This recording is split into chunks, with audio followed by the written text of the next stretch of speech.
I'm sure at some point in time, you've read comic books, watched films, either live action, animated, or otherwise about superpowered saviors.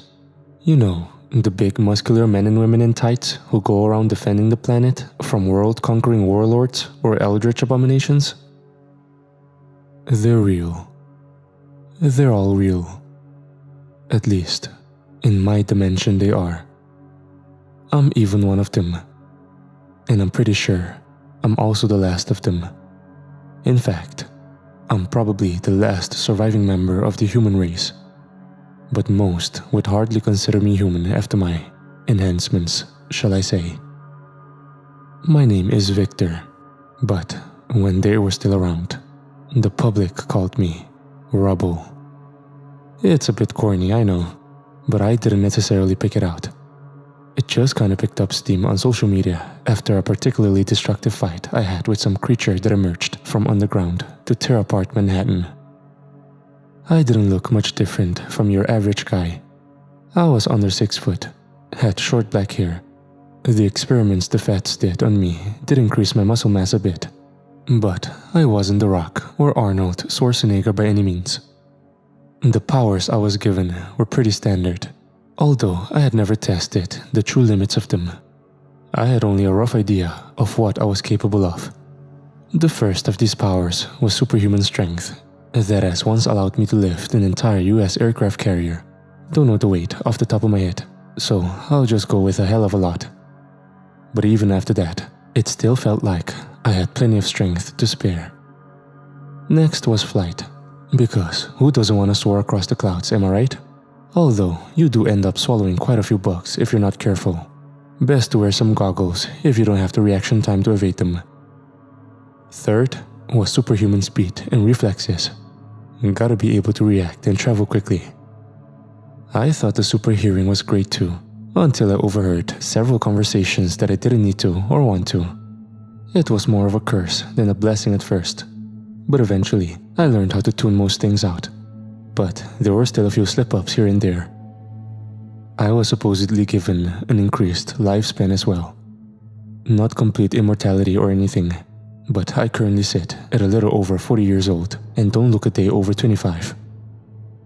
And finally, I was gifted with increased durability, which I also never had the limits of tested. But to get the basics out of the way, I was impervious to all conventional gunfire. I once survived the explosion of a skyscraper while inside of it without so much as a scratch. It did send me flying though, so there's that. My old director even said I should have tried to see if I could withstand a nuclear blast. And while the street cred of being able to say I took the full force of a Tsar Bomba would be great, I didn't want to take the risk of being wrong and end up vaporized. But despite how I make it sound, I'm not invincible by any means.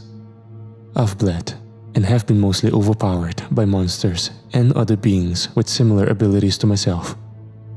Once had a couple of teeth knocked out by some sort of Cthulhu-looking thing that rose up from the depths of the ocean and tried to wipe out everything along the coastline. I stopped it, but it ended up putting me in the hospital. A hospital specifically designed and built to heal and hold enhanced people. Regardless, those were the glory days. The times I took for granted. And oh how I wish I could go back to them. Humanity was wiped out some months ago by a hostile alien species known as the Proctans. The cities and towns that used to hold and house thousands are now nothing more than charred graveyards and outposts for some of the Proctans. From what I know, the extermination, as I call it, was worldwide, across the entire globe. They weakened every country's forces. I did my best, all of us enhanced people did, but it wasn't enough. The individual members of their species by themselves aren't very strong or powerful, but their technology was at least decades beyond anything here on Earth, and as a result, our fight against them was pretty one-sided. For starters, I mentioned possessing superhuman speed and reflexes. And sure, I could avoid a bullet or two here and there if I put the effort in, but lasers were a different story, and they have a ton of them. On top of that, Some had advanced armor suits that endowed them with just enough strength to even stand a chance against me. Usually, in a one-on-one, I was capable of overcoming that. But once they attacked in numbers, it was either retreat or die for me. There were the suits, the tanks, the aircrafts. Hell, they even have sonic grenades, which doesn't exactly pair well with super hearing. Regardless, my surroundings told me that I was one of the only people left alive in the wake of the extermination. I'm sure there was someone out there somewhere, but I've become a bit doubtful that even if I do find them, they'll survive long enough for it to be meaningful.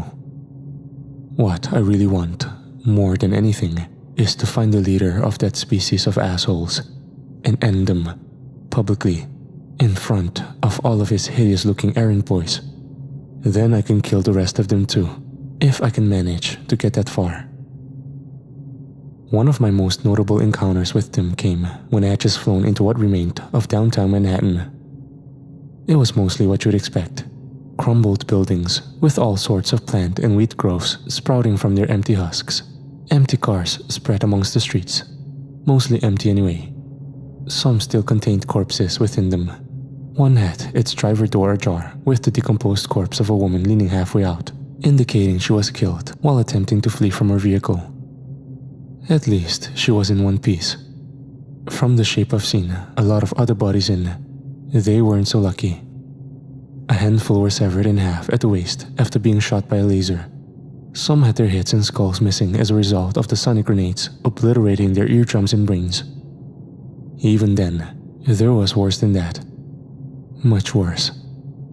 But I don't need to list everything. I'm sure you get the idea.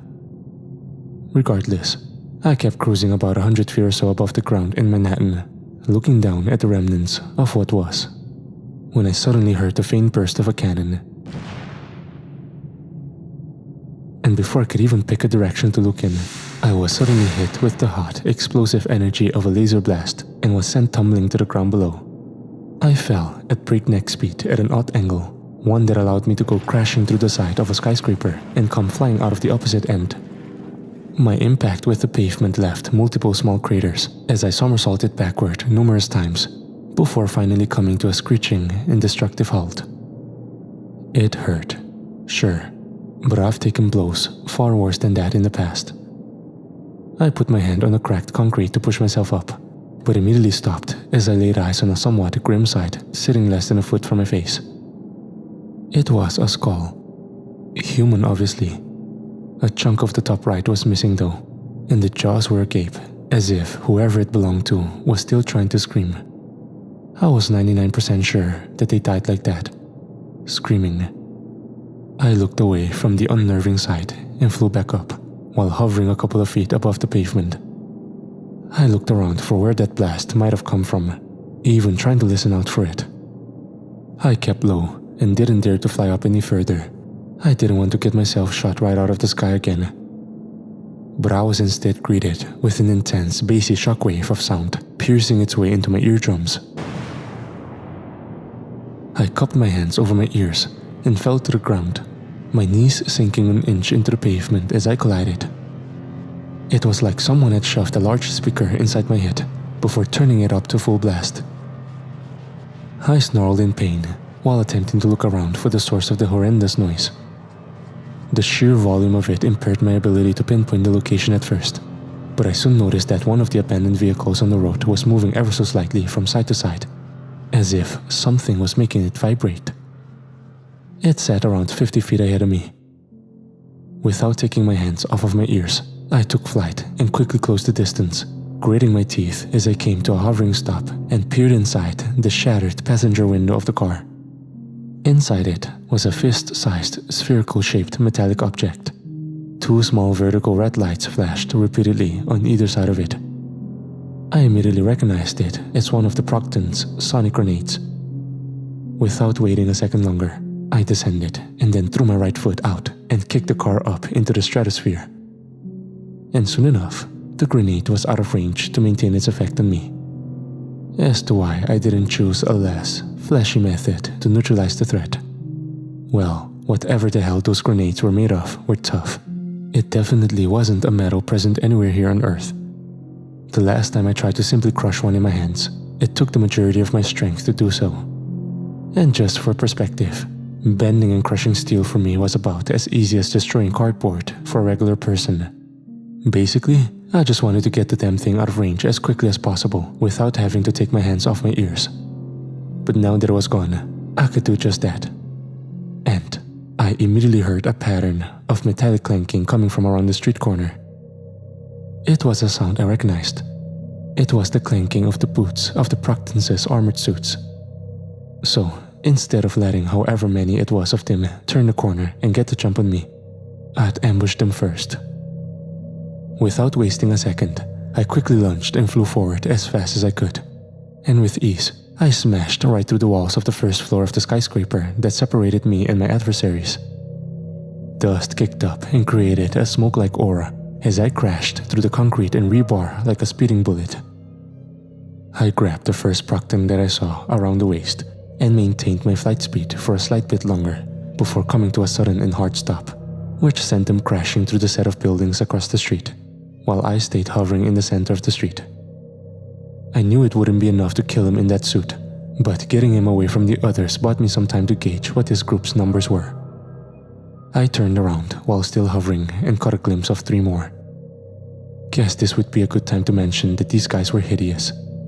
They stood tall on 3 long leg-like appendages, which granted them an average height of around 6.5 feet.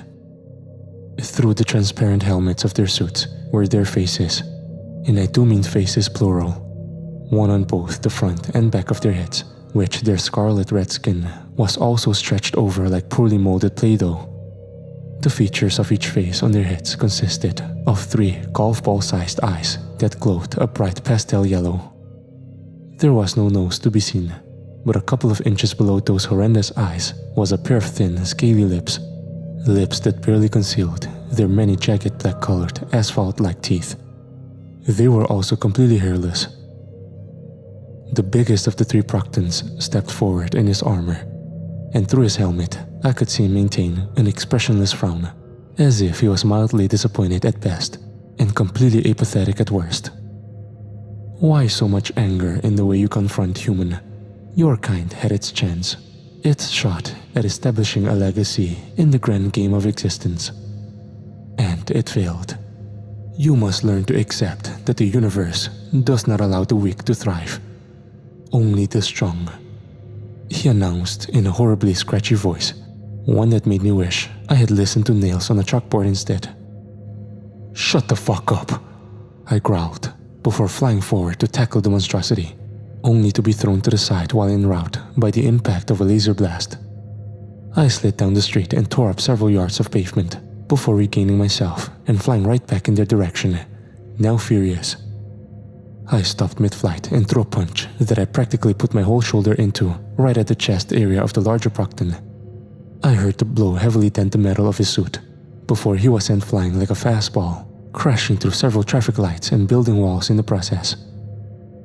The other 2 Proctans quickly turned and aimed their blasters at me, but just before they could fire them off, I swiftly descended and stomped my foot into the ground hard enough to crack the very asphalt we stood on, creating enough force to knock the both of them off balance and drop their weapons.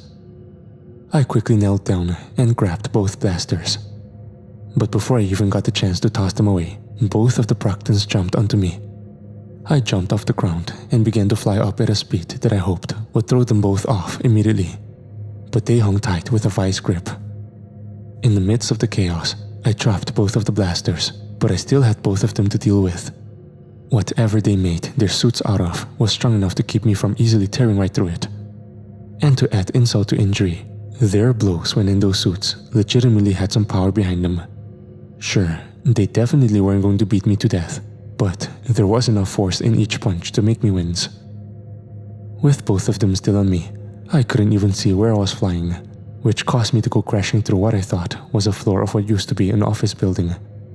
We tore through the floor, walls, ceiling, and various pieces of furniture, a continuous path of destruction that would have cost tens of thousands of dollars if anyone was still around to foot the bill.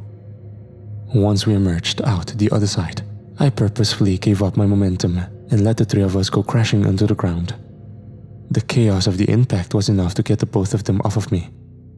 They slid across and tore up the pavement after detaching from me. But even after all that, their armor only had some small scratches here and there. I hovered a few feet above the ground and prepared to fly full force into one of the now separated Proctans. But the third one who I punched away earlier suddenly emerged and leapt onto my back. With how distracted and preoccupied I was, it was no wonder that I didn't even hear him. I simply counter-attacked by reaching back and grabbing the Proctan by the neck before then pulling him over my head and forcefully slamming him into the road below. The asphalt buckled on impact, and he became embedded a couple of inches within it. I then raised my right fist and brought it down onto the chest area of the armor with a forceful grunt.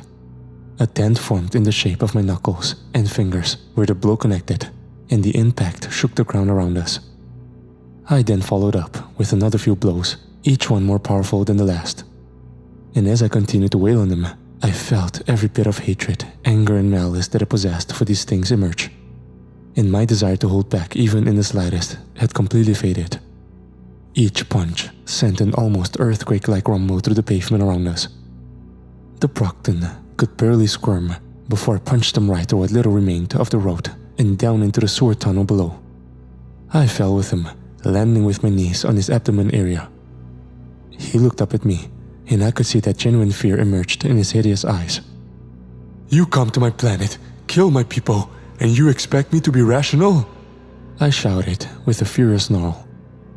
"I'll kill every last one of you, and rip you limb from fucking limb."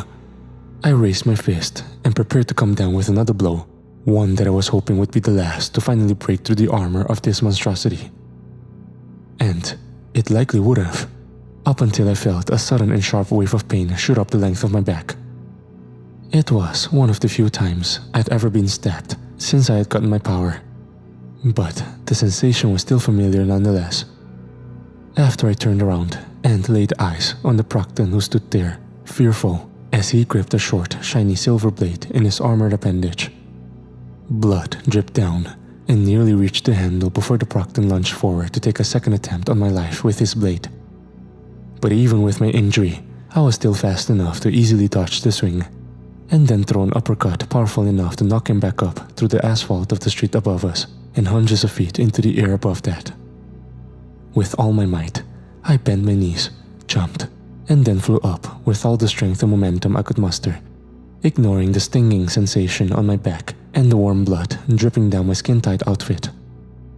The unfortunate Proctan was still dozens of yards above the street as I collided with him, and that combined with the durability of my flesh and skeleton was enough to completely split the creature in half, or as close as you could get to it with the strange anatomy of these things. His dark, violet-colored blood soaked everything from the top of my head to my lower chest. It dripped from my hair as I stopped to hover not far above where the initial collision took place. The two halves of the Proctan's armored corpse fell to the damaged road below, and I looked down at his comrade, who still laid flat on his back in the sewer tunnel below the street, his suit heavily dented as he struggled to recover from our confrontation. The third Proctan seemingly disappeared, but I didn't have time to look for him. The stinging in my back intensified. From how much blood was on the Proctan's blade, I'd say he cut me almost a full inch deep. And although I knew it wouldn't be fatal, it didn't make it hurt any less. Despite that, I knew I still had the strength to keep fighting, and I almost decided to, until I heard the distant humming and whooshing of something colossal in the distance. And it only became louder by the second. With a faint groan, I turned, and about a mile away, I could spot the shape of a Proctan aircraft heading its way over in my direction. I had encountered some before, but had not yet attempted to take one down, just flee from a couple. For starters, those things were about the size of a commercial plane, but the size wasn't the thing that made me hesitant about it. First of all, it was made from the same metal as their armored suits and sonic grenades, and the blade that I'd been stabbed in the back with, apparently, so that alone would mean I'd have to put my back into destroying it. That wasn't mentioning the cannons that were on it, which were powerful enough to knock the hell out of me, even more so than the regular rifle-sized blasters. And who knows how many Proctan reinforcements they had inside that thing. There were several of those cannons around the ship and seemed to have some sort of targeting system. They were pretty accurate, locking onto me even when I had already broken the sound barrier. On top of that, the ships could also emit a more powerful variant of the sonic grenades, which had come close to bursting my eardrums in a previous encounter, even with the short amount of time I spent being in the vicinity of its range. It was enough to make my ears bleed. With the pain of my wound slowly increasing, I figured I should bide my time for the moment and retreat before the warship was close enough to initiate an attack. Part of me felt like a coward, that I should have stayed there and finished it, but if I did that, and they were able to incapacitate or even kill me, then I would never get my hands on their leader, commander, whoever or whatever the hell it was. With a long exhale, I then turned and flew away, nearly colliding with the roof of an apartment complex as I initially took off. I kept my flight speed low enough to avoid breaking the sound barrier and alerting the Proctans in the ship to my location if they didn't already know. I turned back mid-flight just to make sure I wasn't being pursued. Despite how it sounds, I wasn't flying aimlessly to escape. I had somewhere specifically to go. A sort of safe house, if you will, if you subtract the safe part anyway. It was simply just a 2-bedroom apartment on the 5th floor of an ugly grey apartment complex. There were no secret rooms with gadgets and weapons, no massive underground caves with supercomputers. Just an old, weathered, and slightly eerie expanse of long empty rooms and hallways that once bustled with life. A lot of that life was my now deceased brother, Sean, who had perished when the extermination first started. And I wasn't around to save him, and he joined the list of billions who became victims of the Proctan slaughter. When arriving and making sure to land softly on the balcony, I listened out to make sure that I had put enough distance between myself and those Proctans, that it wouldn't be a problem for the time being. But once sure of myself, I stepped inside and headed straight for the bathroom. For the sake of reference, the suit I wore was nearly as durable as me. It was designed and manufactured by someone in the branch I was contracted with. They had experience making suits for various enhanced people, a couple of whom I worked and fought alongside. Those were good times, finishing the mission and stopping the bad guys, before going out for coffee together afterward, like we were just a bunch of co-workers at a business office.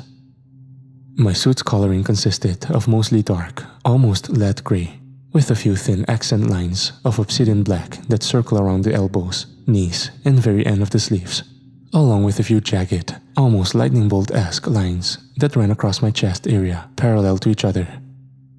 Some of it had come off during my flight to get here, but a portion of it had already begun to dry and stain the material. It was just a simple 2-piece top and bottom.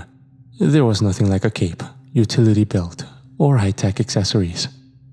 Most of that stuff will only hold you back in the long run, in all honesty. I wasn't sure how or where my administration got their hands on the material for this thing. Hell, I don't even know what it is.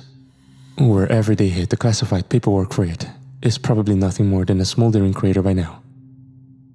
I turned and let my back face the bathroom mirror, and instantly frowned once I saw the stained trail of my own blood that ran down my back and my right thigh, stopping just at the back of my knee. I lifted the upper piece of my suit to get a better look at the wound, my hand still half covered in the Proctan blood. The cut had already begun to close up. Still, there was a bit of dry blood that sat around it. It was more than half an inch in vertical length, and it would likely be completely gone within the next couple of days, not even a scar. After examining the wound and washing up a bit, I headed back into the living area of the apartment and sat on the couch, a feeling of defeat washing over me. There I was, sitting down after the world had ended, and despite all that had been given, I felt just powerless, as if every effort I made was in vain. Ultimately, no matter what I did, it wouldn't bring everyone back. This wasn't how things were supposed to turn out. In every superhero movie ever, the protagonist punches the bad guy, saves the day, and maybe loses a side character here and there at most. Sure, one might say it's not completely my fault, and from a purely logical and rational standpoint, I agree. But human beings are not, never have been, or never will be purely logical creatures. Never. Guess what I'm trying to say is that it gets harder and harder every day to find ways to convince myself that I truly did everything that I could do, that I only lost because the odds were stacked so high against me that it wasn't a matter of failure, but a matter of fate. I fly over these streets every day, and I've seen bones far too small to belong to an adult more often than I ever wanted to. I've witnessed the remains of those who died in the arms of their loved ones, and those were just the ones that were left somewhat intact. Within hours of them first invading, they racked up a body count in the millions. From what I understand, their reason for the extermination has something to do with resource and population scarcity in their home world, and Earth was the closest neighboring planet capable of supporting life. We were barely obstacles to them. Took us out like it was some household chore. The only reason we lasted as long as we did is because we threw every enhanced person we knew off at them. Regardless, I caught myself staring at the ceiling. My eyes drifted down to the old TV stand sitting parallel to the couch. On the top of that stand was a picture of my brother Sean and me the day we had finished moving into the apartment. It was a couple of years before I had undergone any experimentation, so it was an exhausting venture. Still shocked to this day we had the energy to even take the picture. Admittedly, it was a nice quiet moment of reminiscing. I like to think about all the dumb stuff that we did as kids and got away with. My childhood was relatively pretty normal, and it was made all the better by having him around. It was a nice quiet moment, up until I heard a sudden whooshing sound come from outside my apartment balcony, as if a large projectile had quickly passed by it. Immediately, my blood began to boil, and I thought that the Proctans might have ended up following me back. I got up and threw myself forward, flying right out of the glass door gap and above the balcony. I stopped just several feet away from the balcony's safety rail and continued to hover there, listening out for the source of the whooshing noise. I didn't immediately catch sight or hear anything. Whatever it was had either gone or was simply no longer in motion. But once I focused in and caught the faint sound of a constant thumping, I was inclined to believe the latter. It originated from somewhere above me, and I had heard enough heartbeats in my time to recognize what it was. After peering up, I did a double take upon seeing a woman hovering above me. Aside from the eyes that glowed a bright lapis color and her levitating even higher than me, she appeared human. But all of that was without mentioning the fact that her torso was covered in what looked to be fresh Proctan blood. It slowly dripped off, nearly hitting me on the top of my head. And while I was happy to have encountered not only another enhanced survivor, but one that seemed to be just as happy to take these bastards out as I was, there was just one thing that made me more than a bit hesitant to welcome her presence. Her attire. It was a tight-fitted white suit, similar to mine beside the color, although most of that color had been distorted by the blood. But in the upper left side of the chest area were 5 numbers, along with a capital letter P at the beginning of the digits. Her suit was a jumpsuit, a super jumpsuit if you will. And the line of numbers was her prisoner ID number. She was an inmate at a federal prison for the enhanced, and the particular prison that suit had come from housed enhanced who had committed some truly atrocious acts. For context, you would have to have a body count of at least 10 before they would consider putting you in there for just murder. Her stare intensified, and I tried to contemplate how I should react. After all, I only knew she could fly. I wasn't familiar with her particular power set. Perhaps she could open black holes at will, or could control living flesh and would telekinetically tear my skin from my bones if I made a wrong or threatening move. So the last thing I needed to do was provoke her before I knew what I was dealing with. Although it seemed my idling was beginning to irritate her, and her expression shifted into that of disappointment, I suppose. It was honestly hard to tell. Part of me was taken aback when she chuckled weakly. "It's Rubble, isn't it?" she asked in a way I concluded to be rhetorical. "Do you remember me?" Her voice was soft, but also paradoxically hoarse. "Can't say that I do," I replied, feeling myself tense up a bit. "Of course you don't, but it doesn't matter, because soon enough, you will, even after you're nothing but a pile of smoldering ash." Then, in one swift motion that was fast enough to even catch me off guard, she raised her right hand, and it began to glow a bright blue lapis hue, the same shade as her eyes. The pulsating color then spread its way up the length of her arm, looking as if someone had just activated a glow stick. The first of my kind that I'd seen in months. And they were already trying to kill me. Figures.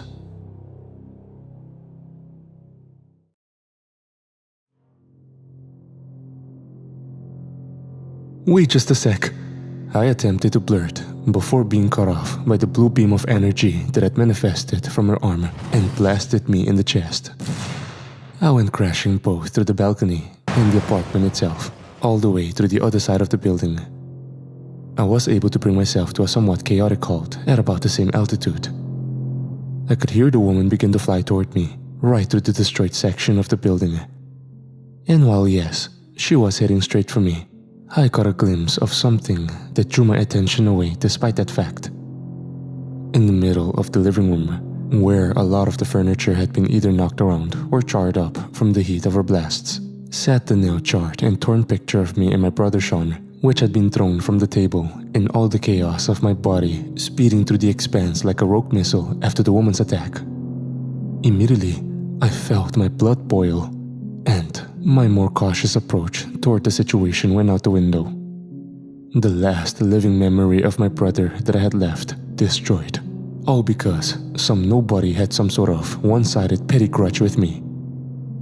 The woman blasted me with another one of her beams, and this one seemed to be even more powerful than the previous one, because even after putting both my arms up to block the projectile, I was still sent backwards hundreds of feet, my body flipping and flailing until I brought myself to another stop.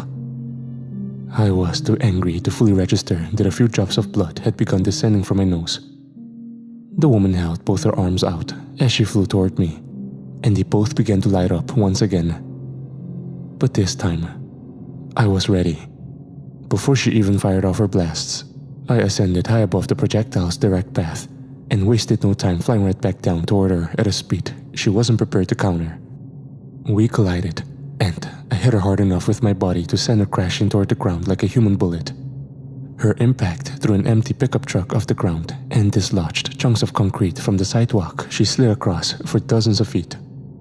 It took her several seconds to come to a stop, and she was groaning in pain as she got back onto her feet to take flight again. The fact that she had survived a blow like that meant her body's durability was likely up there with mine. But that wasn't the main thing on my mind. I made a mad dash back over to the apartment complex and flew right through the opening that had been created at the start of our conflict. I stopped and descended before kneeling right over the decimated remains of the picture. The section that had depicted Sean himself was torn beyond repair. I held my breath as I attempted to pick up some of the pieces, pointlessly trying to put them together in a way that would reform the image the way it previously was. But it was no use. A drop of blood fell from my nose and landed on the torn pieces, staining them red as they sat in my hand. I gritted my teeth and squeezed my hands together. I hadn't even heard the woman fly back up, only her heartbeat as she landed several feet away in the path of rubble we created. I looked over, and we both locked eyes. Her previous expression of confidence had faded into one of hesitance. Everything seemed to fall silent around us, and I felt my blood boil. I stood up before throwing my arms back. "Who the hell are you? What do you want from me?" I snarled, my hands now balling into fists after I dropped the torn pieces of the picture. Her expression now seemed to manifest guilt, but she didn't give a verbal response of any kind. Not at first. Instead, she began to walk forward toward me, and I readied myself for yet another attack from her. What did I ever do to you? I continued with a tone of disdain. She then suddenly stopped, and only a few feet of distance sat between the two of us. Back on March 12th, the day we first made contact with the Proctans, she began, taking a less threatening tone than previously. I was a member of the Enhanced Forces, just like you. We were deployed to help the military neutralize some of the ones that had attacked the East Coast. I was sent with a team of 3 others, one of them being Molten. You met him and me in the briefing before the fighting started. He was a fan of yours. He was also my dad. You shook hands with him, told him you liked his suit, and it meant the world to him. But of course, he refused to admit out loud. My eyes widened, and the memory of just what she had described began to reemerge in the forefront of my mind. Her father, Molten, was a newly contracted hero who possessed an immunity to extremely high temperatures and was able to generate and disperse liquid magma at will. I wasn't sure how he had come into having such abilities. I wasn't at a high enough clearance level to find out. But nonetheless, despite him being about a decade older than myself, I still had several years of seniority over him when it came to the Enhanced Special Forces. From what I was told by my superiors, he had been following my work as Rubble, and like the woman said, a fan of mine.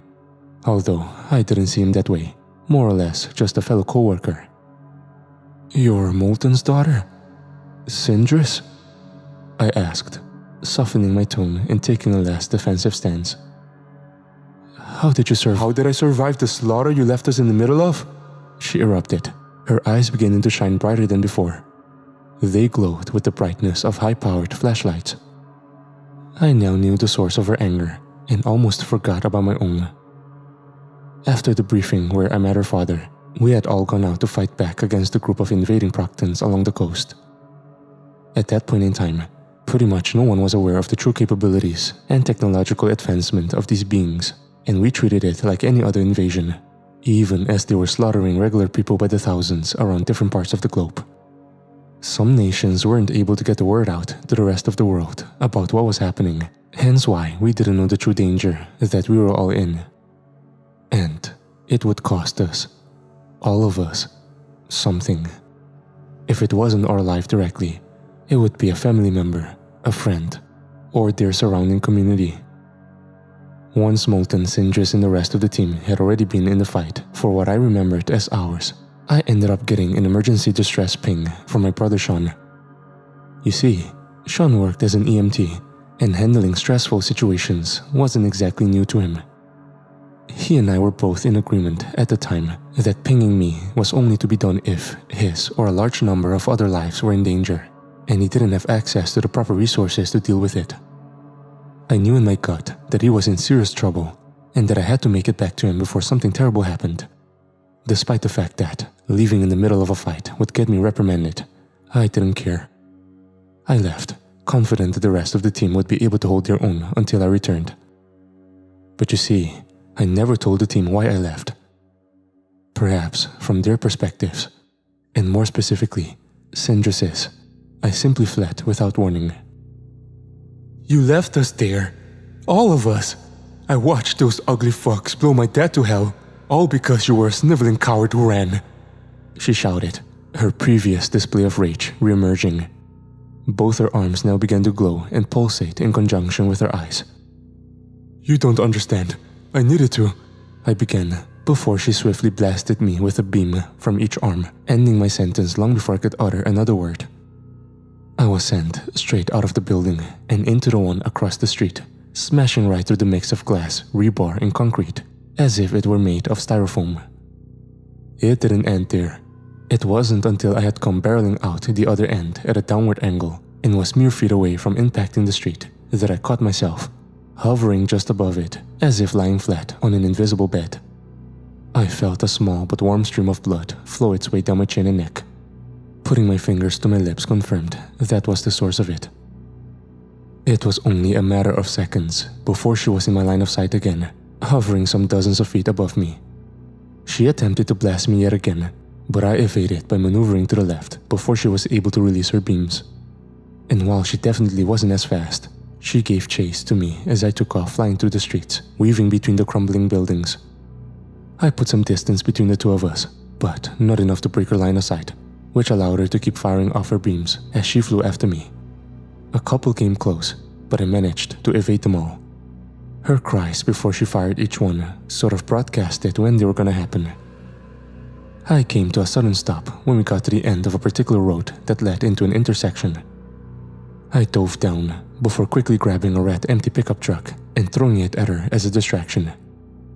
Despite the dozen or so yards of distance between us, the truck came barreling at a speed she was barely able to react to and only had milliseconds to aim and fire a beam from her left arm, one which cut the truck clean in half, leaving jagged scorch marks where the bisection had taken place.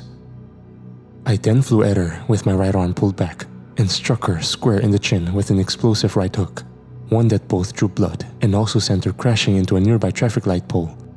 Her body bent the metal on impact, causing her to wince and grit her teeth. I barreled toward her while still in flight, and the both of us punctured right through the pole. And as we both slid along the sidewalk below, tearing a path into the below, I came down with several more blows to her face, each one forcing the ground to shake and rumble beneath her. But I slipped up, and she caught me off guard with a rapid combination of punches, each one charged up by her energy beams.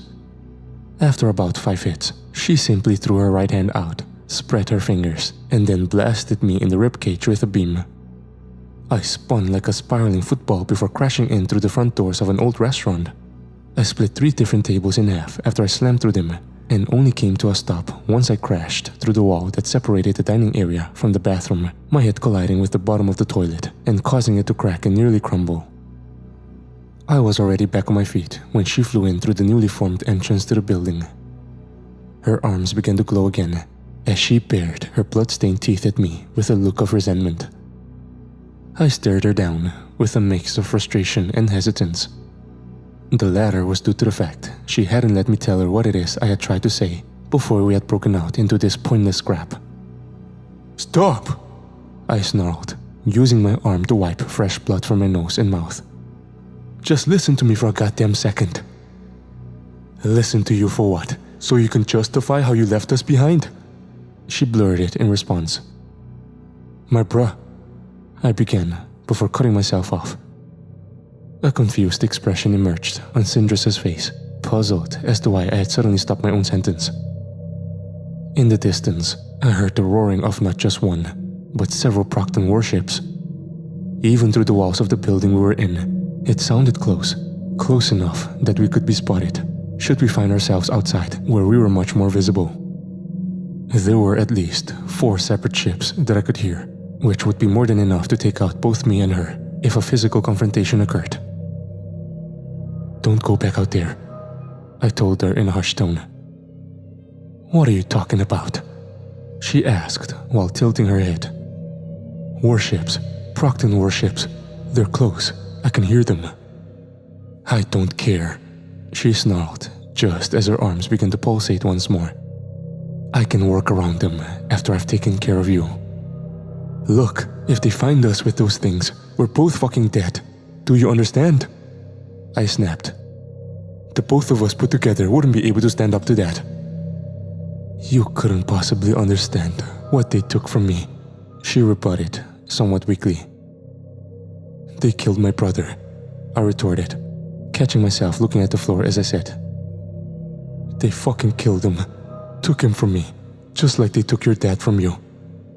Syndra's eyes widened slightly, and although she didn't completely drop her defensive demeanor, her expression told me she was genuinely shocked upon hearing the revelation.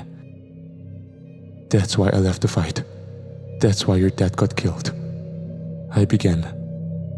All in all, I couldn't stop my voice from cracking slightly as I spoke. "Sean, my brother, he was in trouble. I went to try and save him, but by the time I got there, the Proctans already killed him. I got a great opportunity to bury what was left of him. Definitely wasn't much. My dad's been in the ground for a long time now, so yeah, maybe I don't completely understand what happened to you. But don't pretend like you're the only one who lost something. The whole damn world did, for Christ's sake. Go outside and count the decayed corpses of the men, women and children whose graves are the cracked pavement of the streets. They didn't have powers or abilities to fight back with. Imagine how hopeless and scared they felt, how powerless they felt, watching their loved ones die, all while knowing there was nothing they could have done. They thought and believed people like you, like me, like your father were gonna save them, like we always do. And yet we didn't. We failed them. You and me. How many kids do you think were in their bed waiting for their parents to come home that first day the Proctans got here, huh? How many wives and husbands waited for the love of their life to walk through the front door, safe and sound, but they never showed up? How many family members do you think never got the chance to say sorry for all the petty drama and bullshit they put each other through before they were obliterated into nothingness by a goddamn laser? I'm sorry about your dad. I really am. But you're full of shit and need to get off your high horse, thinking that you're somehow the only one who can comprehend what it's like to lose the people you care about. From what I could hear, the warships had begun to approach closer, less than a half mile from where we were, and the window of time to get out of the area without being seen or drawing their attention was closing fast. I'm not gonna keep wasting time fighting you. The real threat is coming. Now, either you can come with me and help make sure that we make those things pay for what they took from both of us and the rest of the world, or you take your chances on your own. I'm sorry again for leaving you behind, but I'm not the one who killed your dad. They did. They're the enemy. Sure, even with the both of us put together, we'll never kill them all, but we can sure as hell hit them where it hurts before we go down. I then lifted myself off the ground and hovered just inches above it. Sindris and I both exchanged a long and silent glance. I didn't expect her to simply drop her grievances with me and let it all go. Several seconds passed, and I could now hear the warships approaching dangerously close to the front of the building. Close enough that I could tell she heard it as well at that point. Without saying another word, I turned and flew out the back window of the building, shattering it without a second thought. I kept low to the ground to avoid being seen, and I couldn't hear Sindris following behind me, which I honestly expected. But I wasn't going to waste any more time being on the receiving end of her vengeful crusade. With my apartment being pretty much destroyed in my fight with her, there wasn't any reason left to stay in Manhattan specifically. Even after all those months of searching, I didn't find the leader of the Proctans there. So I needed to keep looking. There were several small outposts that I passed by on my way out of the city limits, but none of them seemed to have any signs of housing higher-ranking Proctan soldiers in them. Hell, there might even be a chance the actual Big Boss himself wasn't even on Earth. And if that was the case, then perhaps killing his second-in-command would get his attention. Just as I had told Sindris, I wanted to hit them where it hurts, for what they did to my home. My people. It wasn't long before I was out of deep Manhattan and had made it into a patch of forest, one that I was sure would only get far larger over time as nature reclaimed all the man-made infrastructure. But that was assuming the Proctans weren't planning to build infrastructure of their own, and the chances of that were slim to none. The trees in the forest stood tall and strong. The surrounding vegetation looked just as healthy. After a few minutes of flying, I eventually came upon a sizable pond and descended, before sitting on a high-hanging tree branch next to it, looking out over the water. I wiped my sleeve across my mouth and nose. The blood that Sindris had drawn from them in our fight had already dried, and my wounds were well into the healing process. Although I'll admit, my ribs did still feel a bit sore from her continuous energy blasts. I took a deep breath and put a hand on my side, groaning slightly from the sharp pain. Speaking of which, I thought about what she said, how she felt. She was angry, and whether or not it was completely rational wasn't the main point. Because I understood it. Humans, even superhumans, were never completely rational creatures. No matter how hard we try to only think and act according to cold logic, it'll never be enough to cut out things like anger, jealousy, greed, and despair. Her rage was the same rage I felt, and still feel toward the Proctans. If I had stayed in that battle, there was no guarantee whether or not her dad would have survived. But there was a chance, and she likely felt as if I had ripped that chance away from her. So to some degree, her anger at me is understandable as well, even if it was misdirected. Guess I should have articulated it better when we were trying to bash each other's skulls in. But the heat of the moment doesn't exactly make you always think everything over as you should. I realized I also hadn't found out why she was in prison. And I probably never would. Kind of strange that she never changed out of that jumpsuit during the last several months. But I'm sure it wasn't the first thing on her mind. Part of me was scared. Not of her or the Proctans themselves, but more of the idea of how truly unforgiving and massive the scale of the universe is. For thousands of years, humanity came about, developed languages, social hierarchies, both created and destroyed civilizations. I mean, yeah, we definitely weren't perfect either. Hell, who knows if the rumors about the reason for the Proctans' invasion were true, and humanity were the ones in need of resources, and had found a close neighboring planet of creatures with technology much less advanced than them. There's no guarantee we wouldn't have done the same thing. But regardless of their many flaws, they were still my people. I was born, grew up, and lived my whole life here. And sure, my experience may have been a bit different from the average Joe's, but these powers aren't my life. I don't feel like they define me. I still had family I loved, friends I cared about. Hell, even after I gained the ability to throw an SUV into space, I still obeyed my regular human mother when she asked me to do something. The sun was beginning to set, and it beamed over the tips of the surrounding trees. I figured that the tree I was sitting in was going to be where I slept for the night. It might seem a bit strange that with all the abilities that I've been given, I still needed to rest. Sure, it took a hell of a lot more to tire me out than the average man, but even I couldn't escape the inevitability of needing to catch some Z's. This isn't something I had really tested the exact limits of, but I once stayed awake for 6 days straight and had not one negative side effect. It was the equivalent of a non-enhanced person being awake for only several hours. Back when the world was still intact, I usually went to bed even before I started feeling tired. Last thing I needed was to start feeling sleepy while flying.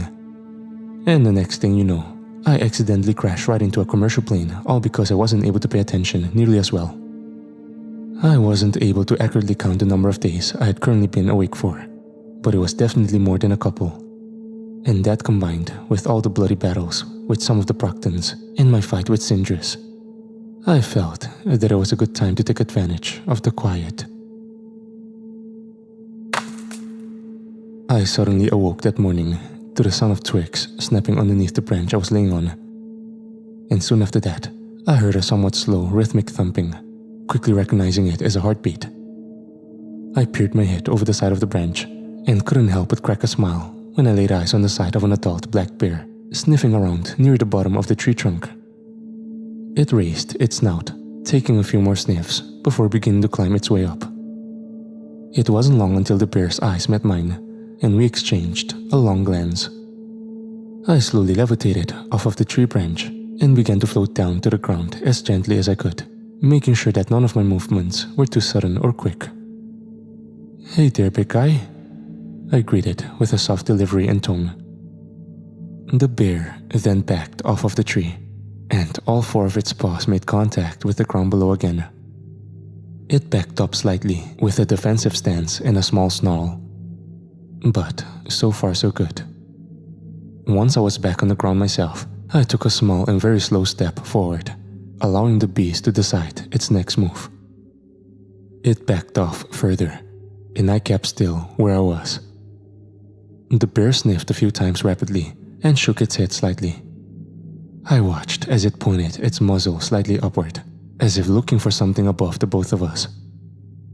I turned my head up, scanning the tree and finding a plentiful collection of blackberries along several of the larger branches. The bear maintained a defensive stance as it looked between both me and up at the branch where the berries were most plentiful, cautious but determined. "Ah, you're just looking for a meal, huh, big guy?" I asked, once again taking the most inviting tone I could muster. As carefully as I could, I pushed myself off the ground and into the air. The bear backed up yet again, this time much more significantly. Part of me was sure he was going to run, which would have made sense, but instead, he simply watched me while keeping his paws in the dirt, curiously but cautiously. I descended after reaching the berry branch and snapping it off. With it in the grip of my left hand, I landed softly against the ground before proceeding to bend over and lightly place it in front of me. I then took several large steps back. The bear moved forward at a snail's pace, keeping eyes on me as it approached its meal. He seemed a little suspicious, but soon enough, he'd come to realize that I had no intention of causing him harm. And while he was still a wild animal, and I'd never recommend any normal person to do this, it was refreshing to see some form of life that didn't immediately activate my fight-or-flight instinct. So I figured I'd have some fun with it. I continued to put enough distance between me and him that he would be able to eat without feeling disturbed. And once he had closed the distance between himself and all the berries, carefully sniffing around the branch and poking at it with his left front paw, he began to dig in, picking away at the berries like a person chowing down on a kebab. "Enjoy your meal, big guy," I called out softly, to which he seemed much too occupied to acknowledge. "Maybe I'll see you around?" I smiled and turned to begin flying up and above the trees. I shifted my head upward and took off, bursting up through the top of the canopy. But along with the sound of the bear still chowing down on his berry branch, a familiar one emerged. That recognizable rhythmic thumping. I pinpointed the source and swiveled my head around to look right at it. "Seems like that super hearing of yours is a bit selective, no?" Sindra's grilled with dry sarcasm as she floated level with me, her various cuts and bruises still in the process of healing. "What are you doing here?" I shot back while crossing my arms. "And how did you find me?" I thought about what you said, and I hated it. Then I slept on it. Turns out, you were right. And before you say I told you so, no, what I'm about to say doesn't make us friends. Lord knows our psyches are way too deep up shit creek for that to happen anyway. But... She paused, exhaling. "You were right. We're not each other's enemy. They are. And clearly, you want them dead as much as I do, and we can't take that many of them on by ourselves. So I figured it would be in both our best interests to put aside our gripes with each other for now." "You're asking for a team-up, aren't you?" I asked, already knowing the answer. "We're not calling it that," she began. "And I'm sorry about attacking you earlier on. Clearly, we've both got stuff to work on." "You more so than me," I remarked. "Don't push it," she replied with a raised brow. "I'm sorry too. And again, I'm sorry about your dad," I replied after removing the sarcasm in my voice. He was a brave man.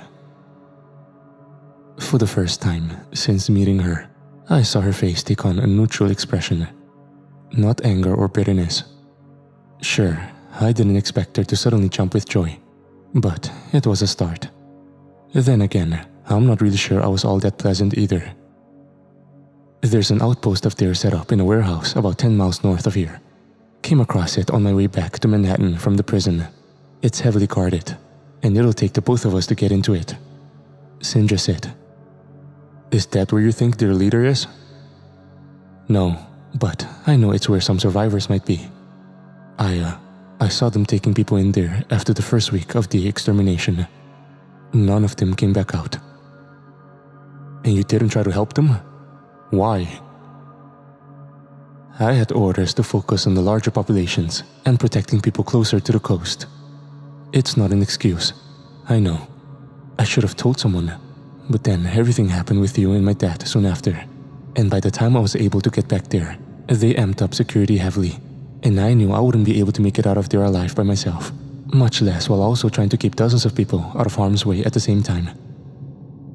Silence fell between the two of us, and we both avoided eye contact while figuring out what to say next. Sindra's and I's short-lived rivalry was seemingly put to rest, or at least on hold for the time being. There were people who needed both my help and hers, and despite how things had transpired up to this point, they were what we needed to focus on. Take me to it. We'll do a flyby and scope the place out. Try to come up with some sort of plan, and not just go in there guns blazing and get ourselves killed. Try to keep our distance at first. Fine, but we shouldn't take too much time. If the people they have in there are even still alive, scoping the place out is gonna waste time. And they notice us too quickly, then they might simply start killing them if they haven't already. Either way, we can't be too slow or too quick. Let's worry about the plan on the way there. Sindra sighed. They're running out of time.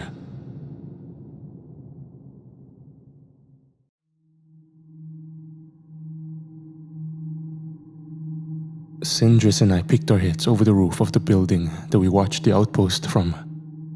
We saw 4 armored Proctans enter the base, each equipped with rifle blasters and sonic grenades. One of their warships was parked outside. It sat about 50 feet to the right of the warehouse. None of its lights were on, indicating it wasn't currently being occupied. That and the fact I couldn't hear any engine activity coming from it. Are you able to hear how many of them are in there? Sindris asked while keeping her eyes on the warehouse. Just the 4 that walked in since they're right by the entrance. I want to get rid of that ship before we go in there. I can grab it and drop it a few miles off the coast if you keep them distracted for a couple of minutes. Try to draw them away from the warehouse. Then, if they call in reinforcements, they'll have to circle back, and that'll give us time to get people out of there. I went on. I'll get their attention and keep them focused on me until you get back. Then we can brute force our way into the warehouse if it's needed. Sindris added. Despite the fact that the negative tension between us was still in the process of fading away, I found myself impressed with her strategic thinking. The plan we came up with was much better than I was expecting. But there was still the problem of execution and making it happen the way we imagined. Without wasting any more time, I threw myself over the edge of the roof and began to fly toward the empty warship. I allowed Sindris to pass in front of me and make it over to the warehouse first. Her eyes and arms began to glow that now signature blue. She then terminated her flight and simply hovered just several yards in front of the entrance of the warehouse. I passed by just as she yelled out, "Hey you hideous rat bastards, come on out!" It was only seconds before a group of armored Proctans emerged from the entrance with rifle blasters in hand. I counted 6, but that likely wasn't all of them. Almost immediately, they began to fire their blasters at Sindris, and she returned with her own beams, flying around them sporadically to throw them off as they traded shots. Everything was going according to plan thus far, and those Proctans hadn't noticed me fly by as they continued their back and forth with her. I made it to the warship and flew underneath to grab onto it and lift it off the ground and above my head. As previously mentioned, these things were about the size of a commercial plane, something like a Boeing 747, but were quite heavy due to the alien metal they were made of. I knew that I wouldn't stay undetected for long once I started to ascend with it above my head, but with the distraction Sindris was creating, they wouldn't be able to break away to come after me anyway. I pushed off the ground, and the concrete cracked beneath my feet as I began my ascent. I kept my hands flat on the bottom of the warship as I flew up, making sure I was supporting it enough to avoid it tipping one way or another. The weight itself wasn't the problem, but rather the odd shape. I didn't stop ascending until I was somewhere around 1,000 feet off the ground. Luckily, the particular area we were in was mostly populated with buildings that barely exceeded 40, so I wouldn't have any obstacles obstructing my path. I then took off toward the coast, just a few miles away. I took a glance down as I flew past the beach. The warship casted a large shadow over the sand, and the various pieces of bones and other human remains scattered around it, including a few empty and half-melted military vehicles. Once I was a decent distance away from land, I began to descend and bring the warship down with me. I didn't want to immediately drop the ship and have it potentially crush or kill sea creatures who were caught off guard. I intended to clear a path and have it fall to the seafloor without that occurring. Breathing underwater wasn't a power I possessed, but being able to hold my breath for a long time was, and the pressure wouldn't be an issue either. I inhaled just as I broke the surface with the warship. I gazed down into the endless blue depths below, looking out and listening for any marine creatures in my direct path. Nothing but the call of a whale made itself known, but it wasn't close enough to my location to be a problem. I concluded that the sound of the ship entering the water scared off most creatures, but I nonetheless still guided it down to the bare seafloor.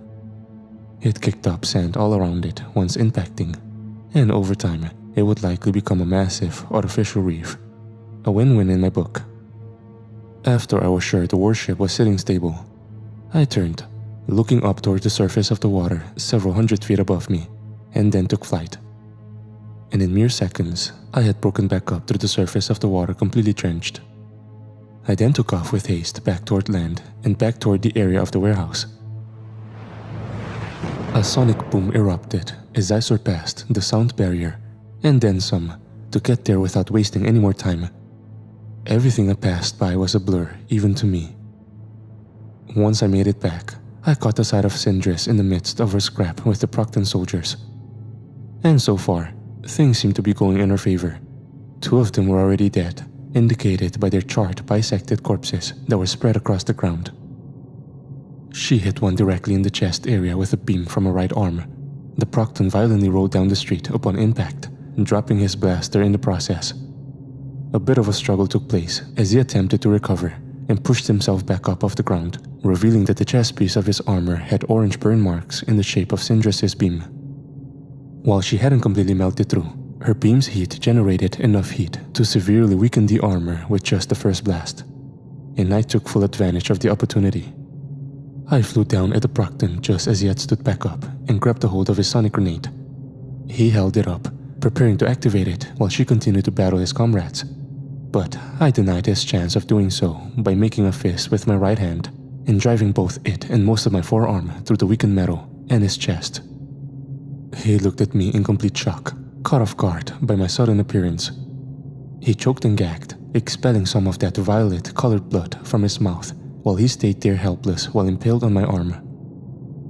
I lifted him slightly off the ground and pulled him toward me, my face just inches from his front one through that transparent helmet, all of his eyes going white upon me forcing him closer. "It's like you guys always say," I began, my eyes narrowing and nose crinkling as I felt that familiar sense of rage boiling its way back up to the surface. "Only the strong survive in this universe." And with that, I forced my hand to the left, grabbed a hold of his heart, and crushed it in my palm before simply retracting my arm from his chest and throwing his limp corpse to the side. "I'll kill every single one of you," Sindris shouted as she flew up and continued to fire her beams at the attackers.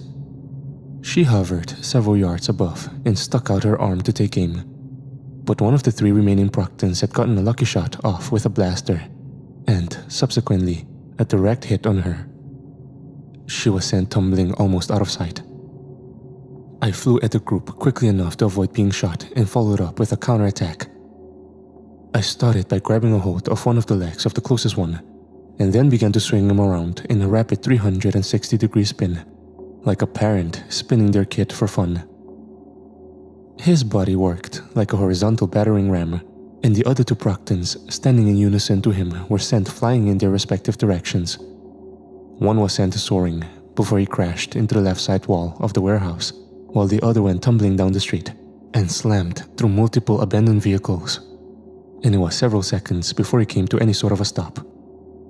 As for the one currently in my hands, I simply stopped spinning him, but maintained my grip on his leg before hoisting him up over my head and then quickly slamming him down into the concrete below, a move which I repeated several times. And by the time I stopped, the silhouette of his body had created multiple indents within it. All the rattling around seemed to really shake him up. He began to cough and choke. He lay there, and we both made eye contact as I brought my foot down on his chest, sinking him further into the cement and sending cracks through it that threatened to rupture far more of it than what was already damaged. He attempted to use his appendages to push my leg back up, but it was no use. "Your kind will never understand," he spoke in a weak, whispery tone. "Never understand that you were never meant."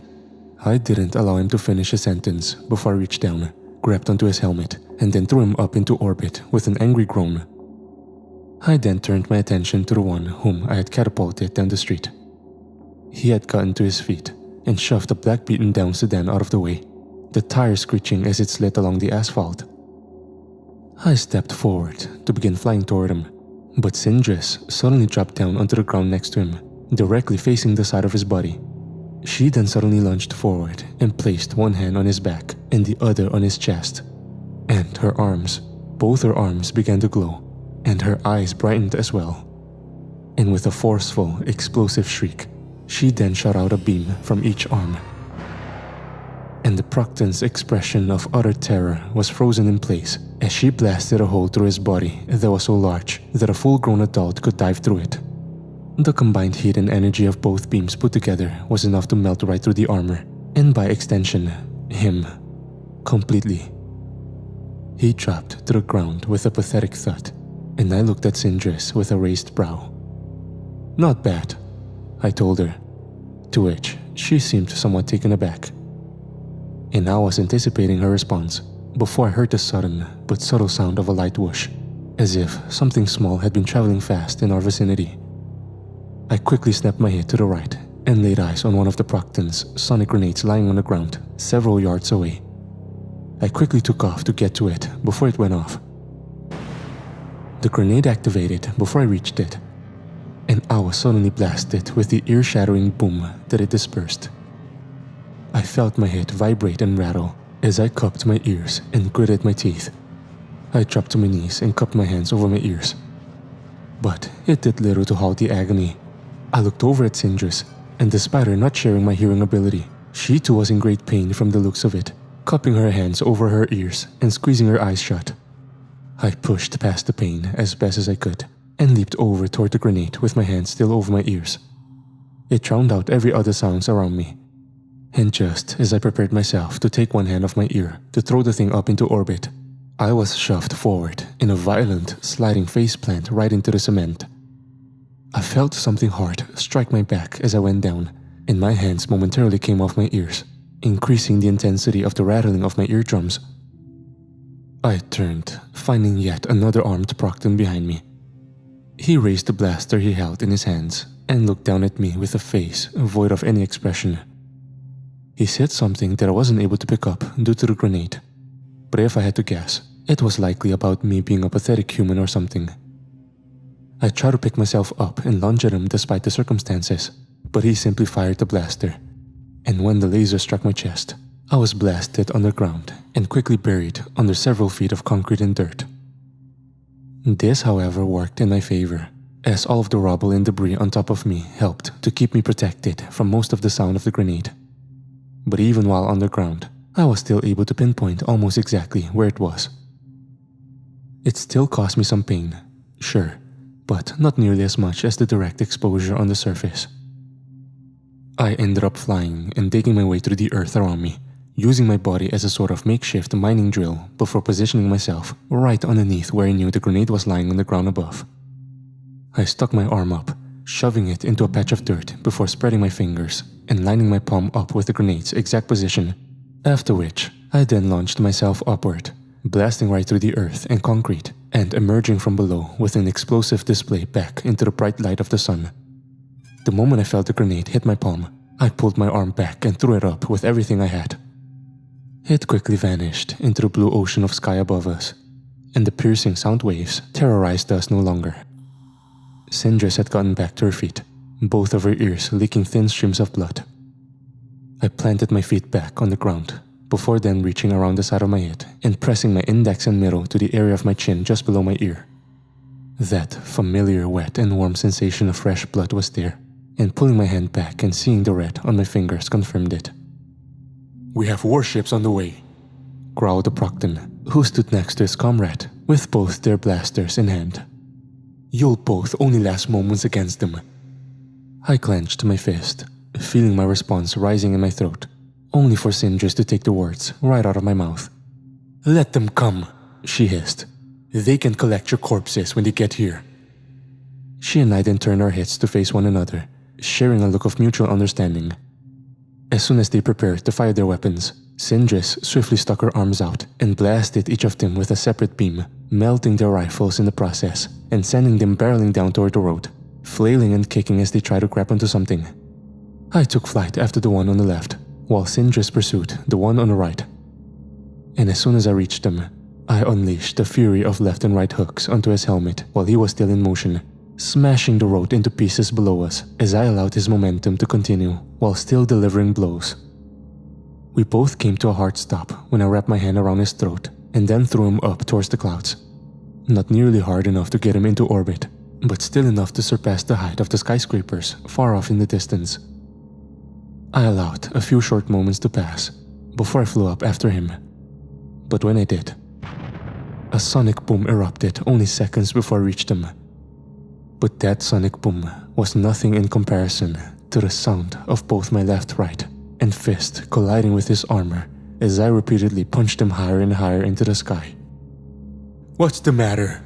I shouted with a rage unlike any other, before delivering a forceful uppercut that increased his altitude by at least another quarter mile. I flew up, not wanting him to get the chance to begin falling back down toward the ground below us. "You seem a little quiet," I snapped, before repeating the process with another uppercut and flying up to him, the both of us coming close to reaching low cloud level. "Go on, tell me how weak we are, how we were never meant to thrive. All I hear about is how we were never fit to live in this universe. So, go on, educate me." I exploded up with yet another blow to his chin, but when I closed the distance after flying up after him this time, I simply grabbed him by the throat and held him firm, letting the both of us simply hover those thousands of feet in the air. He looked at me through his cracked helmet, not attempting to escape from my grasp, although rattling around in his suit had seemingly gotten to him, further confirmed by the fact that he coughed up some sort of beige-colored equivalent to bile, painting the front and back of his helmet with it as it ejected out of both mouths. "You," he began weakly, "you know that you cannot win." "I know," I rebutted, "but when that day comes, you won't be one of the ones who gets to see me lose." And with that, I pulled my free arm back and struck him square in the face, but holding back just enough as to not fully break his helmet. Once he was inevitably sent flying forward while still in the air, I flew in the same direction, surpassing him and putting myself right in his path of trajectory. And while he was still en route directly to me, I took both my hands, put them together, and interlocked my fingers, before then raising them both above my head and slamming them down on his back as soon as he reached me. And down he went toward the ground, moving at a speed so high that his body began to engulf in flames due to the atmospheric compression. I waited a couple of seconds before beginning to fly down after him at bullet speed, the sonic boom occurring almost instantly. The flaming Proctan swiftly came closer into view as he plunged closer and closer toward the pavement. But he wouldn't collide with it, not while still alive anyway. Just as he came within 100 feet of impact, I sped up, and with everything I had, I flew directly through his torso area, violently bisecting him and drenching myself in his blood. His two halves continued to fall and embedded themselves in the cement below, releasing an ear-shattering sound of collision upon impact. Dust dispersed all around like a thick fog. I slowed my descent and landed on both feet, but even with my effort to suddenly put the brakes on, I still smashed the pavement with my landing. I gazed toward the warehouse and then back to Syndra's, who stood with fresh violet blood on herself, same as me. "Come on, we gotta get in there and get those people out before the warships get here," I said while waving. We then both ascended over to the warehouse entrance, which was mostly walled off by some sort of strange material that resembled marble in appearance. But luckily, there was an opening that acted as a door, allowing both Syndra and I to slip inside. Upon entering, we were genuinely surprised when it appeared that not much was different from what you'd expect from a normal warehouse, with the exception of a few long silver wires running along the floor that were connected to a few black rectangular objects that resembled oversized computer towers. All three well over 6 feet tall and almost 2 feet in width. 3 thin vertical lights ran down the side, facing us on each one. They were rather dim, but still bright enough to be noticed. The wall in which I had caused the Proctan to collide into earlier allowed some extra light to flood inside. "Must be some sort of energy unit," Syndra's voiced as she continued to glance around the expanse. Something like that. Let me know if you spot something, I replied. We both then flew up toward the ceiling in order to get a better view of the interior, trying to spot any sort of oddities that would clue us in as to those people's fates. Maybe they moved them somewhere else, I suggested, lifting up a dusty stack of shipping pallets in order to look underneath them. Sindris then suddenly froze in mid-air, catching my attention. "What's wrong?" I asked. "You might just be right," she announced just before pointing to a particular corner in the interior. I turned my attention to the same area she had pointed. We both laid eyes on what looked to be some sort of circular opening in the floor, about the circumference of 2 semi-truck tires, with a strange silver railing almost completely surrounding it, save for a 3-foot wide gap. The opening appeared dark, with no light emanating from it. It honestly wasn't even noticeable without the shine of the railing. We both flew in its direction without saying a word and landed just in front of the gap in the railing. I peered over the opening after taking a step forward, and down below came a dim white glow of light. I did a double take once that light suddenly started to become brighter and brighter, like its source was moving right toward us. We both immediately adopted defensive stances, waiting for some sort of ambush or attack. Eventually, the intensity of the light's brightness seemed to reach its peak, and I took a couple of steps back, preparing for the worst. But nothing came. Nothing except the rumbling sound of metal and rock colliding with one another. But once our eyes had adjusted, Sindris and I were met with the sight of some sort of oval-shaped platform. The outer circumference edge was lined with a shiny silver metallic material, while the rest of it was made up of strange, diamond-shaped chunks of something that resembled marble, similar to the material that walled off the front of the warehouse. I don't trust the fact that this came up on its own without us setting anything off, Sindris voiced. "Yeah, it's got trap written all over it, but only one way to really find out," I rebutted. We both then stepped onto the odd, futuristic-looking platform. The white chunks below then began to pulsate rapidly for several seconds, as if there was some sort of switch that controlled their brightness levels being flipped on and off in a repetitive fashion. A moment or two passed, and the platform started to descend back down at the same rate it had ascended. I picked up the sound of several different rhythmic thumpings. Heartbeats. I felt an immediate sense of hope. Perhaps these people were still alive after all. "I can hear them," I said softly, to which Sindris responded with something adjacent to a smile. Not quite all the way there, but it was definitely closer than anything I had seen before. Not that I had been doing much better myself. The idea that very soon I'd get to see more living human beings made me feel a way I thought wasn't possible anymore ever since the extermination. Eventually, the black rock walls around us disappeared, and the platform came to a stop. A bright, almost blinding light suddenly drenched the area. It took a few seconds for my eyes to adjust. I brought my hand down from my face and was greeted with the sight of a large white rectangular room. It had that same sterile appearance as a doctor's office. Both the left and right walls were lined with all sorts of strange equipment, some of which included the towers and connected wires we had seen above ground. Toward the very end of the room, which had to be somewhere between 30 to 40 feet, stood an unarmored Proctan with the side of his body facing us, not allowing his front or back face to detect Sindris or me. I could hear both his heartbeat and another, both within feet of each other. In one of the appendages hanging at his sides, he held what looked to be a small blade, and unlike the one that had been used to stab me earlier on, this one appeared much smaller and even sharper, almost like that of a surgical blade. Sindris and I didn't attack immediately or make our presence known. Not yet. As another Proctan entered the room from what looked to be a corridor on the right, down at the end, not far from where the first Proctan had been standing. In one of his appendages, he held what looked to be some sort of high-tech tablet. I guess iPads weren't exclusive to Earth. The rest must be prepared for examination. He's the one holding the blade. Subject 1 still hasn't awoken, and the rest still need to be converted.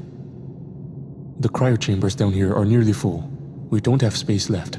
The others must be prepped elsewhere, responded the one with the tablet. We need to transport the rest then. The humans will be down here soon. The warships may not get here before they find us.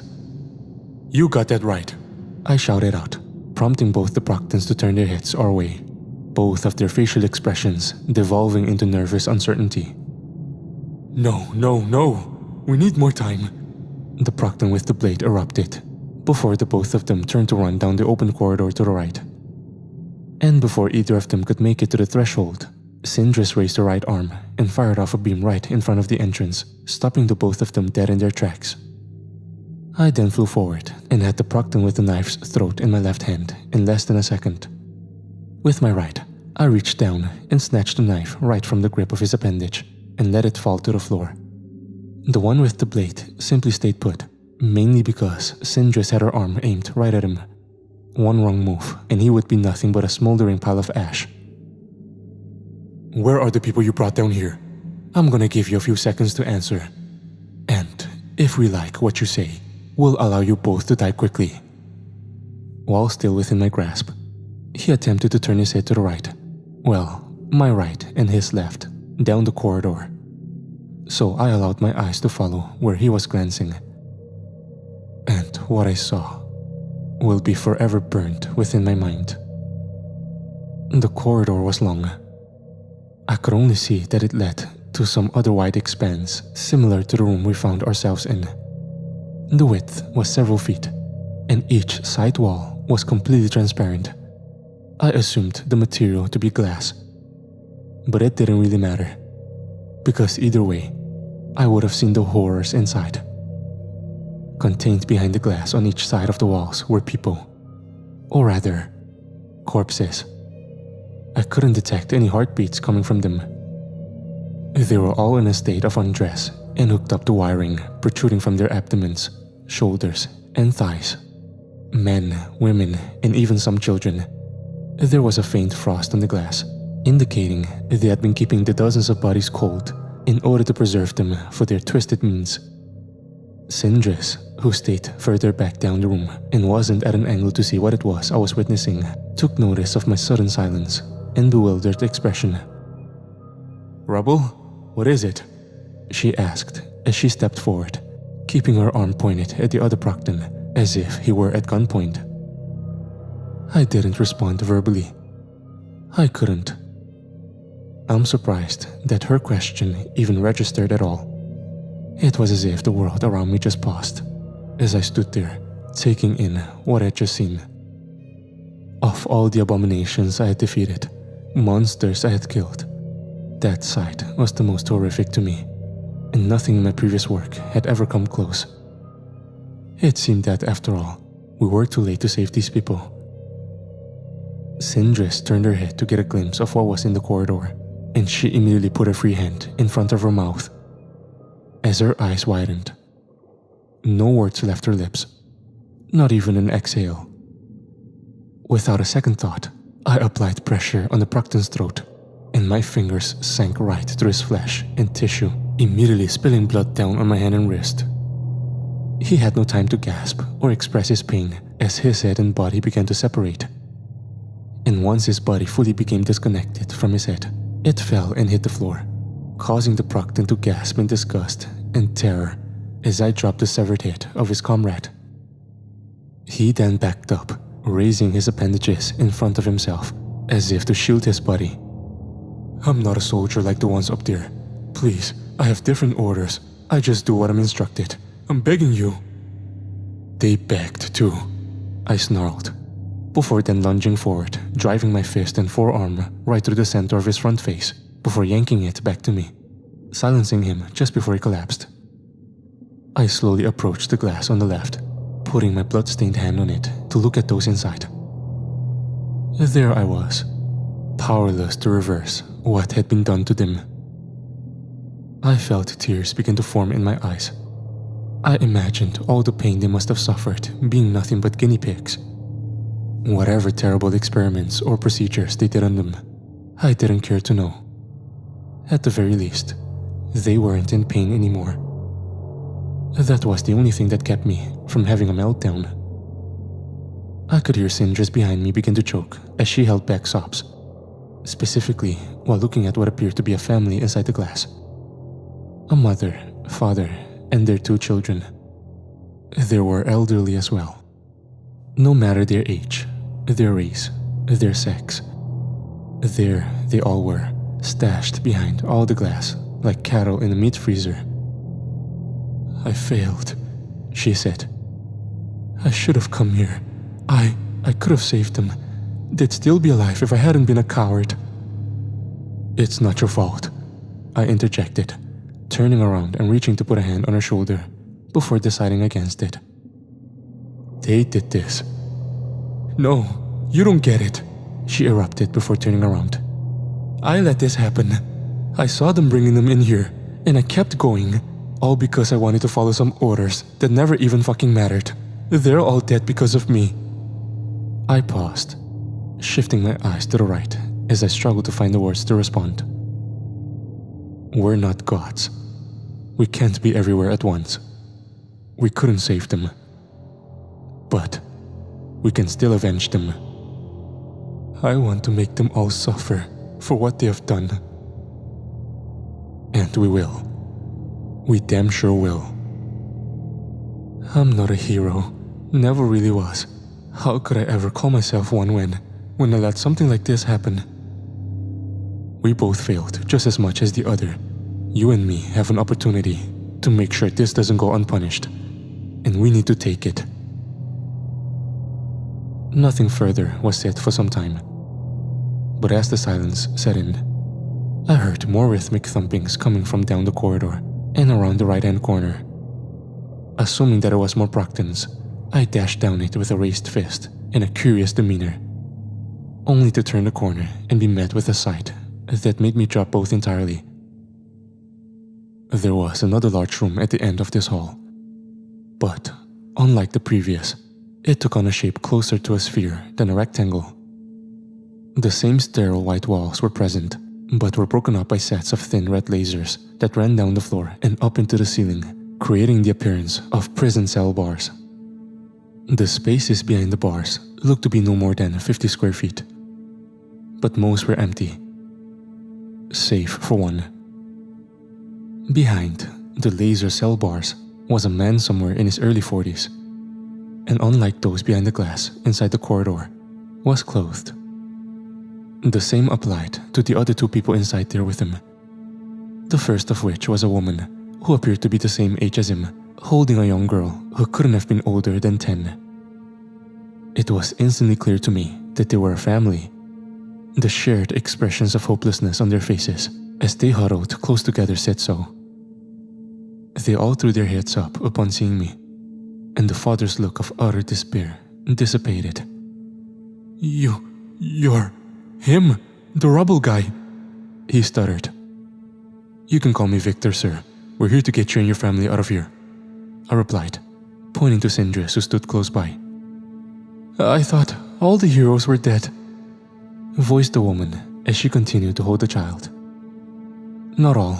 Some of us are just too tough for those ugly bad guys," Sindris countered with a softer tone, making eye contact with the little girl as she did. The girl and Sindris exchanged a pair of warm smiles, and despite everything we had just witnessed, she seemed joyful at the sight of the child. "We're gonna get you and your mommy and daddy out of here, okay?" she said, while stepping forward slowly. The little girl giggled, darting her eyes up at Sindris with a relaxed look. Even though everything she had likely witnessed, her joyful child nature hadn't been fully taken away. "I like your eyes. They're pretty," she complimented, to which Sindris let out a delighted chuckle. And without warning, we all heard the sound of a massive thud coming from up above. And not far away from where that had originated, I picked up the sound of a mechanical roaring.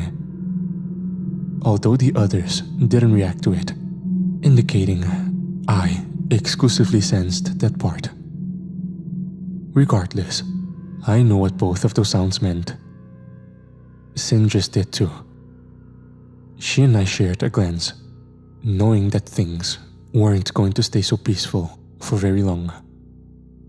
The warships, they had arrived.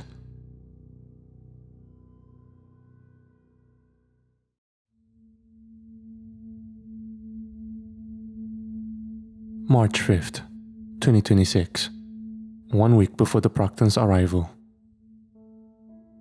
"Welcome back, old man," Sean announced after I closed the apartment door behind me. He sat on the couch, his work gear and jacket hung up neatly in the corner on the coat rack. "I'm 3 years older than you," I chuckled. "Guarantee you that we'll be getting gray hairs at the same time. I doubt I'll see a single one on you after whatever they pumped you with. Speaking of which, who they have you flying around after out there today at work? Godzilla? Dracula? The cartel?" Actually today, I just had to sit through a bunch of meetings and training sessions. Surprised I didn't doze off and woke up to Droven getting on my ass about it. I said as I dropped my keys and belongings on the dining room table. "How about you though?" "Well, me and my team had to go pick up this kid who swerved off the road into a tree. Nothing too serious injuries-wise, but still wanted to get taken to the hospital to get checked out. Asked him what went down while we were in the ambulance on the way there. Told me he was texting his girlfriend on the way to her place." An immediate chuckle escaped my lips. "Can't say I wouldn't have done the same," I added before heading into the kitchen and putting my hand on the fridge door. He seemed like a nice kid. His parents were pissed once he called to them though. His mom wasn't even on speaker, and I heard her like over 10 feet away from where I was standing. I opened up the fridge, and a soda that I had left in it earlier that day was no longer present, prompting a frown to form on my face. "Damn it, Sean, did you drink my Dr. Pepper?" I grilled with a sigh. "Shit, was that the last one? My bad," Sean retorted. "I'll give you a 20 if you want to run to the store and get a new one. Maybe grab a few other things while you're at it. My sweet tooth is kind of flaring up. A Milky Way or Snickers should do the trick." I'd like to get a list of the times when your sweet tooth doesn't flare up.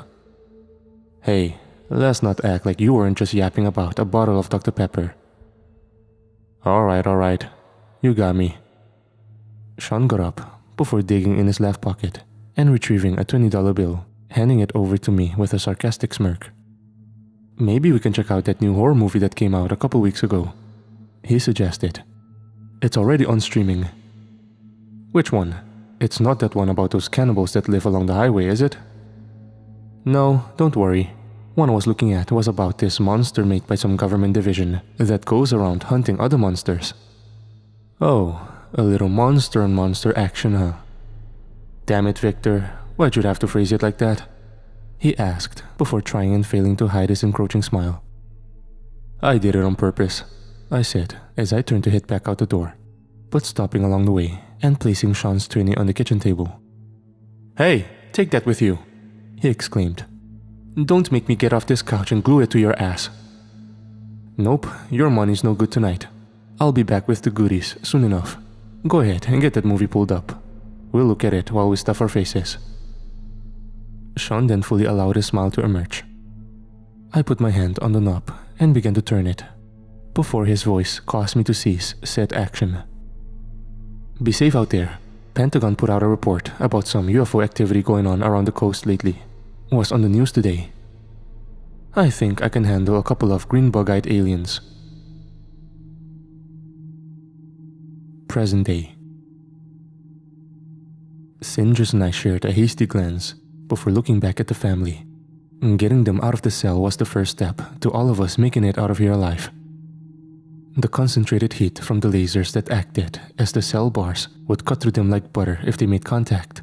So I hatched an idea to execute, while Sindris blasted the ceiling of the corridor with her arm beams and allowed the rubble to fall and block it off, sealing us in and slowing down the coming Proctans.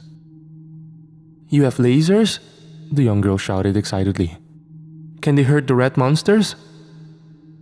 "They sure can," Sindris added while firing off another beam, breaking off another chunk of the ceiling and allowing it to collapse and fall between the walls of the corridor.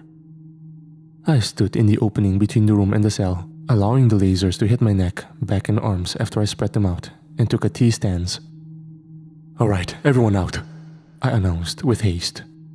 The little girl, who despite all the chaos erupting, seemed almost excited, crawling out as if she imagined herself in some sort of spy movie scenario. The mother came next. She hurried after the girl and looked back at her husband with loving desperation. Once he was sure they were safe on the other side, he joined them, squeezing between my leg and the wall and just about making it out. He stood, and I turned to face him after letting my arms fall to my sides, the lasers now back in place. "I don't think I'll ever be able to repay you, sir and ma'am," he said with a nod at both Sindris and I. "Thank you for my wife and daughter's life." "It was our jobs before they got here, and still is now," Sindris replied in reference to the Proctans. "How are we going to get out of here?" asked the mother with justified concern.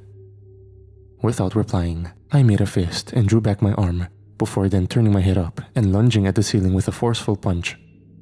My fist and forearm became embedded in the material, and the impact caused the entire room to shake as several cracks formed along the ceiling and walls. "Just a bit of good old brute force," I replied with a nod, just before pulling my fist out. I instructed the family to take a couple of steps back, and once the distance was safe, I retracted my arm, which in turn tore out large lumps of both the ceiling material and the rock above it, all of it slamming down onto the floor beneath me, kicking up dust and particles within the room. Both parents began to cough, prompting me to apologize, but the girl herself seemed to be unfazed, something I thought was a bit odd, but shrugged it off. "Come shoot one up here," I called over to Sindris, before dropping back down to the floor and making room.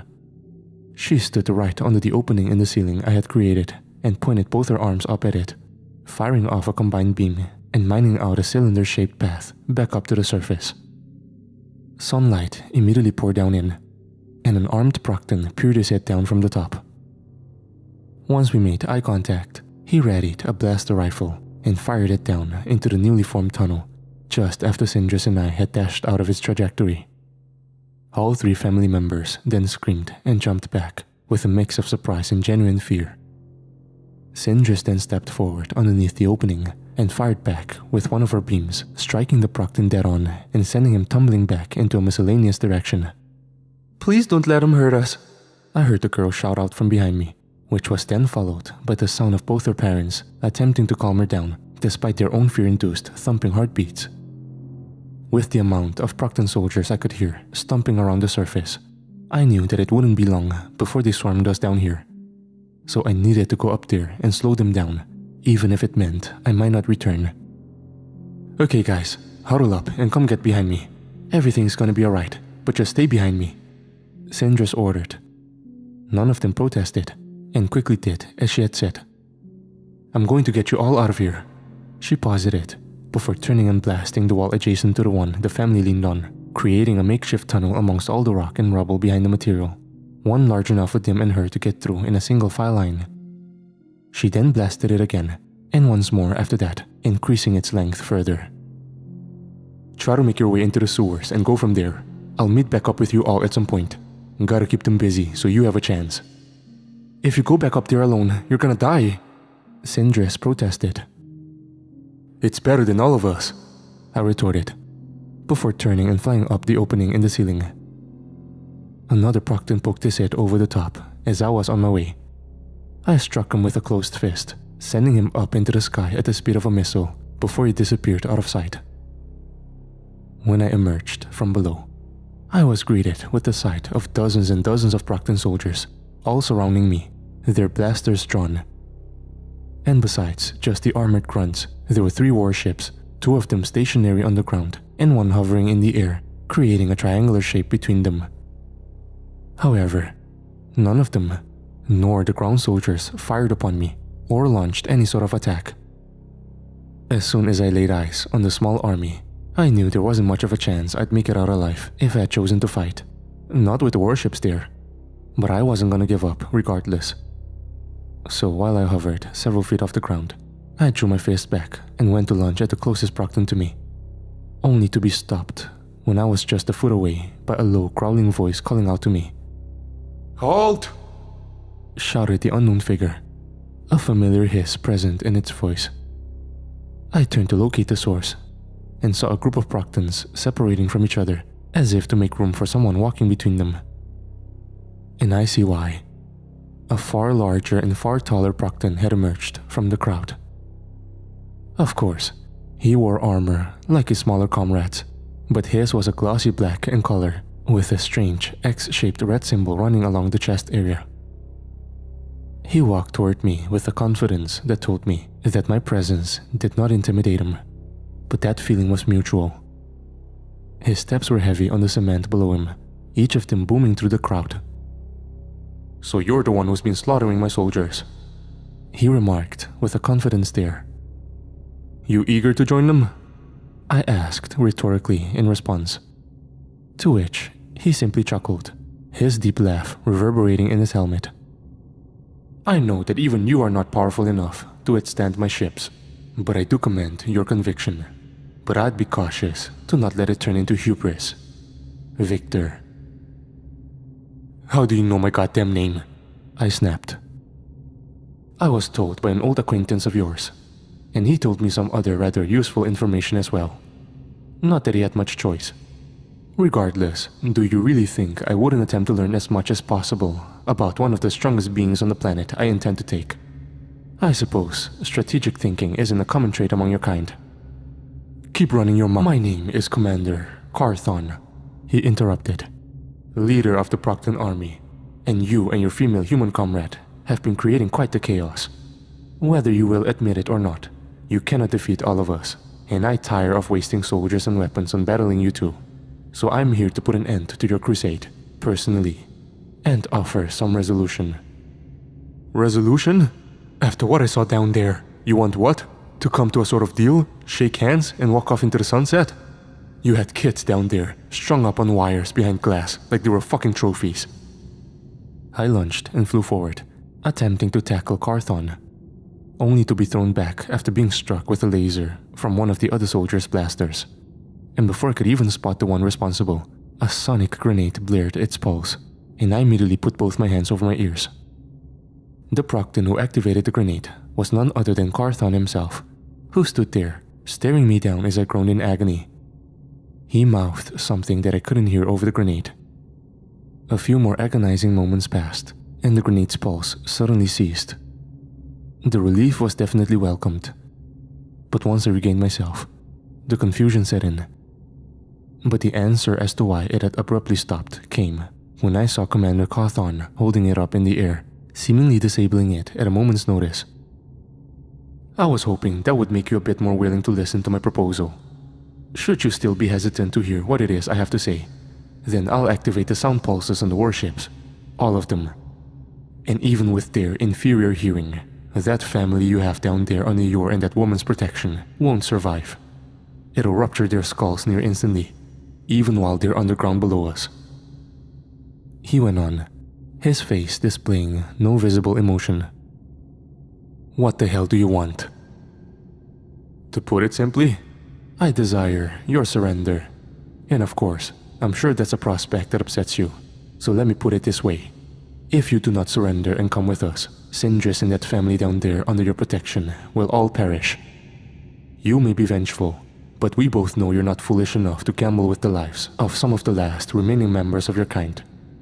So, how would you like this to proceed, Victor?" "I need to go back down there and talk to them first," I announced, prompting an irritated look on Carthon's face. "Do you take me for a fool? The moment you're down there, you'll attempt an escape. Your decision needs to be made, and it needs to be made now. Surrender yourself, come with us, and I will ensure my soldiers I've sent below will spare their lives." Without answering verbally, I slowly lowered myself down to the ground, careful not to provoke any attack from the surrounding forces. After which, I stood and faced Carthon. Only several feet of distance set between the two of us. Multiple Proctans raised their blasters higher, anticipating an attack from me. I then allowed a smirk to emerge, something that prompted a look of confusion on Carthon's front face. "You know, I actually do take you for a fool. Before you finished surrounding us up here, Sindris sealed off the corridor that connects your lab to the prison you've got going on below. The soldiers you sent down there have to blast their way through dozens of feet of rubble to get to them. All this time you spent up here with me, running your mouth, has given her plenty of time to create another exit. Should have sent more down through the hole we created. But it would appear strategic thinking isn't a common trait in your kind. Carthon then backed up, a look of furious nature emerging as he went to reactivate the sonic grenade in his appendage. But before he could do so, I simply barreled into him, pushing him off the ground with enough sudden force to rupture and crack a sizable area of the pavement, some of which fell into the already existing hole. I blew right past Carthon, knocking him and several Proctans out of the way. As the sonic boom erupted, I flew swiftly, with the intention of escaping the warship's sound pulses before they were activated. "Release him!" shouted Carthon at the other Proctans below. But I didn't have time to let the confusion of whatever it was he was talking about slow me down. I first intended to get as high as I could, at least low cloud level. The range on the grenade's pulses didn't travel nearly that distance, but the warships were a far different story. I kept up my flight, closely approaching the first level of clouds when I felt an unexpected firm grasp around both my ankles. And before I could even react, I was yanked and thrown downward with a force that I wasn't able to counteract. I tumbled back down toward the ground. I had backward somersaulted for some 200 yards before finally gaining control of my momentum and coming to a stop in the air, hovering there as I took a glance up at whatever it was. There, floating in the sky above me, was a sight that induced a combination of horror and genuine confusion. It was a man, one of enhanced nature, by the name of Droven. On his head sat some sort of metallic circular-shaped device that was attached and seemingly fused to the upper left side of his face and skull. His head was completely bald, hair-wise, but several long scars and dried scabs of blood were dispersed amongst it. His skin had looked sickly, a pale, almost ghostly white. His eyes were bloodshot far beyond what was normal to see. They approached being completely red. His uniform, a skin-tight outfit with a midnight blue color scheme, had been torn and cut at the chest, revealing a thick ring of scar tissue that ran across his pecs and sternum area. The thing about Droven is that not only was he a member of the enhanced special forces like me, he was actually the one who trained me when my powers first emerged. Both due to the fact that he possessed the exact same power set, and because he was more powerful than me overall in nearly every skill set, with the exception of speed. And even that wasn't a large gap by any means. Is that you, Droven? I thought you were dead. I spoke up, but quickly decided it was futile. He was likely under some sort of mind control, which I'm sure the thing attached to his head was for. But then, I looked closer, and his eyes widened. He seemed almost horrified, but at the same time, I could tell he had genuinely reacted to what I said. Victor? He stuttered. Oh God, I'm sorry I have to do this. I'm so sorry. He repeated with a choked tone. He pulled an arm back and then barreled toward me with an instant sonic boom, attempting to strike me with his left fist. I just narrowly avoided a blow by flying up above him, putting enough distance between the two of us to look down and speak to him once again. What happened? What did they do to you? I inquired. I'm sorry, he replied with an almost sobbing conviction, before flying up, quickly closing the distance and striking me in the chin below with a powerful uppercut. Farther up I went. He hit me so hard, I nearly made contact with the clouds, before bringing myself to a stop after practically ragdolling for several seconds. I felt the metallic taste of fresh blood in my mouth, and spit some out, letting it plummet down below. You'll make it painful if I don't do this. Please, Victor, help me. He continued on, while making his way up toward me from below. He drew his arm back, preparing to deliver another blow, but I came prepared and simply caught it with my left, and attempted to restrain his other arm with my right to avoid him swinging. But his superior strength was making me strain with everything I had to do so, and I knew that my grip wouldn't last long. We both soared through the air as he began to wrestle his way out of the hold. And even while doing so, he maintained a horrified look as our faces were less than a foot from each other. "Carthon, he did this? How?" I said with a strained tone as I struggled to keep Drovan's arms in place. He pushed back and shoved me forward, breaking my grip and sending me flying several dozen yards back. I straightened myself out before looking over at him as he continued toward me once more. I barely avoided the incoming blow by darting off to the right, and once I started flying, I didn't stop. Truth be told, I knew it would likely become necessary to defend myself more violently sooner or later. But I first wanted to understand the full extent of what had been done to him. It might have been possible to reverse it. He pursued me while I soared through the air, and I knew I couldn't just fly away from him forever. He would continue to give chase. Not that he seemingly had a choice in the matter. It might seem foolish, I know, but if there was a chance I could save him, reverse what happened to him, without having to go right to the worst case scenario, I wanted to try. "They ambushed me," he blurted. "The ships. They used the ships, put me in a cage, numbed me, cut me open while I watched.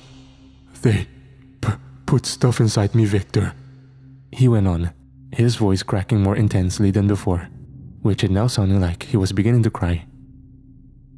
"I can't control myself. I can't.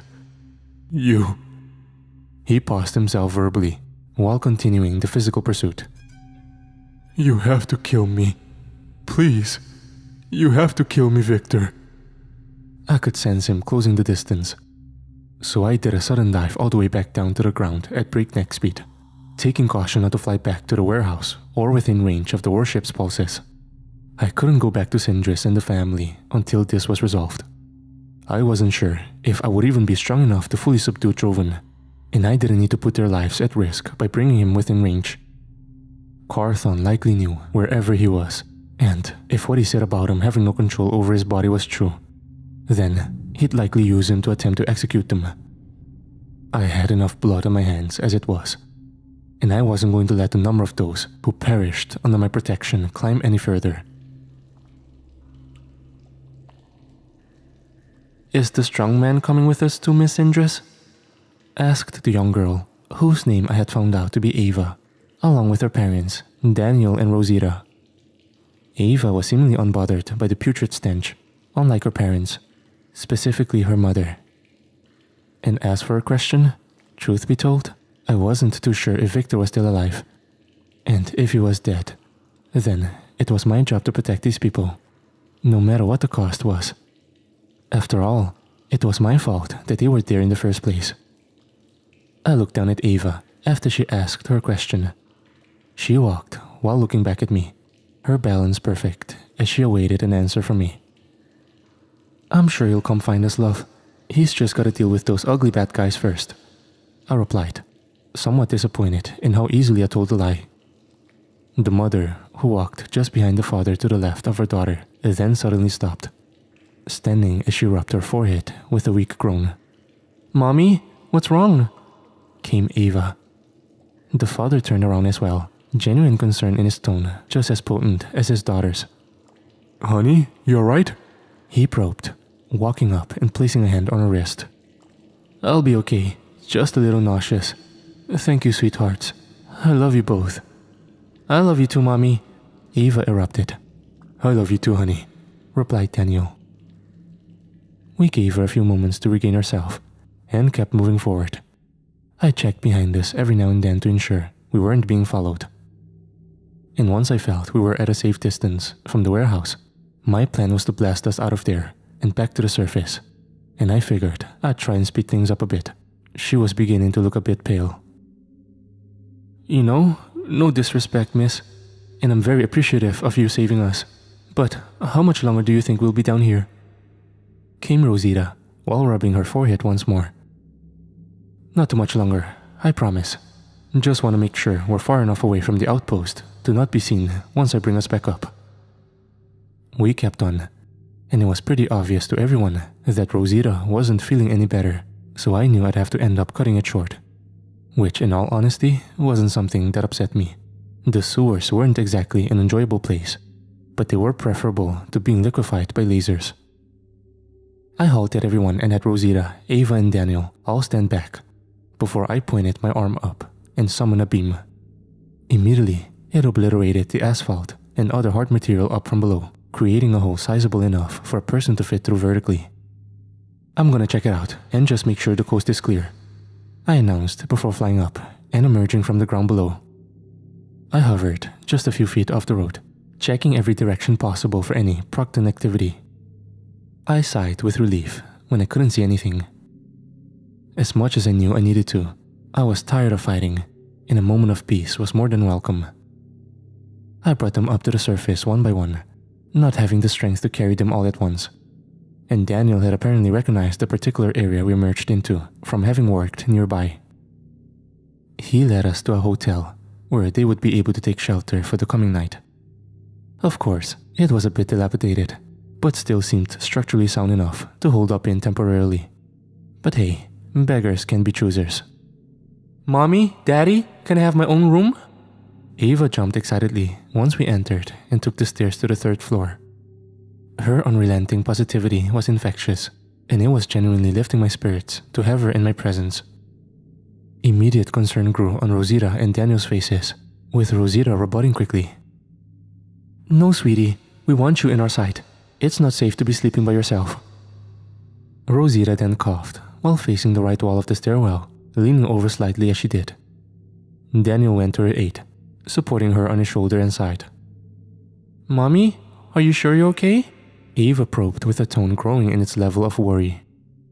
Ava then approached her mother and, in an attempt to assist her father, pushed her body weight up against hers in order to support her. Rosita and Daniel smiled, appreciative of her gesture. It was only a matter of a few seconds that went by, and Rosita's more pale, sickly color suddenly began to fade. And she took a step back and straightened out her posture, looking somehow stronger than she just had mere moments earlier.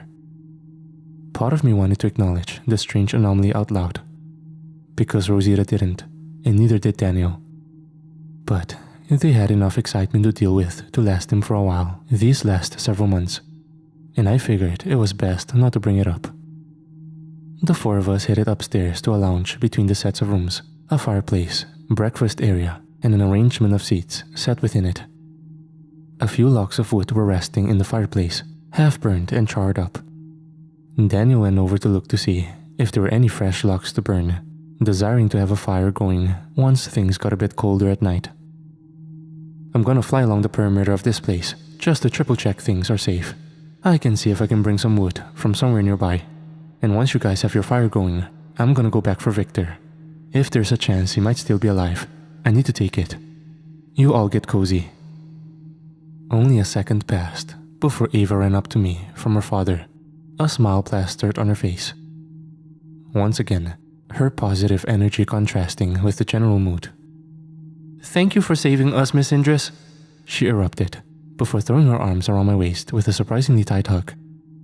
Only seconds after we made contact, I felt a jolt of invigoration and an energy boost. I simply felt better. Much better. And it wasn't the typical euphoria of human contact that you typically get from a hug. This was, I don't even know how to describe it. It wasn't something I could confidently say I experienced before. I smiled and returned Ava's hug. "You're welcome, love. I'll be back for you guys soon. Just gotta find the strong man," I replied. I turned to begin leaving, intending to fly out one of the open windows in the closest room. I went to open the door, and once my hand was on the knob, I paused after looking at it. Just moments ago, a cut I had acquired from mine and Victor's fight with the Proctans sat on the back of my right hand, starting around the center of it and went up to the webbing between my middle and ring finger. It hadn't even started scabbing up when we arrived at the hotel. But now, it had completely disappeared, as if it were never there in the first place. Just a smooth patch of skin. The sudden energy and mood boost, my cut disappearing, Rosita becoming suddenly invigorated and less sickly looking. Ava was the common denominator in all of those. And if my assumption was correct, then She was likely enhanced and didn't even know it. And so far, it seemed that her power consisted of being able to restore at least living beings to perfect health. As to what extent and limit of that power actually was, I had no idea. I assumed her parents were likely not aware of this. I don't think she even was. But it wouldn't be my place to go announcing it. So when I got back, I planned to pull Rosita and Daniel aside to inform them of the conclusion I came to. But for now, they needed a break. And speaking of, just before I had opened the door to the room to exit through the window, Rosita's voice stopped me dead in my tracks. "Hey there, do you mind if we talk for a second?" I turned to face her, and she approached me slowly, looking up at me as I looked down at her. "Not at all. Is everything okay?" I asked.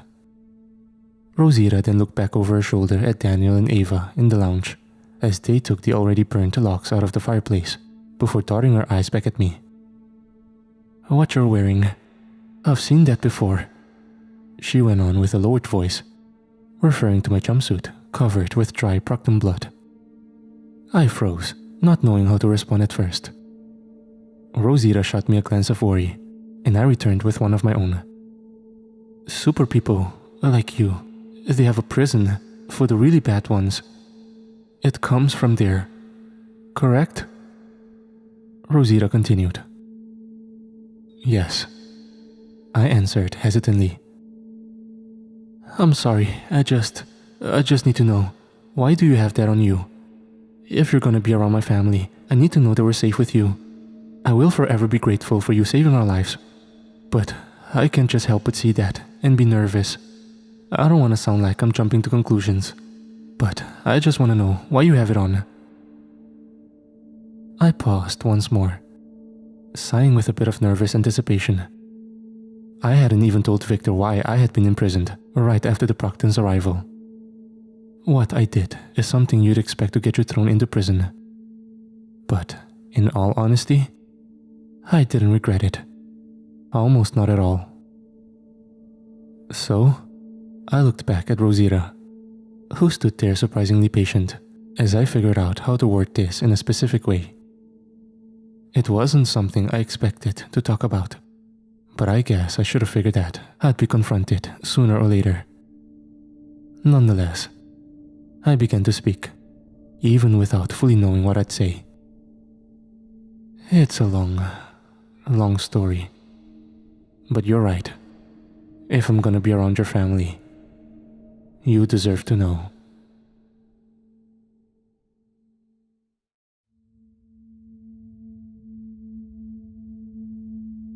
March 5th, 2026. 1 week before the Proctans' arrival. "Welcome back, old man," Sean announced after I closed the apartment door behind me. He sat on the couch, his work gear and jacket hung up neatly in the corner on the coat rack. "I'm 3 years older than you," I chuckled. "Guarantee you that we'll be getting gray hairs at the same time. I doubt I'll see a single one on you after whatever they pumped you with. Speaking of which, who they have you flying around after out there today at work? Godzilla? Dracula? The cartel?" Actually, today, I just had to sit through a bunch of meetings and training sessions. Surprised I didn't doze off and woke up to Droven getting on my ass about it. I said as I dropped my keys and belongings on the dining room table. "How about you though?" "Well, me and my team had to go pick up this kid who swerved off the road into a tree. Nothing too serious injuries-wise, but still wanted to get taken to the hospital to get checked out. Asked him what went down while we were in the ambulance on the way there. Told me he was texting his girlfriend on the way to her place." An immediate chuckle escaped my lips. "Can't say I wouldn't have done the same," I added before heading into the kitchen and putting my hand on the fridge door. He seemed like a nice kid. His parents were pissed once he called to them though. His mom wasn't even on speaker, and I heard her like over 10 feet away from where I was standing. I opened up the fridge, and a soda that I had left in it earlier that day was no longer present, prompting a frown to form on my face. "Damn it, Sean, did you drink my Dr. Pepper?" I grilled with a sigh. "Shit, was that the last one? My bad," Sean retorted. I'll give you a 20 if you want to run to the store and get a new one. Maybe grab a few other things while you're at it. My sweet tooth is kind of flaring up. A Milky Way or Snickers should do the trick. I'd like to get a list of the times when your sweet tooth doesn't flare up. Hey, let's not act like you weren't just yapping about a bottle of Dr. Pepper. Alright. You got me. Sean got up before digging in his left pocket and retrieving a $20 bill, handing it over to me with a sarcastic smirk. Maybe we can check out that new horror movie that came out a couple weeks ago, he suggested. It's already on streaming. Which one? It's not that one about those cannibals that live along the highway, is it? No, don't worry. One I was looking at was about this monster made by some government division that goes around hunting other monsters. Oh, a little monster on monster action, huh? Damn it, Victor, why'd you have to phrase it like that? He asked before trying and failing to hide his encroaching smile. I did it on purpose, I said as I turned to head back out the door, but stopping along the way and placing Sean's 20 on the kitchen table. Hey, take that with you, he exclaimed. Don't make me get off this couch and glue it to your ass. Nope, your money's no good tonight. I'll be back with the goodies soon enough. Go ahead and get that movie pulled up. We'll look at it while we stuff our faces. Sean then fully allowed his smile to emerge. I put my hand on the knob and began to turn it, before his voice caused me to cease said action. Be safe out there. Pentagon put out a report about some UFO activity going on around the coast lately. Was on the news today. I think I can handle a couple of green bug-eyed aliens. Present day.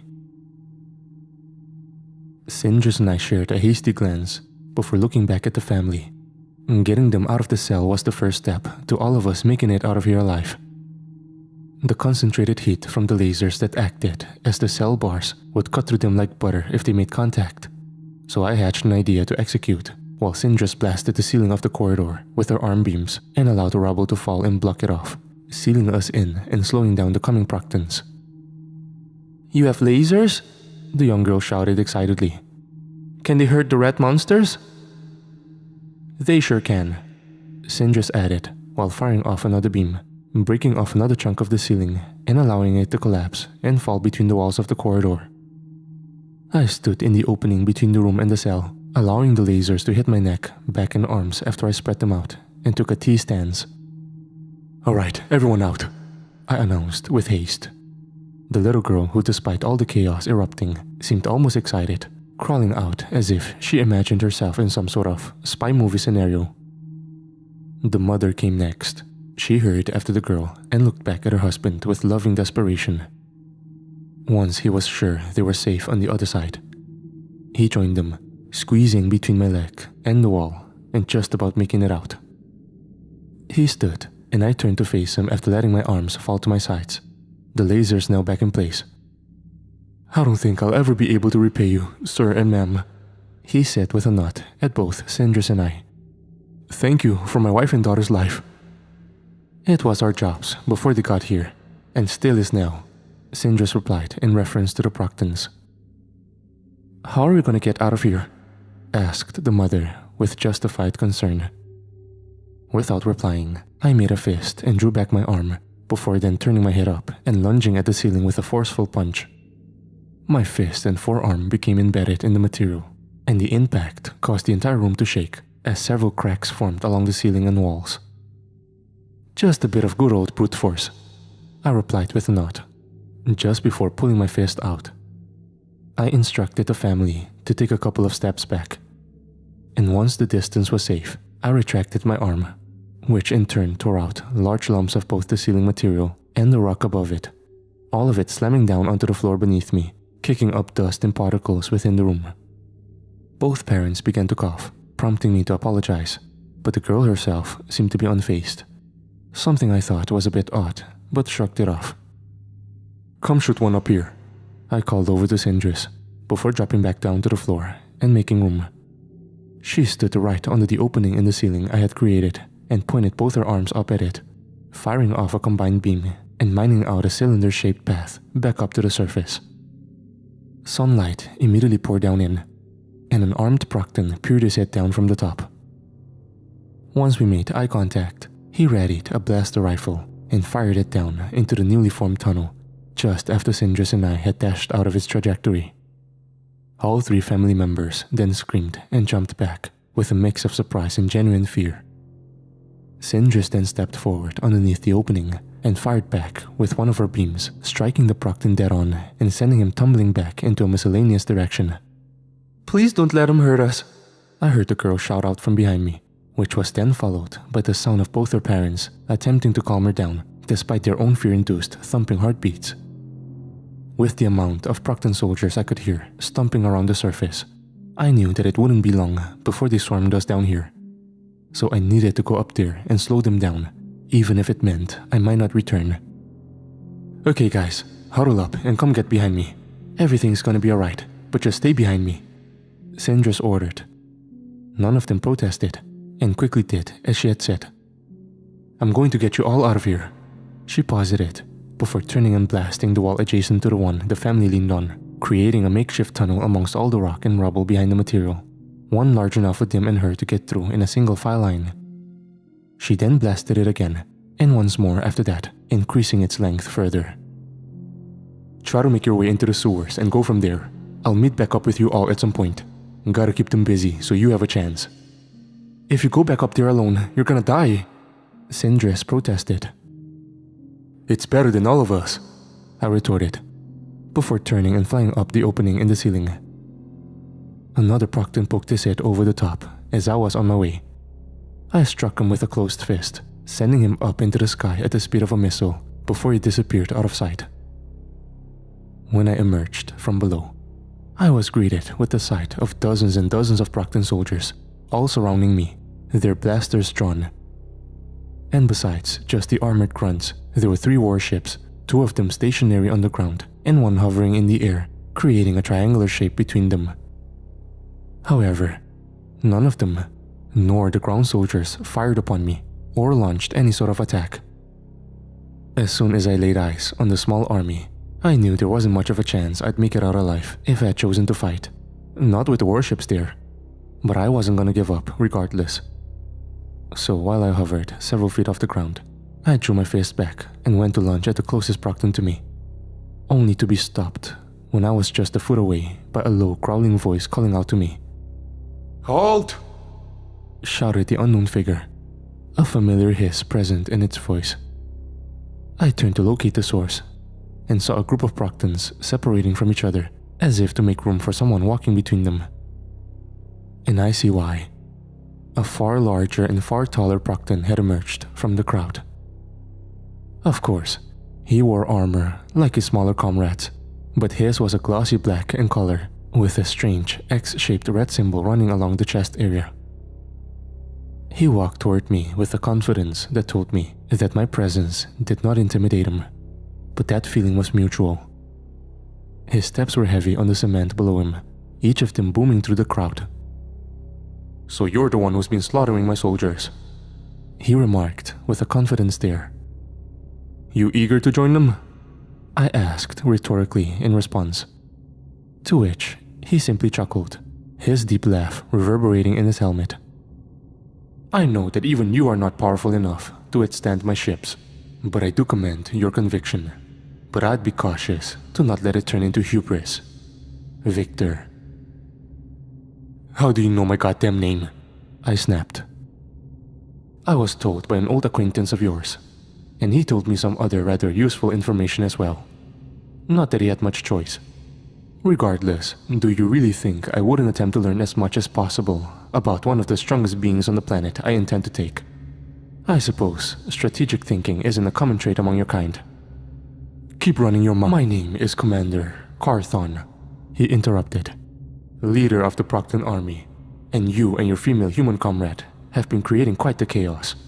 Whether you will admit it or not, you cannot defeat all of us, and I tire of wasting soldiers and weapons on battling you two.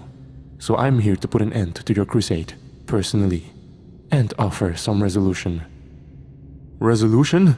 After what I saw down there, you want what? To come to a sort of deal, shake hands, and walk off into the sunset? You had kids down there, strung up on wires behind glass like they were fucking trophies."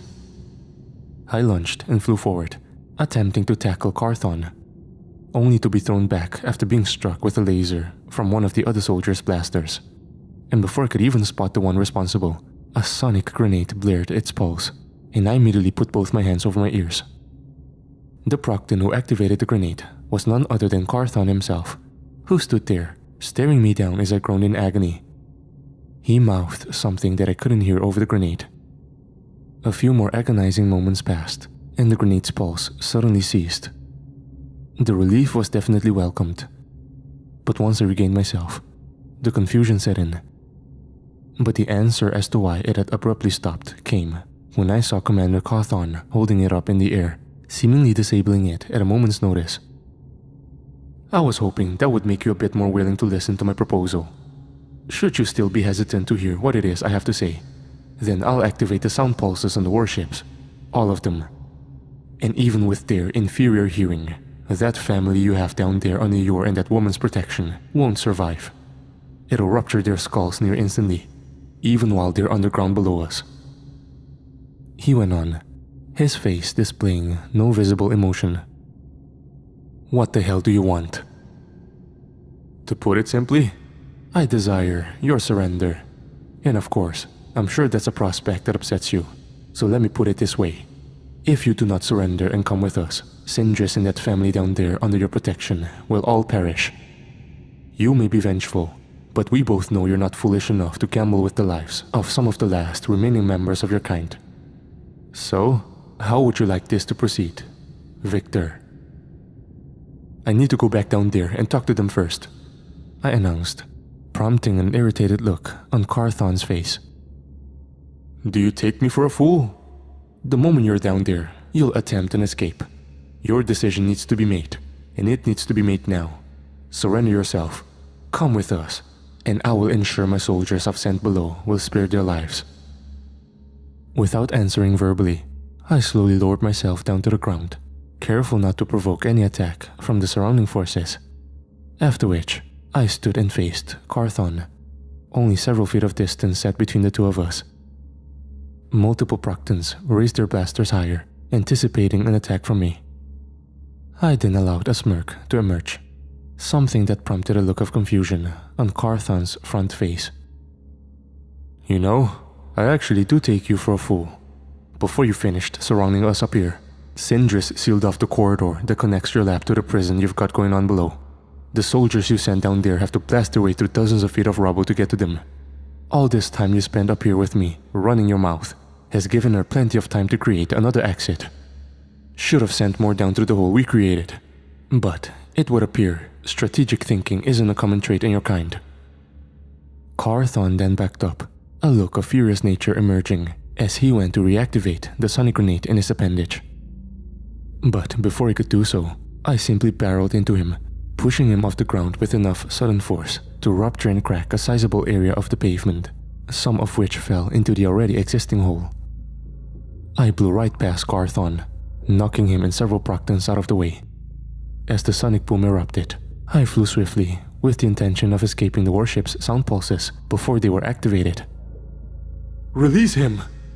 shouted Carthon at the other Proctans below.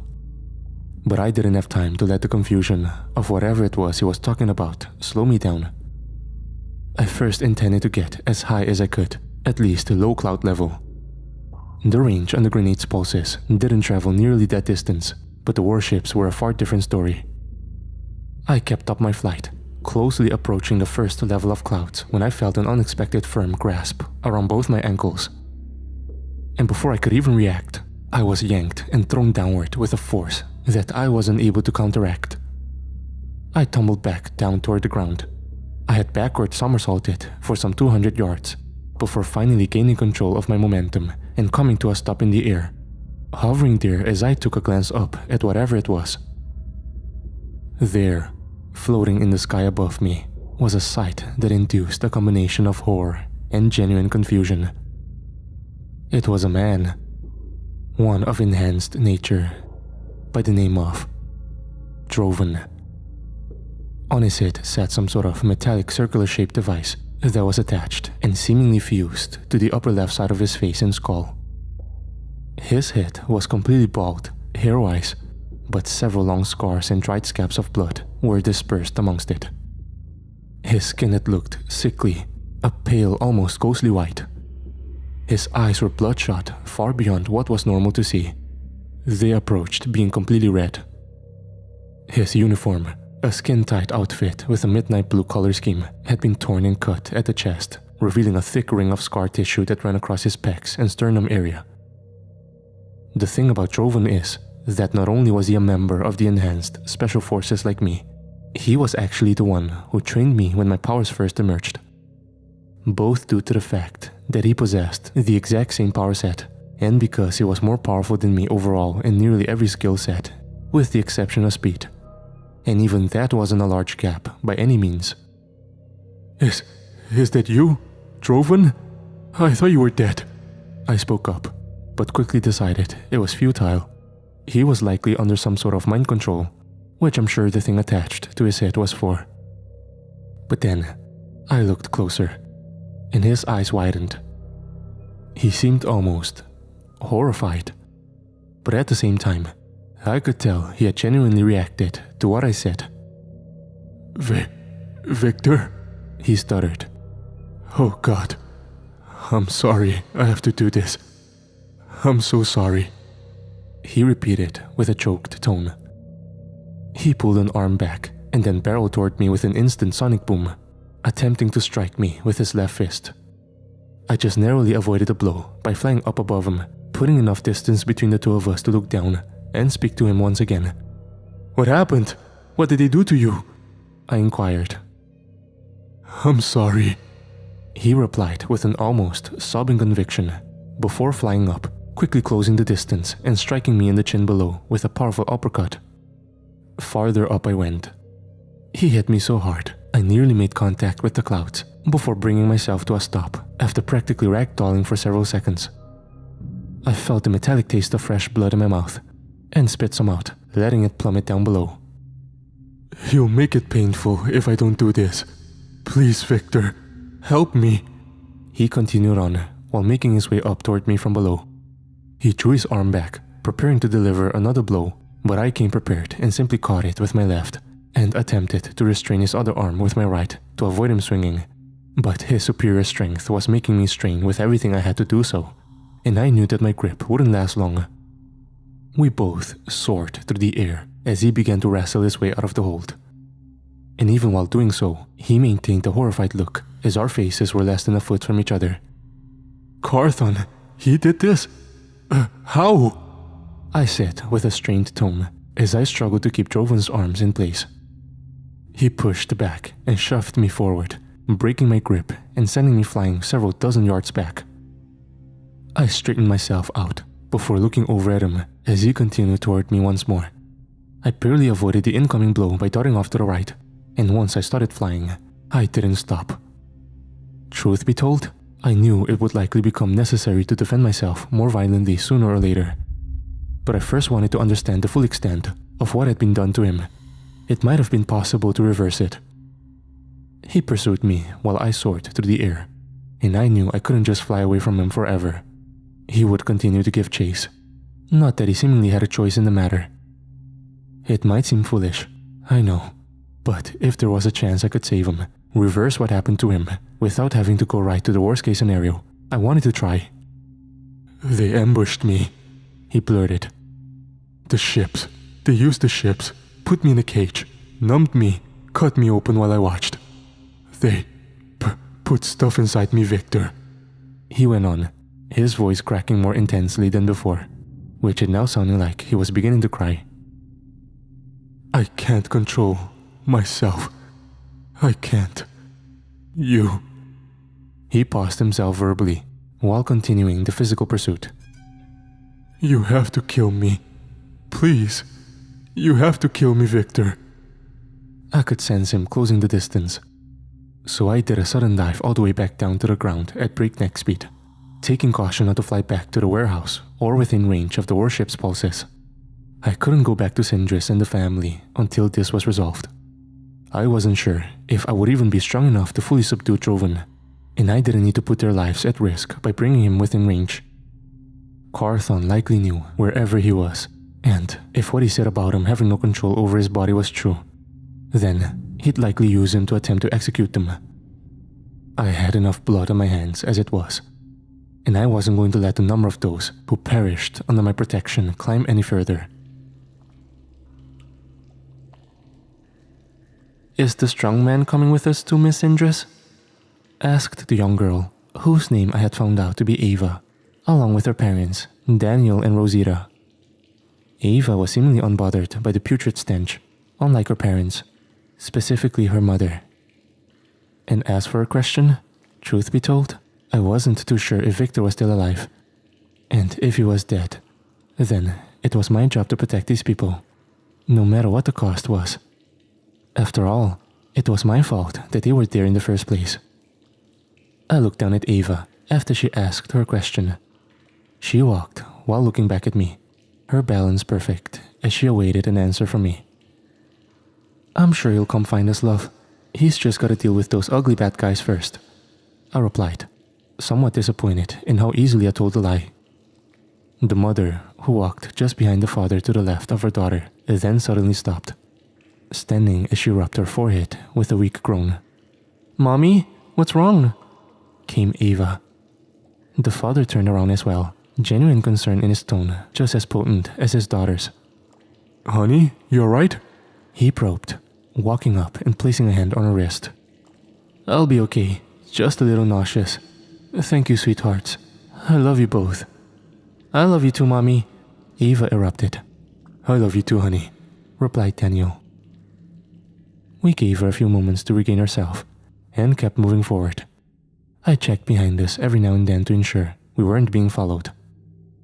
And once I felt we were at a safe distance from the warehouse, my plan was to blast us out of there and back to the surface, and I figured I'd try and speed things up a bit. She was beginning to look a bit pale. "You know, no disrespect, miss, and I'm very appreciative of you saving us, but how much longer do you think we'll be down here?" came Rosita while rubbing her forehead once more. "Not too much longer, I promise. Just want to make sure we're far enough away from the outpost to not be seen once I bring us back up." We kept on, and it was pretty obvious to everyone that Rosita wasn't feeling any better, so I knew I'd have to end up cutting it short. Which, in all honesty, wasn't something that upset me. The sewers weren't exactly an enjoyable place, but they were preferable to being liquefied by lasers.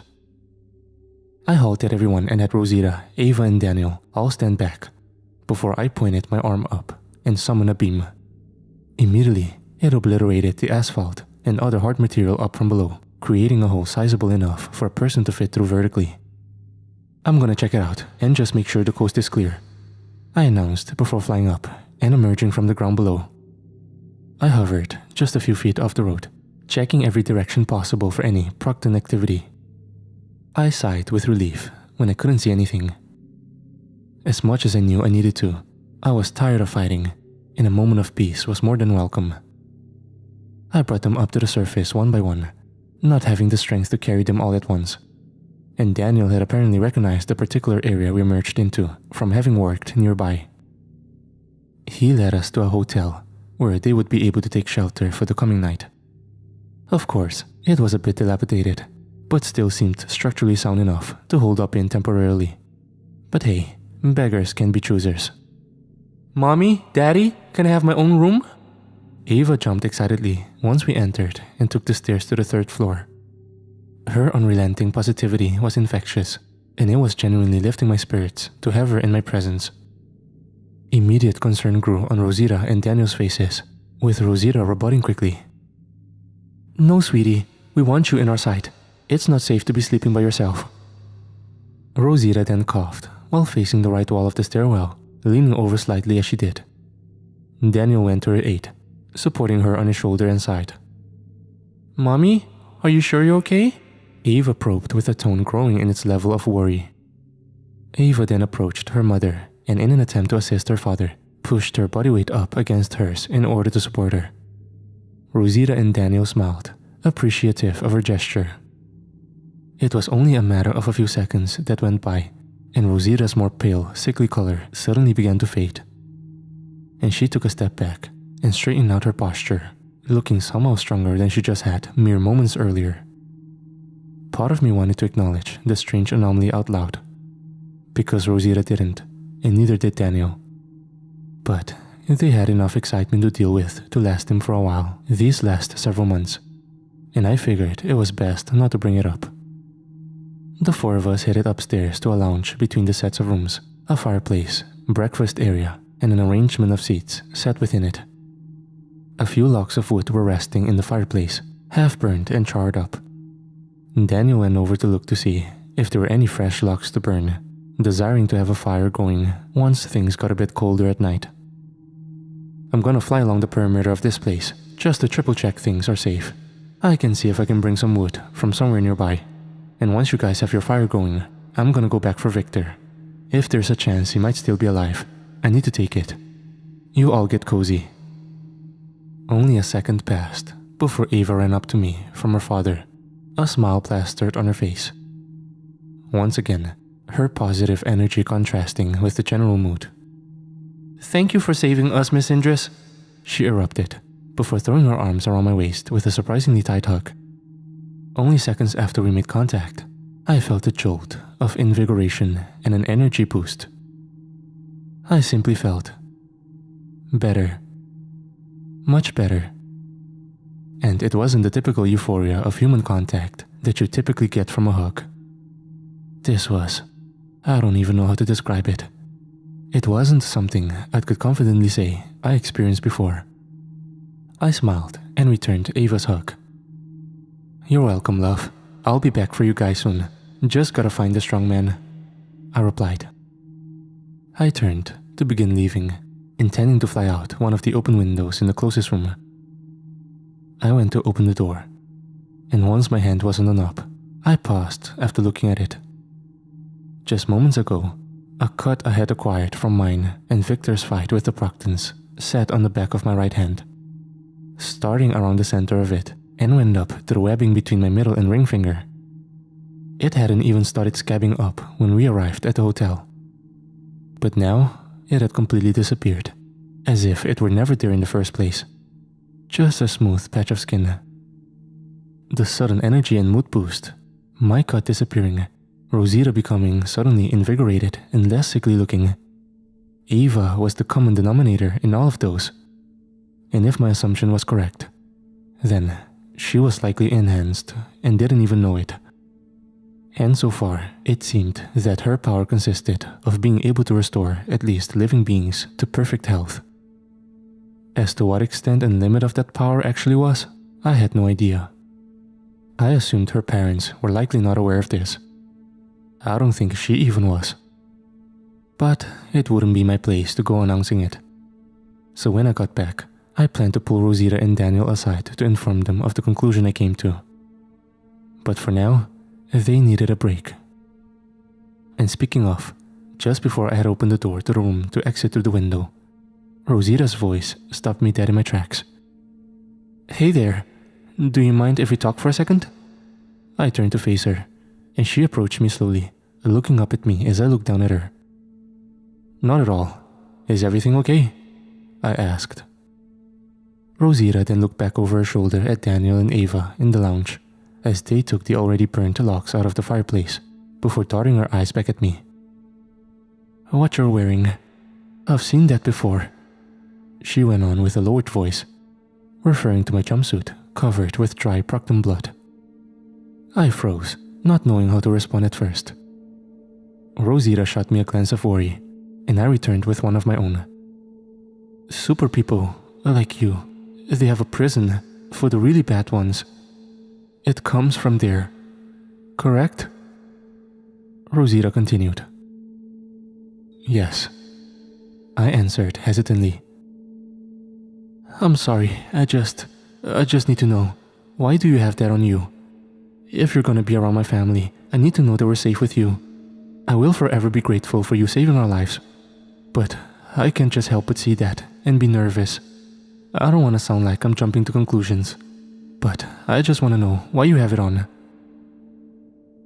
I paused once more, sighing with a bit of nervous anticipation. I hadn't even told Victor why I had been imprisoned right after the Proctans' arrival, What I did is something you'd expect to get you thrown into prison. But, in all honesty, I didn't regret it. Almost not at all. So, I looked back at Rosita, who stood there surprisingly patient as I figured out how to word this in a specific way. It wasn't something I expected to talk about, but I guess I should have figured that I'd be confronted sooner or later. Nonetheless, I began to speak, even without fully knowing what I'd say. It's a long story. But you're right. If I'm gonna be around your family, you deserve to know.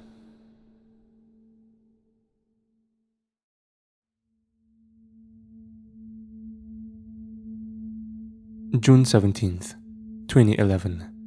15 years before the Proctans' arrival. Ballistic Resistance Test 1 for Subject 17B. Weapon caliber 6.62. Distance to be fired from 50 yards. Area of subject targeted. Head. Whoa. I objected to the man in the lab coat. Hold on just a minute. You did not tell me you'd be shooting me in the goddamn head today. We're behind schedule, Victor, he retorted. Besides, we've already completed bone and flesh density scans. This bullet shouldn't be any more painful than someone throwing a marshmallow at your head. Easy to be relaxed when you're not the one volunteering your skull to a bullet. I sighed. But if it's gotta get done, then it's gotta get done. Just hurry up and get it over with, I said before straightening my posture, now staring down the man who raised the rifle he held up toward my head. He smirked as he stared down the barrel, almost like he was amused at my agitation. I closed my eyes as he squeezed the trigger, took the shot, and the bang erupted. That alone told me I knew I was still alive, because as they say, you never hear the bullet that kills you. I opened my eyes, and on the floor below was the crushed bullet, as if something had attempted to squeeze it inwards from both ends. I reached up and placed my finger on the small spot on my forehead where it had impacted. Once I brought it back down and saw that there was no blood on it, I officially knew I was bulletproof. An odd but simultaneously awesome revelation. The scientist then ordered the sniper to fire 2 more rounds at me, one in the chest and one at my shoulder, both of which ended in the same result as the first. I barely even felt the impact of the bullets hitting me. And while I'm sure that this wasn't the true limit of my newly given superhuman durability, it sure did reassure me that I'd never have to worry about being shot again. After the ballistic resistance test had been completed, they then put me through a temperature endurance trial, the first of which was heat. Let's just say that being told to sit inside of a specialized furnace that can heat up to 3000 degrees Fahrenheit makes you reconsider the decisions you made leading up to that. But hey, I signed up for this after all. I'm not really sure how to put this, but it was completely comfortable. It felt no different than any other space at room temperature. I stayed in there for several minutes and suffered not even a single burn or a bit of pain. After that, I was treated to stepping inside a cooling chamber that was able to drop just 5 degrees above absolute zero. But again, I felt fine, as if someone had turned on the AC. These new abilities were surreal, and the implications of having this level of power were somewhat scary. I considered myself a reasonable person, but what if something happened? Like I lost my cool for just a second at the wrong moment, and someone died. I could only hope that from now on, until my death, I handled this great power with great responsibility. Present day. What's the biggest monster you fought, Mr. Rubble? Came Ava as she bit into an apple. We all sat gathered around the fireplace in the hotel lounge. I smiled at Ava before swallowing a bite of food in order to answer her question. Took down a huge, scary sea monster once. He was bigger than a whale, much bigger, and he kicked my butt pretty good. But eventually, I got back up and took him down, but not before he knocked out a few teeth. Ava perked up upon my response, excitedly sitting up in her chair and nearly knocking her paper plate with her foot off of her lap. What about you, laser lady? What's the biggest monster you fought? She grilled enthusiastically after whipping her head around to face Sindris. Well, Sindris said, sitting up and resting her fork on her plate. She leaned forward with a dramatic look. Ava eyed her with great anticipation, much to Daniel's amusement. There was this giant worm monster. It would crawl on the ground in the sewers. She went on, before being swiftly cut off by Ava. Ew, worms and the sewers? I hate both of those. A lot. So gross. I know, right? Sindris replied with an agreeing nod. But anyways, this big worm would crawl around in the sewers, and it would come up sometime and snatch up little boys and girls like you. So I took it down, blasted it with these. She smiled before raising her arms and allowing them to begin glowing their sapphire shade, much to Ava's excitement. Awesome, she shouted before taking another bite of her meal. Your arm colors are so pretty. Well, thank you. While we're on the topic, Victor, did you grow some of your teeth back in the past few hours? Asked Rosita. Is that one of your powers? Without answering the question verbally, Sindris and I shared a glance, both of us smirking at one another. Now seemed like a time as good as any to reveal what we knew about Ava. What? Daniel and Rosita asked simultaneously. Both of them looked over at us with confusion and intrigue. Is there something we're missing? Rosita grilled. We think that Ava has abilities. Special abilities, I declared. Both Daniel and Rosita's eyes widened as they stared back at us. I could hear both of their heartbeats increase in speed, but Rosita relaxed her expression after a few seconds, it instead morphing into skepticism over shock. I think maybe you're both misreading some things. I haven't seen her show any signs of. Oh my god, powers? Do I have powers? Please, I want powers. Ava blurted, cutting Rosita off. Miss, Sindris began, addressing Rosita. When the three of us were walking down that sewer tunnel, and you started to feel not so good. You looked pretty sickly, like the color was draining from you. But as soon as Ava hugged you, your pigmentation returned to normal. You looked way better, and seems like you were more energetic. I do have super healing, ma'am, I added.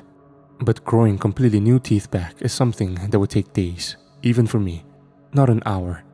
Drove and broke some of my ribs and nearly cracked my sternum, and it would take me at least several hours to heal from something like that. Your daughter has a gift. I'm not saying I don't believe you, Daniel interjected. But this is coming as a shock to all of us. In her childhood, we never noticed any, special developments. Well, was there any point you three were separated while you were being held by the Proctans? Well, they did come to take. Daniel began, before just like Rosita, he was cut off by his daughter. They took me to a bad room and gave me shots, like at the doctor. They hurt, Ava exclaimed. Sindris and I exchanged another glance, one of complete mutual understanding and intention. Sweetheart, came Sindris. Did you see what was in those shots they gave you? Just a weird green water. It looked like slime. You didn't tell us they injected you with something? Rosita erupted. Are you okay, princess? Is there anything else? Anything else at all they did to you that you haven't told us? You could be hurt or poisoned. Rosita then embraced Ava in a tight, maternal hug. Daniel joined in, attempting to comfort the both of them. We're just glad you're alright, princess. That's all that matters. I feel okay, I promise, Ava pleaded with her parents. Sindris and I quietly agreed that it would be best for us to let them have the room, so as not to interrupt their moment together. She planned on going out to search for more food and supplies. The both of us headed for the window inside the room I was laying down in earlier. Sindris peered her head out, while I listened out for anything out of the ordinary. Ultimately, I decided I was gonna hang back and keep an eye on the family in case something happened. Sindris flew out and then hovered in the air just a few feet outside the window, looking down at me as we locked eyes. I shouldn't be gone longer than a couple of hours. Just keep them safe. I'll make sure I don't come back empty-handed. Watch your back out there. Joven's still alive, and now completely under that shithead Cawthorn's control. If you see them, keep your distance, and don't let them see you come back here. Last thing we need is you down for the count." "I will. Don't worry." She smiled. "Take care of them and yourself, Victor." "Will do." I nodded. After she had taken off, I heard some light footsteps approach me from behind, ones that were accompanied by a faint heartbeat. I turned, finding Rosita and Daniel both standing there with their arms crossed, looking at me. "We believe you. About Ava." Daniel spoke up before I could. "I know we were a bit, skeptical back there. Just kind of a hard thing to immediately accept." "You're not stupid. You guys just got done spending months being locked up and prepped to be used as guinea pigs by the aliens. I'm sure it wasn't the first thing on your minds." "Sindris told us that your brother passed away. We wanted to offer our condolences. What was his name, if that's okay to ask?" said Rosita. "Sean. He was an EMT. Saved more lives than I ever could." "Well, may Sean rest in peace," Daniel declared with a respectful nod. "Thank you. That means a lot, really. We don't mean to pry. Just figured it would be nice to get to know you as all. Get to know Victor, not Rubble," he added. "Well, enough about me. What did you two do before all this?" "Accountant," Rosita said with a hand raised shyly. "A few different things, but my most recent gig was delivery driver," Daniel chimed in. "Decent pay?" "Actually, yeah, wasn't too bad. Boss ended up giving me a bonus a few months before all this started. Took these two on vacation." "Hey, awesome. Where to?" "A little beach over down in the Daniel was cut off abruptly and without warning as I felt a powerful force collide into my back. Powerful enough to throw me forward with a great speed and slamming right into both Daniel and through the wall behind him. I crashed through pipes and drywall, unable to get a hold of my bearings until seconds after the fact. "Ava, run! Now! Right now!" I heard Rosita shout. It was only after I pushed a large slab of drywall off of my back that I heard the sound of a repetitive whirring, as well as several heartbeats. The Proctans, they had found us. My focus on them quickly faded when I looked down, and my expression from confusion and haste shifted into horror. I could feel my heart almost stop and all the color drain from my face as my blood-covered hands began to twitch. "No, no, no, no!" I shouted, looking down at my forearms, almost smothered in blood, a lot of which dripped down onto the mangled corpse of Daniel. His body sustained wounds that made him nearly unrecognizable. Seeing Proctan corpses was one thing, but this was another far more terrible sight. My mouth involuntarily gaped as I held my hands up. My chest and stomach were covered with bits of gore. Whatever had thrown me forward, likely a Proctan blaster, had done it with enough force to make me crush him into a mutilated mess. There was no heartbeat coming from him anymore, and he definitely died on impact. Which was for the better.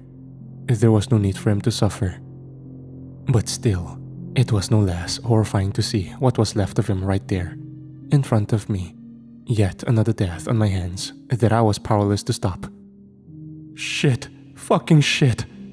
I cursed and swore, using my sleeves to wipe the blood off of my face after I heard the terrified screams of Rosita and Ava.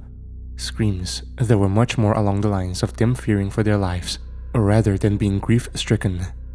They hadn't seen what happened to Daniel, but at some point, the truth would have to be told, and it was going to be a conversation no one was ready for. I had to force myself to move. Rosita and Ava's lives were in danger, and despite what I had just witnessed, I needed to make sure they did not succumb to a similar fate. I could hear them on the floor below. I flew downward through the floor so fast and stopped so suddenly that the blood on my body had been whisked away. Rosita and Ava screamed as I impacted just in front of them. The dust of concrete and drywall kicked up around us as the hard stairs cracked beneath my feet. And in the distance, I could hear repetitive metal clanking coming up the very same stairs. Ava burst into tears out of sheer fear. Rosita held her tight in an attempt to comfort her, despite the fact that I could hear her heart beating just as rapidly as her daughter's. Without any further hesitation, I kicked a section of the wall, my foot bursting through the drywall and cement, hollowing it out and making a hole big enough for the three of us to escape out of. The metal clanking and other heartbeats moved closer, and they were almost at our level on the stairwell. I grabbed Rosita and Ava, picked them up and flew them out of the hole and through an alleyway between two buildings, narrowly avoiding the structures. My flight speed had to be kept limited, unless I wanted them to end up being burned to a crisp by the air compression while flying beyond hypersonic speeds. Even with Ava's healing abilities, I was unsure if she and her mother would be able to bounce back from such a grisly injury. But I didn't make it far before I was thrown off course by a laser blast right in my leg. I tumbled through the air, still holding onto Ava and Rosita as I attempted to regain control of my momentum. And I almost didn't in time, but in the split second before we collided with the ground, I turned myself so I was facing up at the sky while holding the two above me, my back sliding along the asphalt of the street and tearing it up, leaving the both of them unharmed. I came to a stop, and both of them moved out of my grasp as I got back to my feet, the dust of the broken asphalt falling off my back and shoulders. "Look out!" Ava screamed. I peered to where she pointed, and laid eyes on a Proctan some 60 yards away, preparing to shoot us with his blaster, indicated by him having it raised to his shoulder. My hearing didn't pick him up in the chaos, but it didn't matter. I closed the distance between him and me in a fraction of a second, long before he was able to fire off a shot. The uppercut I delivered to stop him from doing so sent him well above the clouds. 5 more Proctans emerged from an alleyway. I wasted no time flying toward them. I grabbed the closest one by the legs, snatching him up right where he stood and slamming him into the other 4 as if he were a baseball bat, knocking them all into the 3rd floor of an adjacent building. Just as I went to further pummel the Proctan soldier in my hand, I myself was hit so hard that I was thrown across the street and into what used to be a pet store, smashing through the front window and into the office. Fearing for Ava and Rosita's mortality, I immediately flew back out, only to be hit again the moment I crossed the threshold between the sidewalk and the broken window. Down the road I went for several yards before crashing into a news van. A dent in the middle formed so deep that it threatened to split the vehicle in half. I frantically peered forward, laying eyes on Jovan, who hovered a few feet off the ground. His eyes and expression had been completely drained of any expressive emotion as he floated there with his arms crossed. Several yards behind them were Rosita and Ava, surrounded by a group of 4 Proctans, all holding their blasters just inches from their heads. And between both the group and Jovan was Commander Carthon, suited up and holding 2 sonic grenades. "Do not move any further," he snarled. "If you fly so much as an inch closer, she dies," he said, nodding at Rosita. "And you may be fast enough to prevent it, but I am aware it's far too large of a risk to take for you. I have grown tired of your antics, and I have come with a proposal that should satisfy both your needs and mine." "Go fuck yours," I growled, only to be cut off by my own paint yelling as Carthon activated both sonic grenades. I cupped both hands over my ears, the vibrations rattling my head and skull. But surprisingly enough, it wasn't quite as bad as before Ava had healed me. Perhaps her powers were somehow able to increase my resistance to sonic attacks. The grenades suddenly ceased, both being deactivated by Carthon. He focused on me, an annoyed expression forming. "You are a powerful specimen, Victor. That much is obvious, and this back and forth of continuous slaughter and destruction will continue endlessly at this rate." He paused. "You have something that belongs to us, a resource far more valuable than any weapon," he went on, nodding over to Ava. "Give us the girl, and we will allow you, her mother, and Sindris to go free, so long as you do not interfere with our operations any longer. Honor these terms, and I will ensure that my soldiers do you no further harm or create you no more hardship from this day forward. Otherwise, they will die, and we will continue this mindless war between one another." "You bunch of ugly, stupid aliens!" Ava shouted, teary-eyed. "Where is my husband?" Rosita snarled at the Proctan soldier just to her right, disregarding the blaster pointed directly at her temple. "Speaking of," Carthon interjected, not acknowledging either of them. "Her father can still be salvaged, but once his corpse begins to reach advanced rot, even her abilities won't be able to reverse the damage. I'd make your decision with haste." "What? What does that even mean? Victor?" Rosita cried out, desperately glaring at me with an expression that screamed she was desperate for answers, and rightfully so. I wasn't going to hand Ava over to the Proctans. Never. But if there was a way I could save her father, I needed to try. I needed to deceive them, make them believe I fully intended to agree to these absurd and idiotic terms.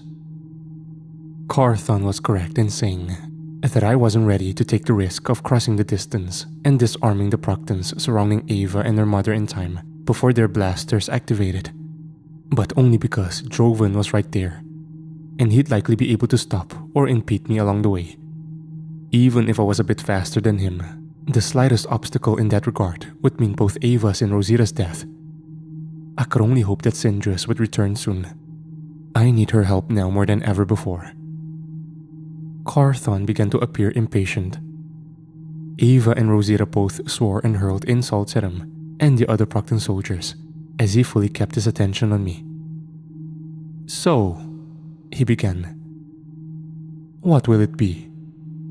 Victor."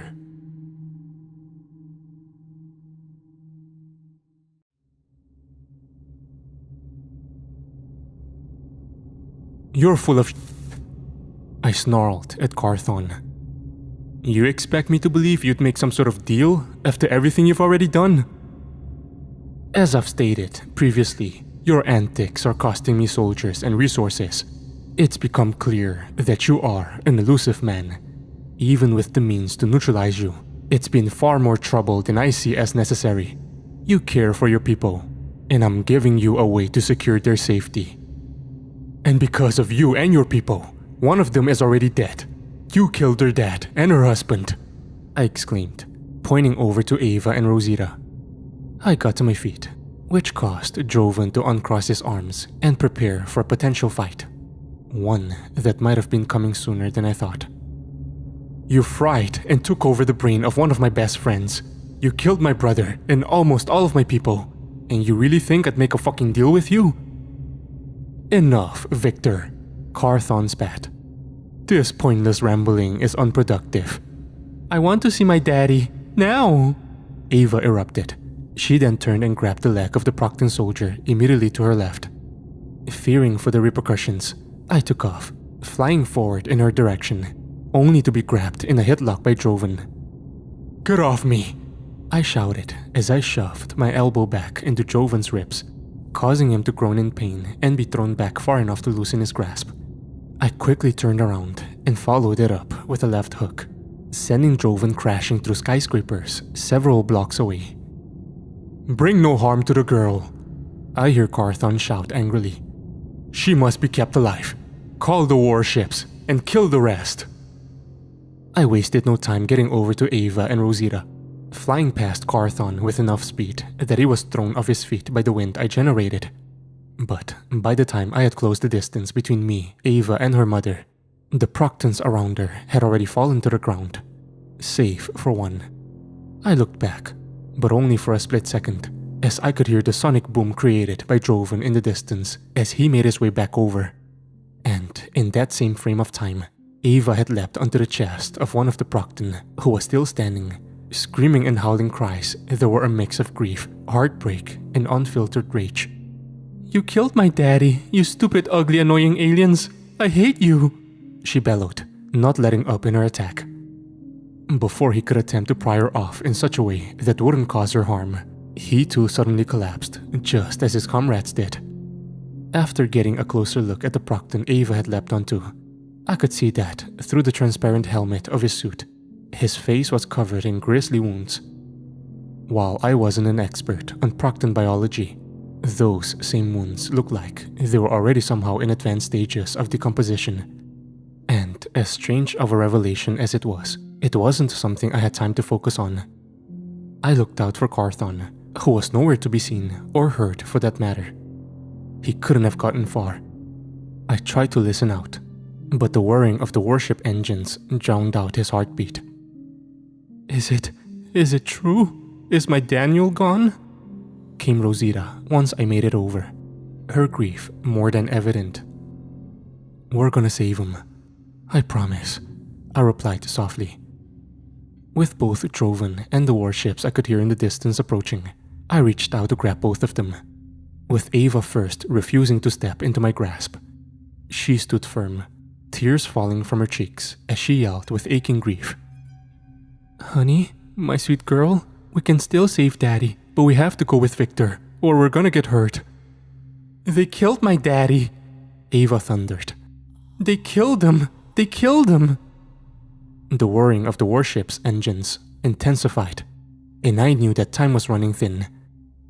Without any warning, I grabbed them both and flew them into an alleyway at the safest but fastest speed I could manage, where they'd be hidden and out of sight. After which, I darted back over to the hotel, flying right through the wall that Daniel's corpse was just on the other side of. Two unarmored and exposed Proctans greeted me on the other side, both of them standing over Daniel's body with some sort of high-tech medical equipment strapped to their backs.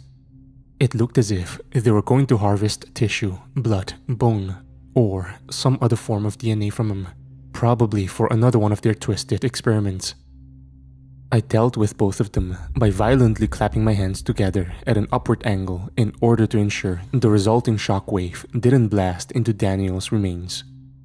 Which thankfully, it didn't, but it did catapult the two Proctans back at a bullet-like speed, crashing through the wall behind them and then being splattered against the exterior of the adjacent building like bugs on a windshield.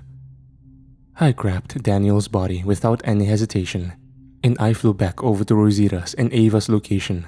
I kept my back turned when landing near them, not wanting Ava to see the gruesome sight of her father. Rosita, despite her still ever-present grief, instructed Ava to close her eyes. I looked over at both of them, ensuring that Ava's eyes were indeed closed before fully turning myself around with Daniel's body. Rosita gasped upon seeing him. She threw her hand over her mouth. And the next thing that came out of mine made me feel like the asshole of the century. I'm sorry, I really am, but we have to hurry. They're gonna find us soon. Rosita's hands shook as she grabbed onto her daughter's, telling her once more to keep her eyes shut. After planting a kiss on her forehead and telling her she loved her, Rosita then guided Ava's hand onto the shoulder of Daniel's body. She made contact, and at first, nothing changed. And my heart sank. I could almost see the color drain from Rosita's face as the wave of realization that she might not get her husband back, the man she both spent her life and created a child with, hit her. The seconds ticked by, and three of us maintained a deafening silence. However, the expressions Rosita and I exchanged were louder than anything that ever could have left our mouths. Time was running out. Come on, Daddy.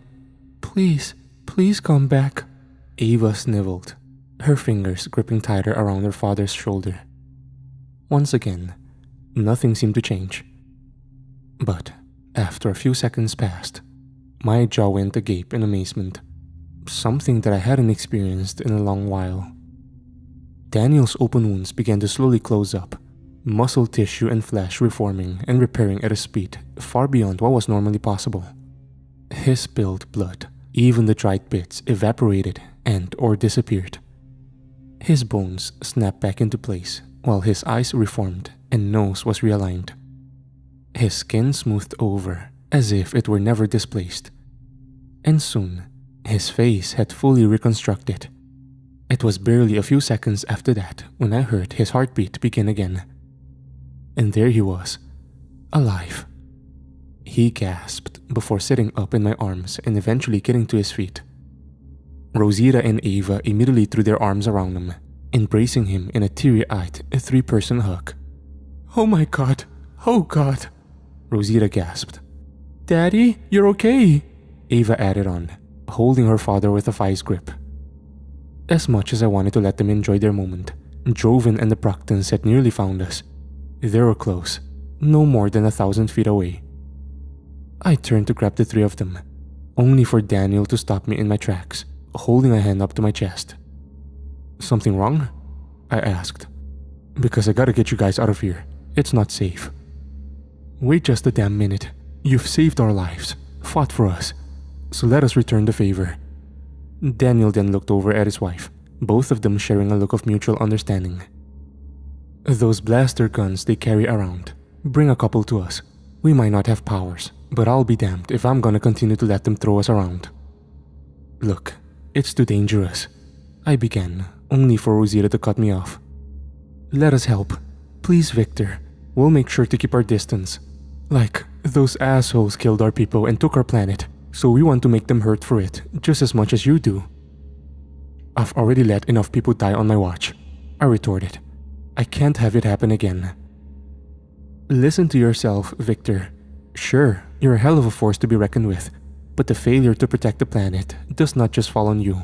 The government, the army across hundreds of countries, the hundreds of fallen heroes, the authority figures in charge of commanding those people. It doesn't all just fall on you. You need to get the hell out of that headspace. You did what you could." I looked down, somewhat defeated. I knew in the back of my head and in my heart that she was right, but it felt impossible to push myself to that same conclusion. I held what was left of my brother's body in my arms because I couldn't make it in time, because I failed to save him, and then everyone else. When I fly across the sky and see the skeletons of kids in their mother's arms, and soldiers who were sent to their deaths, I know I could have been the one to prevent that. But I failed. I did what I could, and it wasn't enough. Not even close. You are a hero, Victor. But sometimes, the good guys don't win. They just don't. As much as we would want that to be the case, all the time, it can't be. Daniel interjected. Now, bring us the damn blasters, because we're gonna help you whether you like it or not. You are a good guy, Mr. Strongman. You helped me save my daddy. Ava cheered to back up her father. As he said, you helped us. Now let us help you, came Rosita. And be quick. They're gonna find us soon. Even I can hear them now. I sighed, looking between the three of them as they stared back at me with strong conviction. I opened my mouth somewhat slowly, about to speak, only for Ava to jump forward and suddenly throw her arms around me in a tight hug. Her parents quickly joined her, all three of them wrapping their arms around me. Surprised, but delighted, I returned the expression, doing so with caution, of course.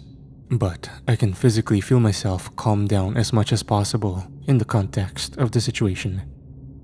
The Proctans and Joven were dangerously close to finding us now, and there was no time to hesitate, despite how much I enjoyed the moment. Thank you guys, I said just before pulling away from the hug. After which, I turned and flew back, blitzing my way through the first floor of the skyscraper behind me and onto the street where the decomposed Proctan body still lay. Their blasters sat scattered next to them, and I picked up two and flew the half a mile or so back to the family in a fraction of a second, hoping that I wasn't spotted by Joven on my way back into the alley. I handed a blaster to Daniel and Rosita each, showing them where the triggers and barrels were so they could operate them properly. Ava seemed a bit disappointed she didn't get a blaster of her own, but I told her she had the most important role here, that if anyone got hurt, she would make them better with just a single touch. These things are a lot lighter than I thought they'd be, Daniel announced, hoisting the blaster up to his shoulder as if it were a rifle. Let's kill these bastards, Rosita added. Yeah, let's kill those Ava began before being swiftly cut off by her mother. Don't repeat that. I turned my head back to the three of them just before saying, Remember, keep your distances. The Proctans were now 2 buildings down. I could hear at least a dozen of them approaching, but I knew just the best way to slow them down. Call out for me if anything happens. I'll be right back, I said, before taking flight and making a hard left into the crevice between buildings.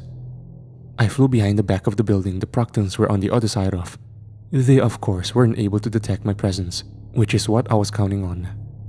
The building itself was a large, 70-story high-rise luxury apartment unit, but now left empty without a single soul in sight. I flew up what I eyeballed to be just over half the building's height, and then shoved my arm inside the exterior wall at one end. I kept it embedded inside as I flew down to the other end, dragging my arm through the concrete, rebar, and steel, and breaking it apart like a knife through cake. I increased my speed and did a full rotation around the building, and once it had been fully disconnected from the rest of the structure above, I quickly flew back behind it and gave it a slight push with my left hand, which was all that was needed. Thousands of tons of debris and rubble was now on its way down. I could hear one soldier on the other side shouting to the other Proctans to begin using their blasters to try and break it apart, as well as having Joven fly and catch the falling structure. I flew around to the front, confronting Joven just as he put his hands above his head to catch the tumbling half of the building. I quickly dashed and struck him square in the chin with a surprise blow, hard enough to send him back well over a mile and causing a booming shockwave. "Sorry, buddy," I muttered. I looked down before continuing to pursue Joven. One of the Proctans had nearly hit me with a blaster shot. Except for once, he wasn't aiming at me. He was aiming at the literal building about to fall on them. This was confirmed by him also yelling at the others to blast it apart into smaller chunks so they would end up trapped under much less debris at once. They surely weren't able to run fast enough to get out of the way, especially because Daniel and Rosita were picking their hits around the corner from the alleyway, firing at them with their own blasters and keeping them pinned in their current position. I planned to keep a closer eye on them in particular, especially knowing that they wanted to take Ava. The Proctans' suits endowed them with great physical strength, but nothing beyond lifting a couple dozen tons or so. Definitely not enough to move the weight of half a damn building. Sure, it would protect them from being instantly smushed like bugs once it fell completely on them, but it doesn't mean they were going to throw all the rubble right off of them and call it a day once they were buried.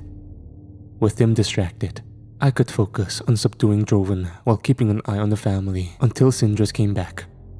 The lack of warships that I had just heard nearby earlier puzzled me. I wasn't sure if they were saving them for some sneak attack on me or what, but I kept in my mind to be on the lookout for them, even in all of this chaos. After all, keeping track of multiple elements of a battle was something I had been trained for. Nonetheless, Joven had begun flying back to me. His expression was one of sheer rage, and he had his fist pulled back as he tore through the air like a human missile, charging right for me. So, I did the same, darting forward and flying at him, while preparing for a devastating clash as we both roared at one another. When I first happened upon the unguarded Proctan outpost, my first thoughts were that it was a trap. But after searching everything within a half-mile radius around the place and didn't find a single soldier or unarmored Proctan, not that it necessarily meant they weren't keeping tabs on this place, somehow. Regardless, I entered inside. Not because I was looking for a fight, but because the outpost itself was inside an old grocery store that should have still had plenty of canned foods and other goods that hadn't spoiled. Not to mention seeds we could plant when we begin farming for our own food, something Victor and I went over with each other previously. We both didn't know what the hell to do as far as farming goes, but we figured we were gonna try our best and learn together. I approached what used to be the front entrance of the store. In the middle of the parking lot behind me sat an unmanned warship. And just to ensure that I didn't make myself a sitting duck, I combined both my arm blasts and annihilated each turret and sonic projection barrel on it. I thought that would surely catch the attention of any Proctans that might have been nearby. Hell, I even waited for a few minutes afterward to see if any would show. But no. Utter silence. Guess they had better things to do for the time being. I flew inside the store, dodging the small hill of debris of the partially collapsed ceiling. Inside the store was mostly what you'd expect. Cracked tile floors, half-stocked shelves. But at the back of the store, mainly where the dairy and the essentials were, is where you could tell the Proctan architecture took over. The walk-in freezer had been turned into some sort of oversized cryo chamber. Behind the glass were all sorts of different, strange alien creatures, most likely deceased, hooked up to various wires and tubes, similar to the bodies behind the glass in the warehouse outpost. At the far end of this makeshift cryochamber was a large, high-tech metallic door. Next to it sat some sort of keypad that projected holographic numbers and letters that weren't familiar.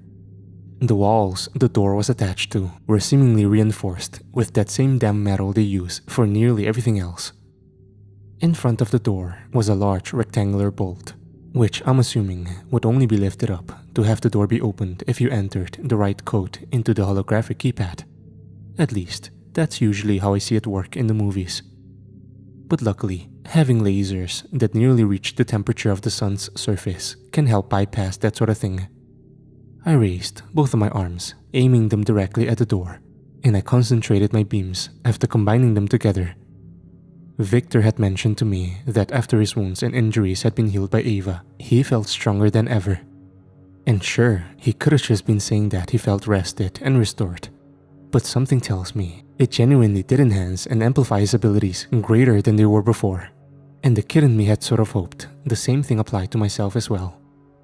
Regardless, once my beam struck the door, it melted a hole right through. I traced the beam in a large circle, cutting out a section of the door big enough for me to fit through. I poked my head in first, cautiously of course, and all I could see was a long dark metallic hallway, with the sound with what I could only describe as a paint groaning coming from the end of it. I stepped into the hall, and immediately a deep red light began to flash repeatedly, as if I had tripped some sort of alarm system. On top of that, there came a faint whirring sound, as if something was being charged up. I looked further down the hall and spotted what looked to be two futuristic Gatling guns with laser blasters in place of a typical conventional multi-barrel firearm, one on the left wall and one on the right. A royal blue light began to glow on the blasters as the barrels shifted in my direction, aiming right for me as the whirring sound's volume increased. I quickly threw my arms out and fired off my own beams just as the blasters discharged. The resulting shockwave of the lasers meeting one another annihilated both turrets and generated enough force to shake the entire corridor. I was knocked back and slammed into the wall behind me, but quickly recovered. Laying eyes on the smoldering Gatling blasters, the red lights ceased flashing. And instead, the room was flooded with more typical, stagnant white lighting. "Carthon, is that you? You fool?" came the same hoarse, exhausted voice I had assumed was making the paint groaning. "Let me out of here. Whether I perish or not, Braxis will come to know the truth of what you've done here eventually," it continued. I flew down the hall, my eyes still adjusting to the sudden flooding of light. But once they did, I wasn't exactly sure how I felt about what I saw. At the end of the hallway are what looked to be containment or imprisonment cells, similar to the ones the family that Victor and I saved were held in. There were 3 in total, but the 2 on the very ends sat vacant. Only the one in the middle had anyone inside it. Behind the lasers that acted as the lethal cell bars sat a prisoner I was not expecting. A Proctan. Of course, he had no armor, and along with being inside the cell itself, his hands were shackled together by a chain. He had several lacerations around his body, particularly his head and neck. One was just inches away from one of his eyes on his front face. Upon seeing me, he appeared apprehensive and fearful. Not that it was shocking. After all, we were the enemy. I was assuming he had committed some form of insubordination. Not that the backstory as to why he was in there really mattered, nor did I care. How did you find me?" he asked with a hint of desperation. Realizing that there wasn't anything of use inside that expanse, I turned to fly back out the way I came, only for the Proctan to call out to me. "Wait, please, I beg of you. Please just tell me who you are. Are you from this planet?" I stopped my flight, hovering in the air, but didn't turn around when giving my reply. "I'd give up on talking. The only reason you're still alive is because you look miserable enough already." No, you don't understand. You have to get me out of here before they return. Why in the hell would I want to do that? I snapped, now turning to face the Proctan, my arms beginning to glow bright sapphire as my blood boiled. You think I give a shit that you're suffering? Boo-hoo. The poor fucking genocidal alien has a boo-hoo and is in timeout. Cry me a river. The day you bring back the billions of people you and your hideous army of dimwits killed is the day I just might give a shit enough to maybe look your way. Try talking to me again, and I'll vaporize you. Please, he begged, raising his shackled arms. And I raised mine as well, preparing to deliver on my threat. But what he said next stopped me in my tracks. You don't understand. We were never supposed to come here. Earth, this planet, it's a rogue mission, an act of betrayal and treason against our Emperor that has been orchestrated by Commander Carthon. Our journey was never supposed to have taken us here, but to a planet much further away within the galaxy. Our homeworld's resources are dwindling. Carthon wanted this planet because it was far larger and far more resource-rich than the uninhabited one Proxia had originally set forth as our second celestial body to colonize. When I protested and threatened to report this conspiracy of treason to the Emperor, he imprisoned me, tortured me, and still is planning to execute me. I may not be able to restore all the lives Carthon and his forces have taken, but if I can get a message sent to our Emperor, there may be a chance that he can arrive here, confront Carthon, and get his soldiers off this planet so they can be rightfully punished and tried for their crimes. You don't have to sympathize or help me any way beyond that. I understand that my people have caused you a great and heinous injustice that can never be reversed or forgotten. But if you can help me ensure that the right individuals on my world hear about the atrocities they've committed here, I will do whatever it takes to help you rebuild what has been taken from you. Why should I believe a damn word you say? You shouldn't. I have no weapons, no armor, no way to defend myself, and nothing to lose. I want to see Carthon burn for what he has done. I won't attempt to compare my anger to your justified rage, but I can assure you that he will face justice one way or another, but I'd rather it would be sooner than later. I pondered. The vast majority of my instinct told me that this was a flat-out lie, that he was put up to this by his people and would blast me in the back with a laser weapon the moment I freed him. But the more I thought about it, the more I realized that there wasn't much to lose in this situation. If he was lying, which he likely was, then I could simply kill him and be done with it. But if he wasn't, and there genuinely was a chance that the Proctans could be pulled away from Earth and punished by their own people back home, then I would be a fool for not taking it. Although there were some red flags nonetheless. The first would be, why hold him here? On Earth, where one of us could discover him and he could spill the beans.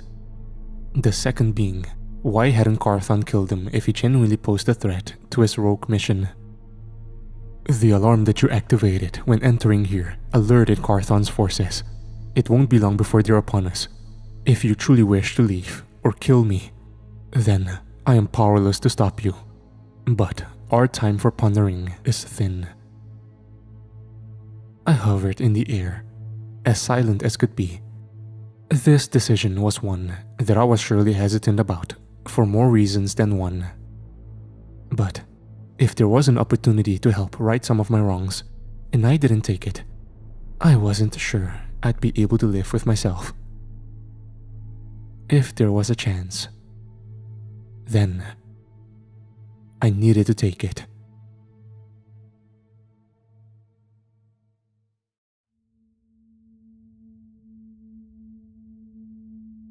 September 9th, 2015, 11 years before the Proctans' arrival. I sat on the park bench, sipping a can of strawberry-flavored Fanta as the ding of a notification on my cell phone emerged. Be there in a bit. Just left the drive-thru a few minutes ago. Said the text from Sean. I smiled, getting ready to reply before I heard two voices, feminine in nature, call out my name. I looked up and laid eyes on a mother and her young daughter approaching me, both of them sporting matching tracksuits. "Hey, you're Rubble!" exclaimed the mother, and she sped walk towards me with her daughter in tow. The young girl somewhat struggled to keep up at her mother's pace. "My family and I are huge fans. My daughter and I here actually just saw you on the news yesterday. We don't mean to disturb your alone time. She's just wondering if she could say hi." "Of course. How are you two this afternoon?" I asked, standing up upon both of them approaching the bench. "We're great actually, thank you. I wish my husband was here. He's a huge fan as well." "Hey, that means a lot. Thank you." I nodded with a smile. "You two seem to be getting in some good exercise this afternoon." Once they had reached an acceptable distance, the daughter shyly moved and hid behind her mother's leg with a mischievous smile. "Oh, it's alright, Emma. Come on. He's friendly. Sorry, by the way. She doesn't mean any offense by it. She's just a bit shy," the mother began as she blew a strand of hair out of her face. "None taken," I replied. "You guys just out enjoying the last warm days before winter?" "Yeah, we're actually from Florida, so we're still getting used to the cold, huh? Not exactly equipped for the chilly weather, but we'll make do. We're setting up a home gym so we can stay in shape while hibernating." Before answering, I heard the beep of a vehicle being locked just before the sounds of rapid footsteps approaching me from behind followed. I turned and saw Sean running his way over in my direction, a bag of fast food burgers in one hand and a drink tray in the other. "This is my brother Sean, by the way," I proclaimed, pointing a finger in his direction, prompting the pair to giggle in amusement as Sean came to a somewhat clumsy stop just by my side, nearly spilling the drink tray before I reached out and grabbed it. "Alright, old man, I got your double-stacked cheeseburger, and they were out of medium-sized fries, so I just ordered you a large. Figured you'd need the calories." He huffed, opening the back before turning to the duo in front of me with an expression of embarrassment. "Sorry about that, I'm Sean," he gasped, reaching out for a handshake from the mother. "Rubble's less strong but cooler brother." "Well, it's nice to meet you, Sean. I'm Laura, and this is my daughter Iris. Oh, and I see you're an EMT. Thank you for doing what you do. Both of you. Not sure what we'd do without heroes like you guys." "We thank you guys for your appreciation. It really means a lot," I replied with a nod and smile. "Well, we don't want to interrupt your afternoon any further. We've got a few errands to run. Go ahead and say bye, sweetie," Laura added, leaning down and encouraging her daughter to continue their jog. "Hey, it's no problem at all. Have a great one, you two," Sean interjected. Iris meekly put her head down after giving us a slow wave, one which my brother and I both returned. "Some nice folk," came Sean as we both went to sit down on the bench, the bag of food being set between us. "Definitely. How was the drive over?" I asked, reaching into the back to grab my burger. "Was pretty smooth until I got caught in rush hour traffic downtown. Sat there for so long that I was able to kick my feet up on the dash and watch some Netflix." "Yeah, I used to remember having that problem too," I said with a lightly mocking tone. "Hardy har, if I could fly, I'd do it better than you," Sean rebutted with a chuckle before going to take a bite of his cheeseburger. "How's work been lately?" I inquired. "Well, the good news is the boss gave me a raise. Bad news is that it was only 3%. I'll take it though. Still saving up for that boat you and I were looking at the other day. Still want to get the fishing licenses too? Catch some trout for dinner a couple nights a week?" "You bet your ass I do," he smiled while bringing a few french fries up to his mouth. "Well, we can always," I began, only to get swiftly cut off by the ringing of my cell phone. After grabbing it out of my pocket, I saw that it was my director's contact. I picked it up, putting the phone to my ear, and was immediately greeted with his panicked tone. "Victor, I need you up in Toronto. There is a magnitude 6 kaiju wreaking havoc, and Joven's busy over in Russia. If you don't take that thing down soon, it's gonna lay waste to the whole damn continent." "Shit," I exclaimed. "I'll be there in less than 15 seconds. I hung up the phone, turning to Sean as he kept chewing. "Do what you gotta do. I'll be here." He smiled. "I'm sorry, man. I'll make it up to you. I promise." "Nope, don't apologize. Just go save the day, alright?" he stated, rather firm, patting me on the shoulder. I set my phone down on the bench, leaving it with Sean, before flying up far enough above the park where the inevitable sonic boom wouldn't be harmful to those below. Once I reached sufficient height, I took off toward Toronto. My civilian clothes ended up getting vaporized at the speed I accelerated to. Thank God I had my combat suit on underneath. Present day. Jovan caught me off guard with a quick, flying dash forward that ended in a hard left hook. A booming shockwave erupted as his fist made contact with my chin. I tumbled back half a mile, but recovered well enough. I timed it just right and clapped my hands together as Jovan came barreling toward me, creating a shockwave of my own that threw off his flight path. I darted over to him and struck him in the stomach, knocking the wind out of him then and there before swiftly flying behind him, putting both my hands together and slamming them down on his back. After colliding with the street below and generating a crater the size of a school building's foundation, he went to get back to his feet and take flight, gritting his teeth and snarling in an almost feral anger, gazing upon me with nothing but pure hatred and malintent. I flew down and punched him square in the chest. The force generated sent rupturing cracks up and around the side of the crater. As Jovan sunk further into the rock, I then lunged down and attempted to get my hands around his neck, only for him to quickly grab my arms, throw them to the side, and hit-butt me right in the chin. I flew back and slammed into the opposite wall of the crater. I tasted blood on the inside of my bottom lip, didn't get the chance to even spit it out before Jovan darted toward me, his arms outstretched in his flight. I stood to my feet and caught his wrists in my hands once he arrived, stopping him in his tracks. The rock beneath us began to crack and buckle as we struggled against one another. I then flew up and out of the crater and some 20 feet above what remained of the street, while hovering with Jovan in my grasp. I spun myself around repeatedly, steadily increasing my speed until it got to a point where I was completing hundreds of rotations per second. I let go, sending him far enough away to where he wouldn't be a problem long enough for me to check on the family and potentially locate Carthon, wherever the hell he and the warships went.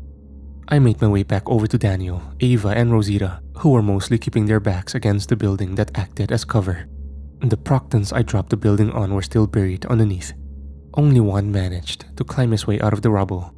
He appeared completely disoriented, shaking bits of concrete and chunks of metal off his suit. But before he was given the chance to take any further action, he was hit in the chest with a blaster beam from Rosita. He did a backflip as he slid down the pile of rubble, and I could see a circle of glowing red searing metal on his suit in the chest area where the beam struck, his armor now significantly weakened. Daniel followed up with a second blast, which went straight through the weakened area of the armor and the chest of the Proctan. He fell without a single drop of blood spilling, the heat of the laser instantly cauterizing the grisly wound. "You guys okay?" I called out from the air, to which Daniel and Rosita responded by each giving a thumbs up. 6 more Proctans then emerged from the rubble, with one catching me off guard with a blaster shot to my chest as I was focused on the other 4. The blast knocked me back into the air several yards, but I regained my balance swiftly. Another then followed up by throwing a small circular metallic device in the air right in the direction of the family, no bigger than a crumpled up ball of printer paper. At first, I assumed it to be a sonic grenade, and I dashed down forward, catching it mid-air and then flying up nearly 1,000 damn feet before pulling my arm back to throw it into orbit. But just before it could leave my hand, it just suddenly exploded right there in my hand. And I'll tell you now, it knocked me back a hell of a lot further than the blaster. I didn't even get my bearings until I was at the bottom of a crater of my own making. But nonetheless, I shook my head, preparing to get right back into the fight, only to stop myself once I heard the panicked voices of Daniel and Ava. "Let's move, now!" Daniel shouted with a paternalistic tone. I flew up and out of the crater, laying eyes on the family as they ran frantically toward the end of the alleyway as dust was suddenly being kicked up around them. That's when I looked up higher and saw the source. My eyes widened as I caught sight of the building bordering on the left half of the alley falling over, or at least the top half of it. And just like the Proctans, the family wouldn't be able to run out of the area of the building's collision path in time. And while I had more than enough time to fly them out of the way in time, trying to grab them at set speed to get them out of the way would result in them being annihilated. On top of that, the only direction they could run in would put them right in the line of fire of the Proctans, who had just dug themselves out of the rubble pile I buried them under earlier. I acted as fast as I could and descended swiftly down, just in front of all of the Proctans that emerged from the mountain of debris. I landed hard on the road. Cracks immediately formed beneath my feet that ruptured the surrounding road into several large chunks. The soldiers were thrown off balance, dropping their blasters just before I slammed my hands together and blew them back half a mile with another self-made shockwave. And without wasting any more time, I then flew back into the alley. The largest portion of building debris was only a few dozen feet or so above the family as they continued to sprint away. I flew up, put both my hands above my head and caught it. Of course, some chunks of it broke off and continued to fall, but overall, I had kept the majority of its mass up and suspended above my head, while Ava, Daniel, and Rosita all continued to run. And I couldn't help but feel relieved that I didn't have to watch them be crushed by thousands of tons of steel and concrete and rebar. I proceeded to fly up with the building still held over me, ascending some 100 yards before pulling back and launching it where I had blown the Proctans back with the shockwave. I looked down, yelling at the family to cover their ears before the building crashed down onto the Proctan soldiers. I flew up higher and looked around for the two warships I had been hearing, still unable to see or hear them. What I did hear, however, was far worse. The sound of Droven barreling towards me, and at first, the volume of the sonic boom confused me, seemingly coming from multiple directions. But once I was able to pinpoint it, my eyes widened and time seemed to almost stop.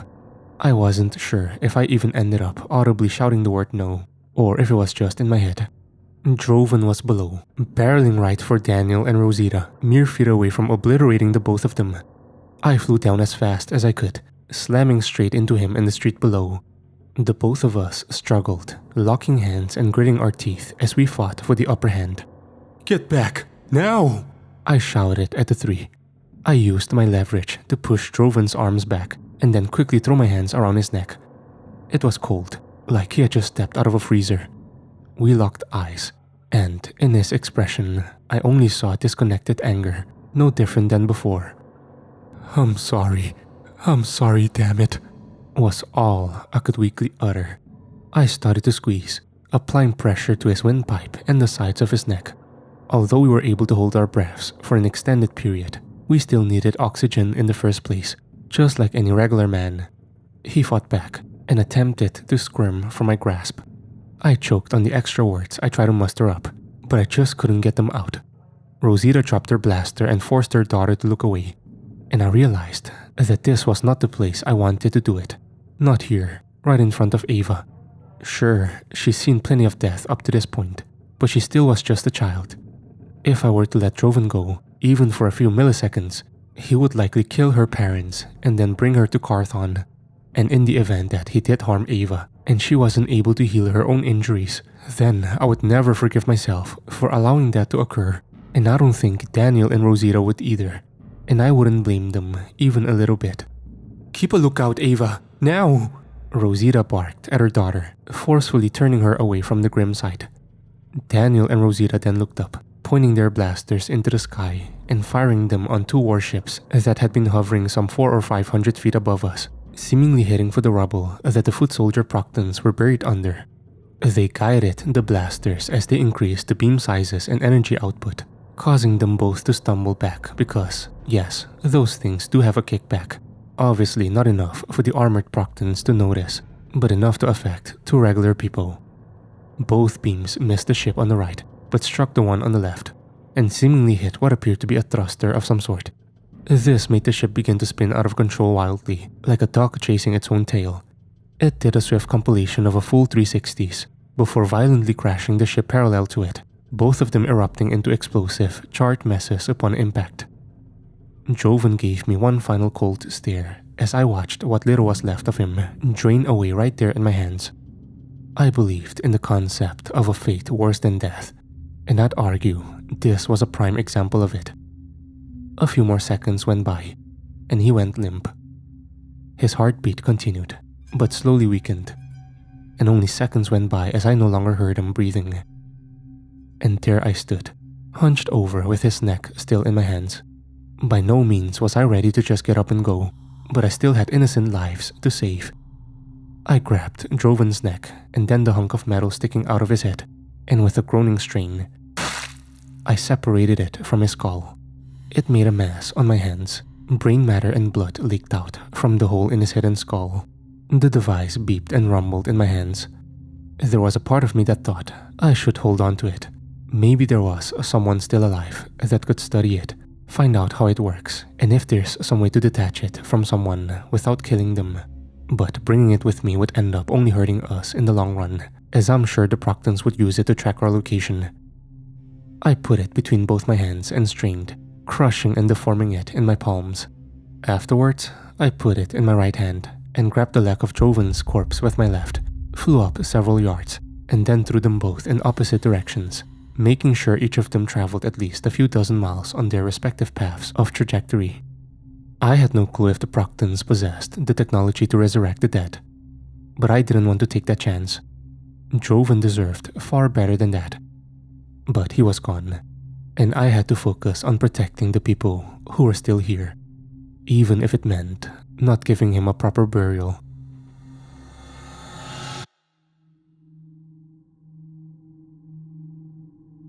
The imprisoned Proctan looked at me with a pleading expression, and I looked between him and the end of the corridor. He was right. Carthon's forces would be upon us soon, and I needed to make a choice. I flew toward the cell and stood underneath the lasers. They felt a bit warm as they made contact with the top of my head and shoulders, but other than that, I sustained no damage. "Come on, crawl under me. We need to go, now, before I change my mind," I barked. "Thank you," he spoke with a grateful tone, before quickly sliding his mass underneath me and making it to the other side of the cell, out into the corridor. "Don't get your hopes up yet," I declared, the familiar sound of metal striking metal echoing from the opposite end of the corridor. I hovered into the air and prepared to blast the Proctan soldiers that inevitably entered in. But a few seconds passed. None did. I hovered there, staring blankly before considering going on the offensive, only to immediately drop that possibility when I saw a sonic grenade get tossed into the room. They must have cooked it somehow, because before it even hit the floor, it already let off that ear-piercing noise. And sure, it would be much worse if I did actually possess super hearing like Victor. Still definitely wasn't pleasant though. I cupped my hands over my ears, and it felt like I was being continuously smacked in the head with a frying pan from every possible angle. It was almost as if I could feel my brain bouncing around in my skull. 3 Proctan soldiers burst in, blasters drawn and at the ready. I only just about mustered the strength to pull my right arm away from my ear and aimed it towards him.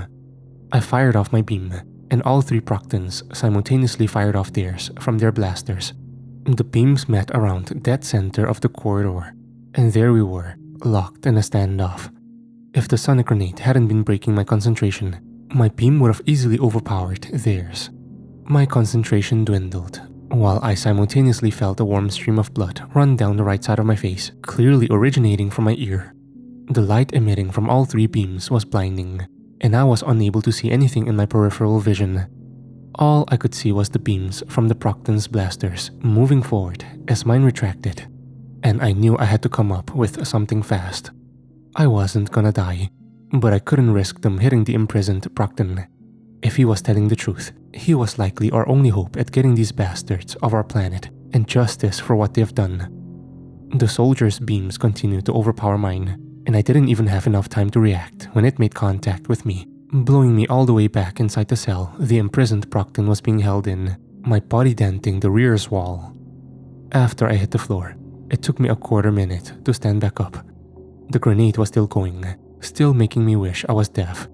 I awkwardly got to my feet while stumbling a bit with my hands still cupped over my ears. I looked at the floor, trying to devise some sort of strategy that consisted of more than just point and shoot. But then I paused, and the sonic grenades blaring had ceased. Confused, I looked up, only to lay eyes on a sight I was not quite expecting. The imprisoned Proctan was standing there, a blaster in hand, and all 3 of his former comrades dead on the floor, and a smoldering red-hot streak of torn-up metal where the sonic grenade once was. 2 of the 3 of them had a hole in the middle of their armor, presumably where the prisoner Proctan had blasted them. The 3rd, however, was just missing his helmet and his head. I groaned and began walking forward, squinting my eyes and fixating on the prisoner. "Gonna guess you were a soldier of some sort?" I inquired, still groaning with the passing agony. "I was a combat and ethics training officer before Carthon stripped me of my title." I'll take a wild guess and say that considering everything that's happened, you never really got to use the second part of that title very much. The Proctan peered down at the floor, sighing before facing me once again. I know this may sound idiotic, given what's been displayed to you so far, but I can assure you that not everyone in my species is evil. But Carthon, he is an utter monster given form, no better than a Yorthkan, and he has brainwashed and gaslit all the troops he's brought with him. And even if they don't blindly believe what he spews, they fear his wrath enough to continue their atrocities in his name, regardless of what they may believe. I raised my right hand, dabbing my middle and index finger into the stream of blood coming down from my ear as I raised an eyebrow at the Proctan. Yorthkan? Apologies, I assume they don't have those here on your planet. The Proctan then made a hurried walk over to the corpse of a soldier who had his head melted off and began to undo the mechanisms on his suit to strip him of it. I do find it more than a bit odd that only 3 soldiers arrived. A prison security breach calls for at least 4 times those numbers, he commented as he began to put the metallic suit on himself. I have some people that are keeping the bulk of them busy, I added. Speaking of, you need to hurry up. I have to get back to them. Perhaps you should explain our situation before bringing me in their physical presence. The sight of me will likely be off-putting, and understandably so. Oh, don't worry, I will, cause if I don't, I've got a guy in my group who will literally punch your head off your shoulders before I could shout at him to stop. After I loaded Ava and her parents into a rusted minivan, I told them to all pick a seat and fasten their seatbelts. They did. Daniel lovingly ordered Ava to get into the back, while he and his wife took up the driver and front passenger seats with their blasters still in hand. And once they confirmed that the 3 of them were strapped in, I grabbed the vehicle from underneath, some of its metal underbody bending in my hand from the force of my grip. Just hang on, guys, I shouted. I'm gonna get us out of here. I took to the air, able to fly a bit faster now, with the peace of mind that the minivan would protect them from having their skin torn off their bodies by the intense wind. A bit of an exaggeration, I know, but you get the picture. Still though, I had to keep it much slower than my top speed regardless. I didn't have an exact idea of where to go, but I hid it in the general area where Sindris had gone to look for supplies. I figured there would be a better chance we'd all run back into each other. Do you think we'll find the laser lady? Ava asked, leaning out of the backseat window, much to the dismay of Rosita and Daniel, who demanded she put her head back inside the car. I mustered up a smile, despite the circumstances. I think so, I replied, doing my best to sound optimistic. As we soared along, I couldn't help but think about Joven. My hands were now stained with the blood of 2 human lives. And sure, I had the sense to recognize that those lives were not taken in cold blood or with evil intent. But it still didn't make it any less heavy on my conscience.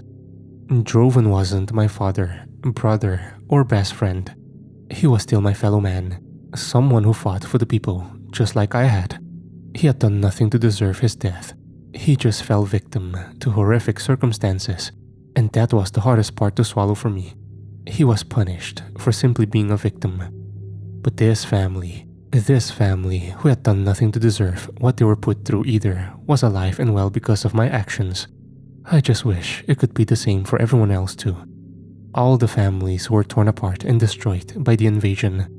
Those who may still be alive have had their entire world taken from them by the Proctans. I won't act like humanity is this perfect, innocent species. We're not.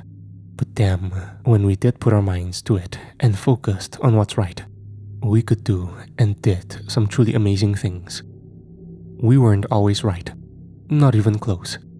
But we were sure as hell extraordinary when we came together to do good.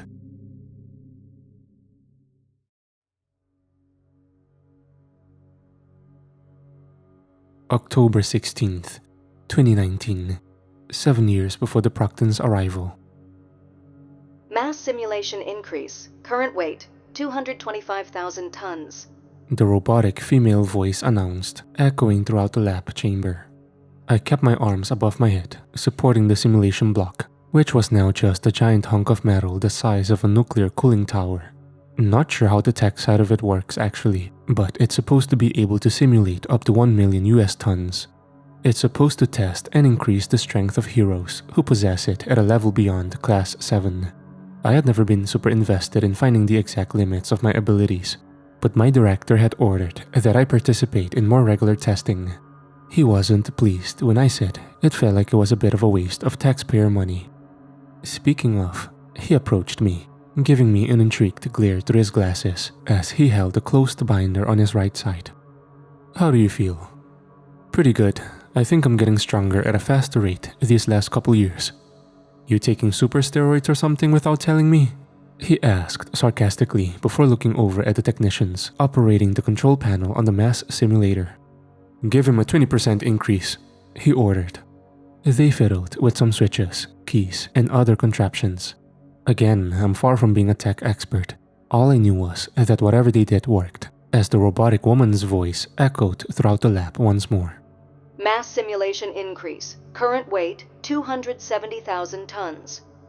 I stood, still supporting the weight above my head. In all honesty, I felt a difference, but nothing significant. It only took me a couple of seconds to adjust to the weight. My director simply called me a show-off and told me to go take my lunch break, which I was more than happy to take him up on. I felt like I was starving, or at least, that's what I told him, so that he'd let me out the door as soon as possible. But in all seriousness, I was pretty hungry. I decided to fly downtown to my favorite sandwich shop by the name of Darren's Subs. The owner, Darren Garland, who is a veteran, opened the place with his 2 sons several years back. He was a close friend of my father's, and as such, I did my best to check in on him as often as I could. Once I made it to the right street, I descended to the sidewalk. A few people recognized me here and there, but most just went on about their business. I turned, about to start walking the 50 feet of distance or so to the entrance of Darren's, but I came to a sudden stop as I saw an elderly woman drop her purse on the ground while hitting the pedestrian light button on the bottom of the streetlight pole. She struggled to bend over to pick it up. I could hear her knees cracking as she groaned in mild pain.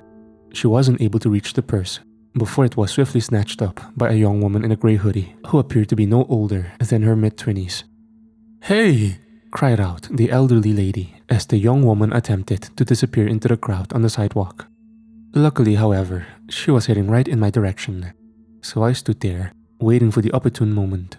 It came when she was just about to pass me, and all I did was simply move my hand outward and grab onto the bottom of the purse, yanking it from her grasp.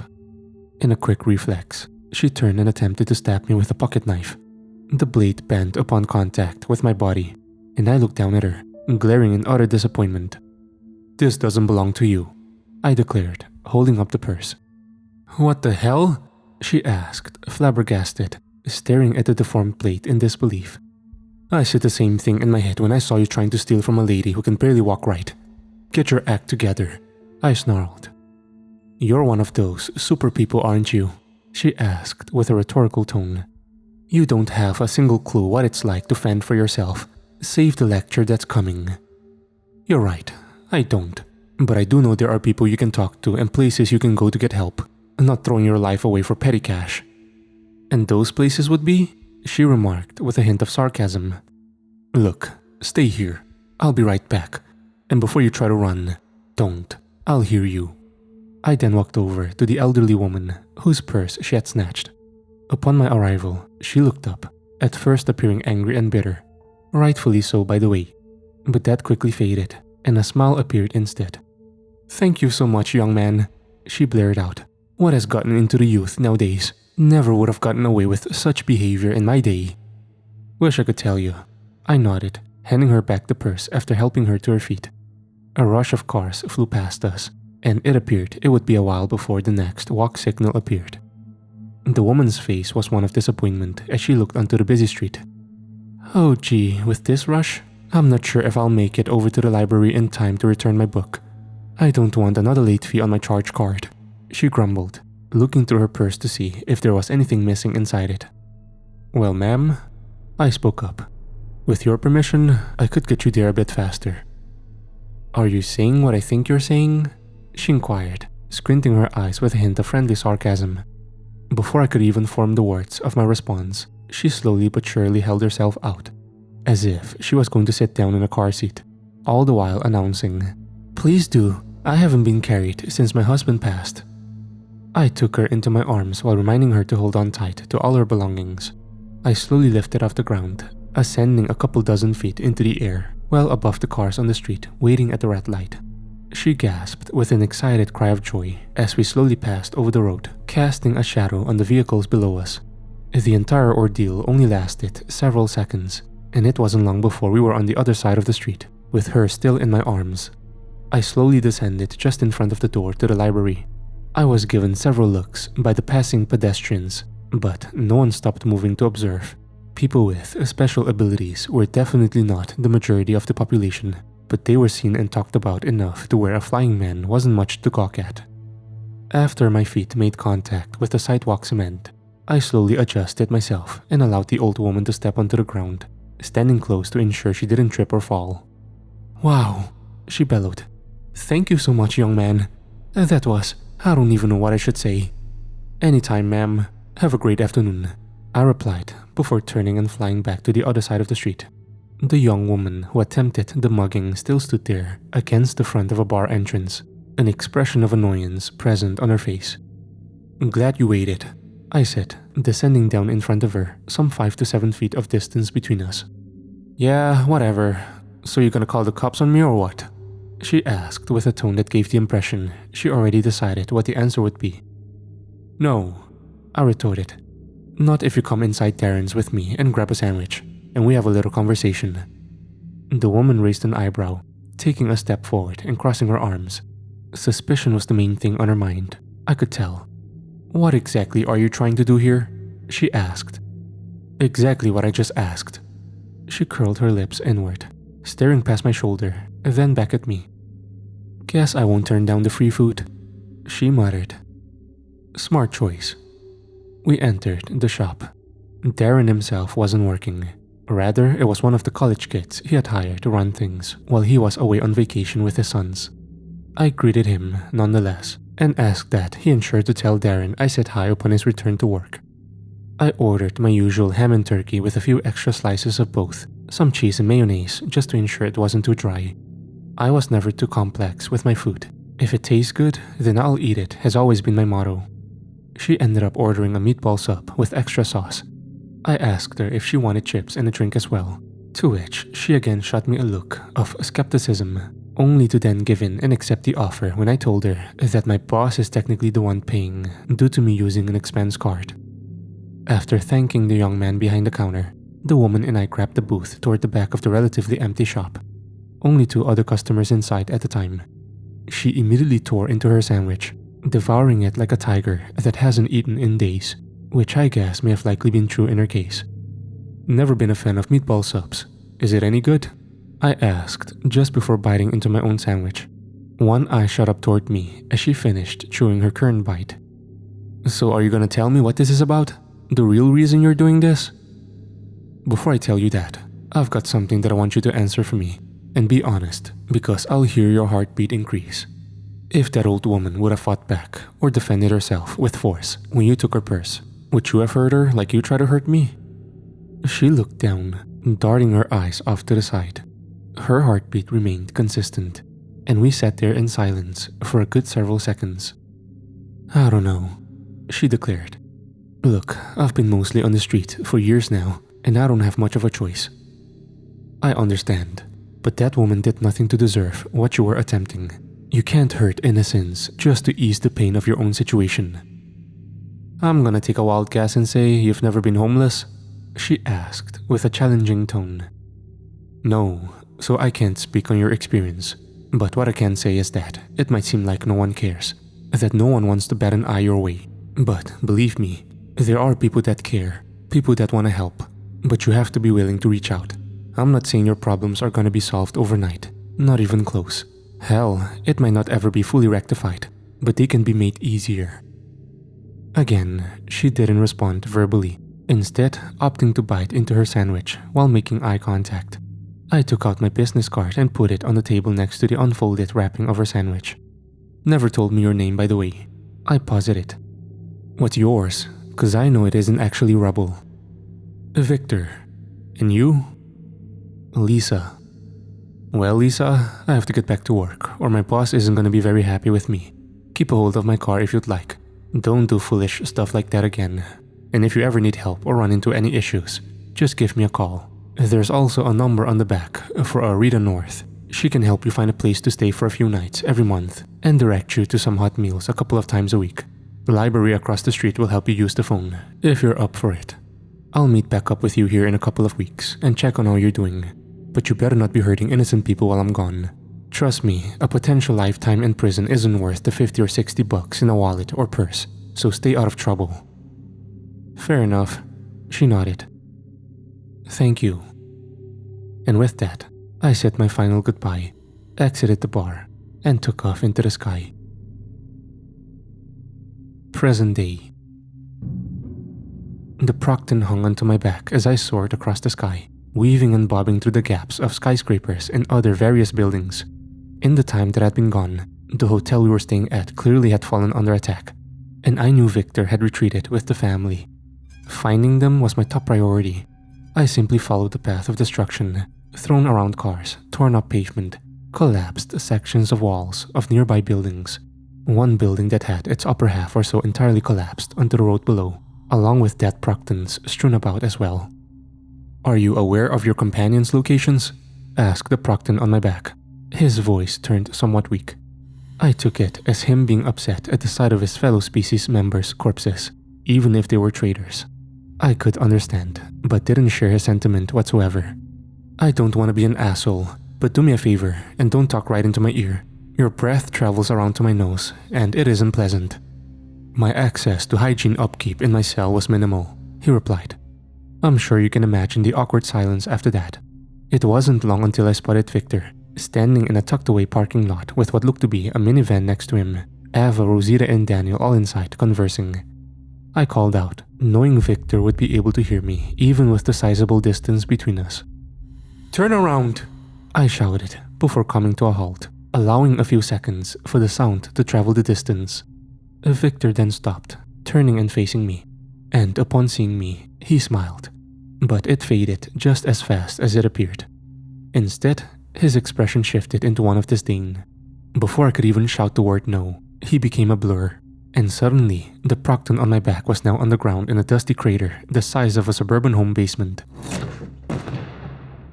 Both halves of his blaster dropped next to him after it was torn in half by Victor. Shit, I cursed. Victor, wait! Victor descended down on him, landing just inches next to his body with enough force to shatter the concrete he was lying on. He was so caught up with his fit of rage that I wasn't even sure if he heard me right. Leave my fucking friends alone, he snarled, before grabbing the Proctan by the leg and slinging him to the other side of the road as if he were a toy. Victor then quickly flew and crossed the distance in less than half a second, his hand around the Proctan's throat as he let out a choking plea. I'm so tired of seeing you sacks of shit everywhere I look, Victor erupted. It never stops. Never. I threw an arm and blasted him in the side with a beam. He soared down the sidewalk before slamming into a pickup, collapsing it inward on itself with his impact. He shook his head, looking up at me with both confusion and rage. I put my hand out as a signal to calm down, and he didn't move any further. What the hell are you doing? He growled while looking up, a hint of betrayal in his eyes. Let me explain, I declared. You need to hear this. Victor sighed. I could see his hands still in fists, his face boiling with anger. But nonetheless, he stayed put. Start talking, he barked while squinting his eyes. Tell him. Make it quick, I demanded, turning my head toward the Proctan who just struggled back to his feet while still getting through his last few coughs. My name is Zalo. I'm a former soldier for the Proctan army. Commander Carthon was instructed by our Emperor Praxis to bring us to a planet much further away than Earth, uninhabited and ready for terraforming to suit our needed conditions. But Carthon disagreed. He never spoke of these thoughts around the Emperor and kept them hidden until we left Proxia, and he redirected our ships for your home, Earth. He argued that it was far more resource-rich, far closer, and all we have to do is exterminate the Homo sapiens in control. He also stated it would cost us less, both in time and resources, to destroy the dominant species than to terraform an entire new world. I protested and informed them that such an act would be unnecessary and heinous when we had a far less violent option presented. and that it was treason toward the Emperor, and that I would be informing him of his plans. Upon saying this, he immediately had me seized, imprisoned, and put on the schedule for execution.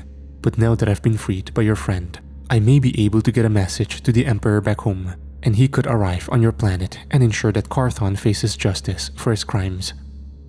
Victor's expression remained covered with skepticism.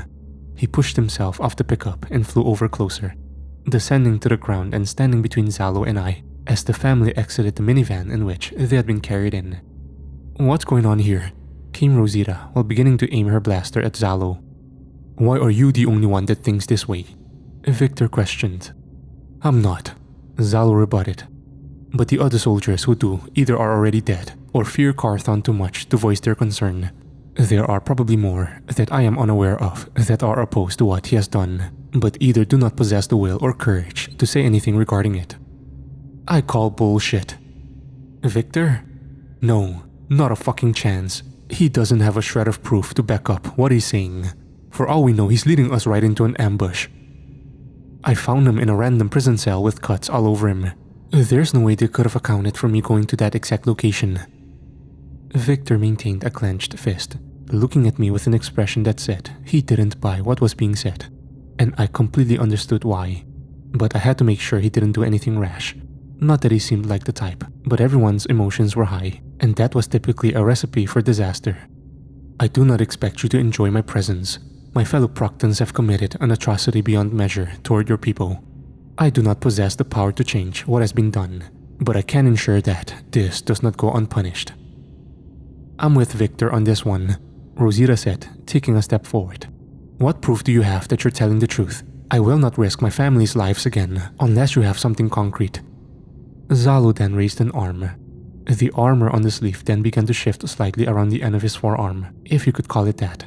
And soon after, a blue holographic projection emerged, essentially creating a holographic monitor just above his arm. It displayed what looked to be a recording from Zalo's point of view. In it, Zalo was seemingly behind the laser bars of his prison cell, with what looked to be Commander Carthon standing on the other side in the midst of chastising him.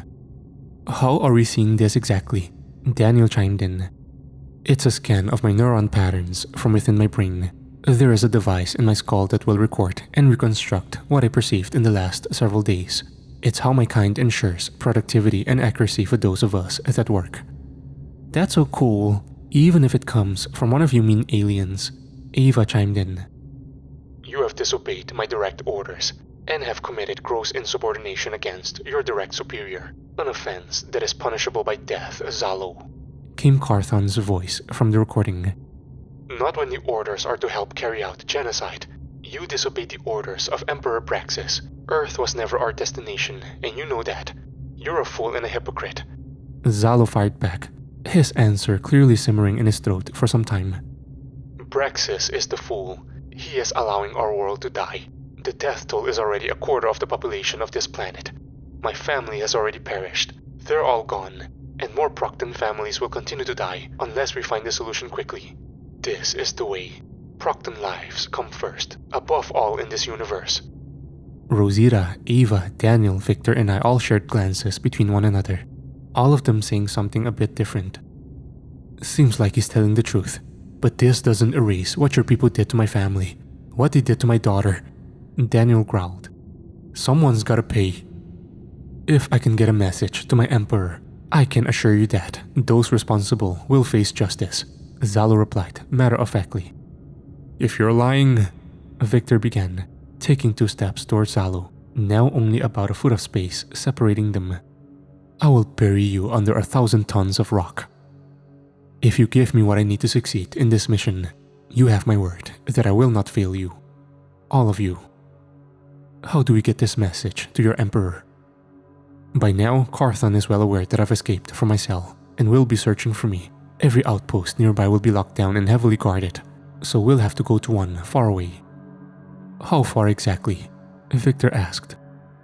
"One in the cold region your people call Antarctica, a total distance of 9,500 of your Earth miles from here." The couple of seconds of silence were interrupted as fast as they emerged by me turning over to Victor, both of us sharing a look of mutual understanding. You could get us there in minutes, I declared. But flying them at that speed would kill them, Victor said, nodding towards the family's direction. So I'd have to go alone. We need someone here to protect them. We should find another way, said Rosita. Splitting up has already gotten us into enough trouble as it is. I'll go, Victor declared. But you're coming with me as insurance, he followed up, pointing at Zalo, in case it's some sort of trap. Are you sure? I stepped in. Like Rosita said, we've already been splitting up too much. Well, what other choice do we really have? Daniel spoke up. I can go with you two to help, Ava added. Absolutely not. Both her parents barked forcefully. Victor's eyes went to the floor. It would be an understatement to say that he was hesitant. But then he sighed, glancing at everyone except Zalo, as if getting our approval.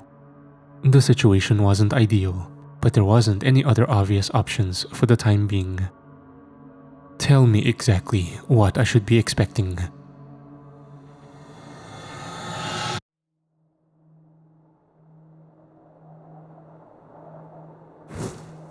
The very last thing I ever thought would happen in life had come to fruition. A Proctan riding on my back as I soared through the sky above Antarctica. The suit protected him from being vaporized at the speed I flew to get here from Manhattan in just under a few minutes. He grabbed a new blaster as well as a functioning helmet from the corpse of another Proctan to ensure he didn't succumb to the elements. Although it wasn't an issue for me, Zalo had said that the climate scanner on his suit put the current temperature in the area as minus 30 degrees Fahrenheit, and that wasn't including wind chill. As for Zalo, Proctan suits apparently possess internal heating devices in order to keep the wearer warm, as Proctans didn't do much better than normal humans when it came to the cold or heat for that matter. We're almost there, Zalo declared through his helmet. It's just up ahead. I dodged several large icebergs while flying, weaving between them or just simply going over them. I hadn't seen the Antarctic Ocean in person in years, and it was a beautiful, surreal sight. And despite the context as to why I was here, I enjoyed myself. We came upon a large iced-over land mass less than a mile away, and I could make out the side of a massive, gray-colored rectangular structure protruding from the mountain on said landmass. It had to be the outpost Zalo was talking about. Wanna tell me again why your people thought making a base out here was a good idea? I inquired, just as I dashed to the right to avoid an iceberg protruding from the water. Less likely to encounter conflict with any remaining human survivors, it's mostly left unguarded. I then came to a sudden and hard stop, unintentionally throwing Zalo off of me. He began to plummet down toward the water, yelling out for help as he flailed around in the air. I quickly dashed down underneath where he was projected to strike the water and hovered just above the surface, catching him by the arm and holding him up just in front of me. Why did you do that? He erupted. It was an accident. I'm sorry, but I need to ask you something before we go any further. What? Zalo huffed with a frustrated tone. If this place stores sensitive data, then why the hell is it left unguarded? It's like I said, there weren't any humans nearby, and there's a lack of living threats due to the extreme environment. What do I have to do to convince you that I'm not luring you into a trap? His response was pretty sound and made a lot of sense. Before I could respond, though, I noticed that just underneath us, a circular shape of bubbles suddenly emerged and popped at the surface of the water. We both fell silent, watching as a large mass of ice, no smaller than that of a suburban house, was suddenly shifted to the left. Then, a wave crashed into the ice mass. Zalo and I looked at each other, and it became clear that this wasn't just a typical shifting of water or objects under it. There was something under the water, something under us. What is that? Zalo whispered. I don't know, but we need to move. I began, only to be cut off by being thrashed forward at breakneck speed by something that hit me in the back, and I hadn't felt a blow like that since my encounters with Droven. I of course went flying and crashed through several small building-sized icebergs, the top halves of them collapsing into the freezing water below. And I did that very same thing myself after colliding and going clean through something like the 9th iceberg.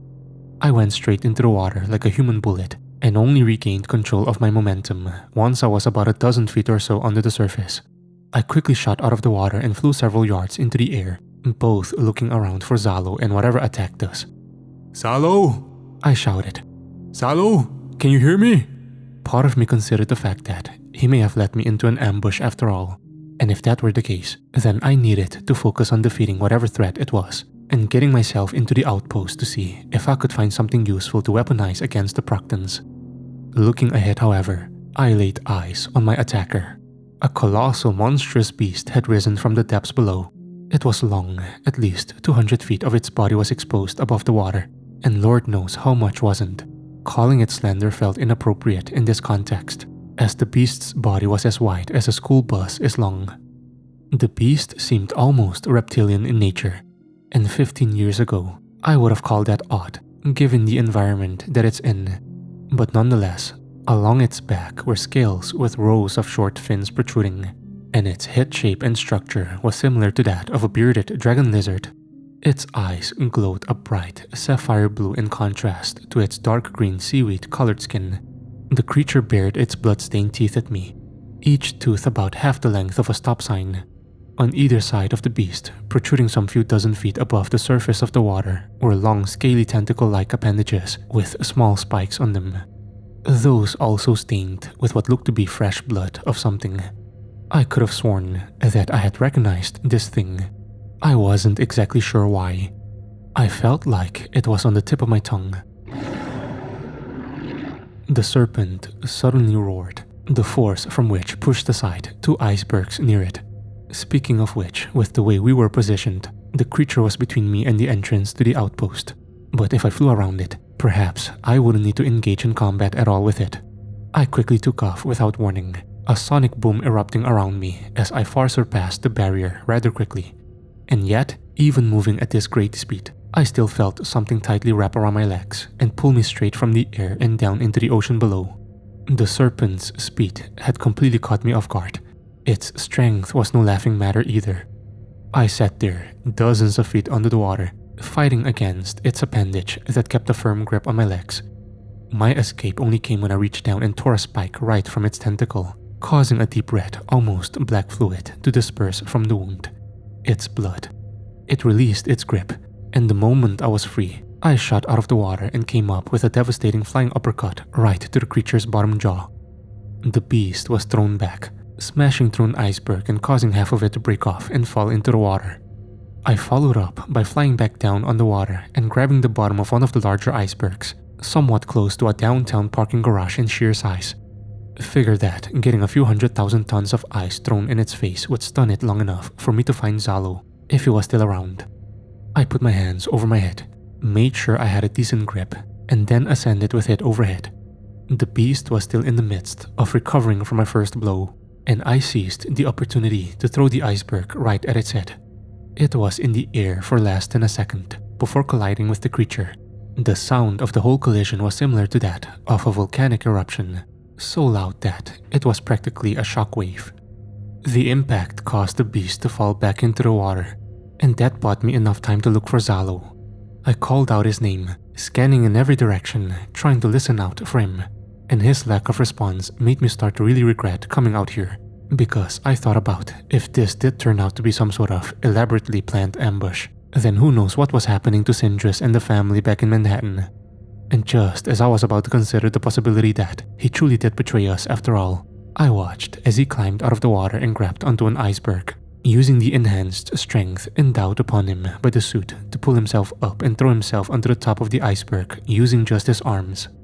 He scanned the area around them before we locked eyes, and he shouted out to me, "Victor, I lost my blaster." I prepared to fly forward to see if I could spot it myself, only to once again be suddenly grabbed by the creature's appendage and slammed through the iceberg right below me like I was being used to hammer in a nail. The impact split the iceberg into 2 smaller chunks, and the creature held onto me. I reached down around my waist and groaned as I pulled its limb off of me, tearing some of its flesh away in the process. The monster roared in agony. I flew right at its face at a speed beyond supersonic, and the sonic boom combined with the sound of me giving it a nasty right hook to its jaw was enough to shake some of the icebergs around us. The force of my blow knocked the creature several yards to the side. It snarled, attempted to lunge forward and bite me, and almost succeeded until I stood at the bottom of its mouth, its horrible breath threatening to burn my nostrils to a crisp as I put both my hands up to hold its upper jaw from closing down on me. Along with its strength, the creature was also quite durable. I have fought beasts even larger that weren't as tough or powerful as this thing. In fact, I can only remember one kaiju around this size that gave me such trouble in the past.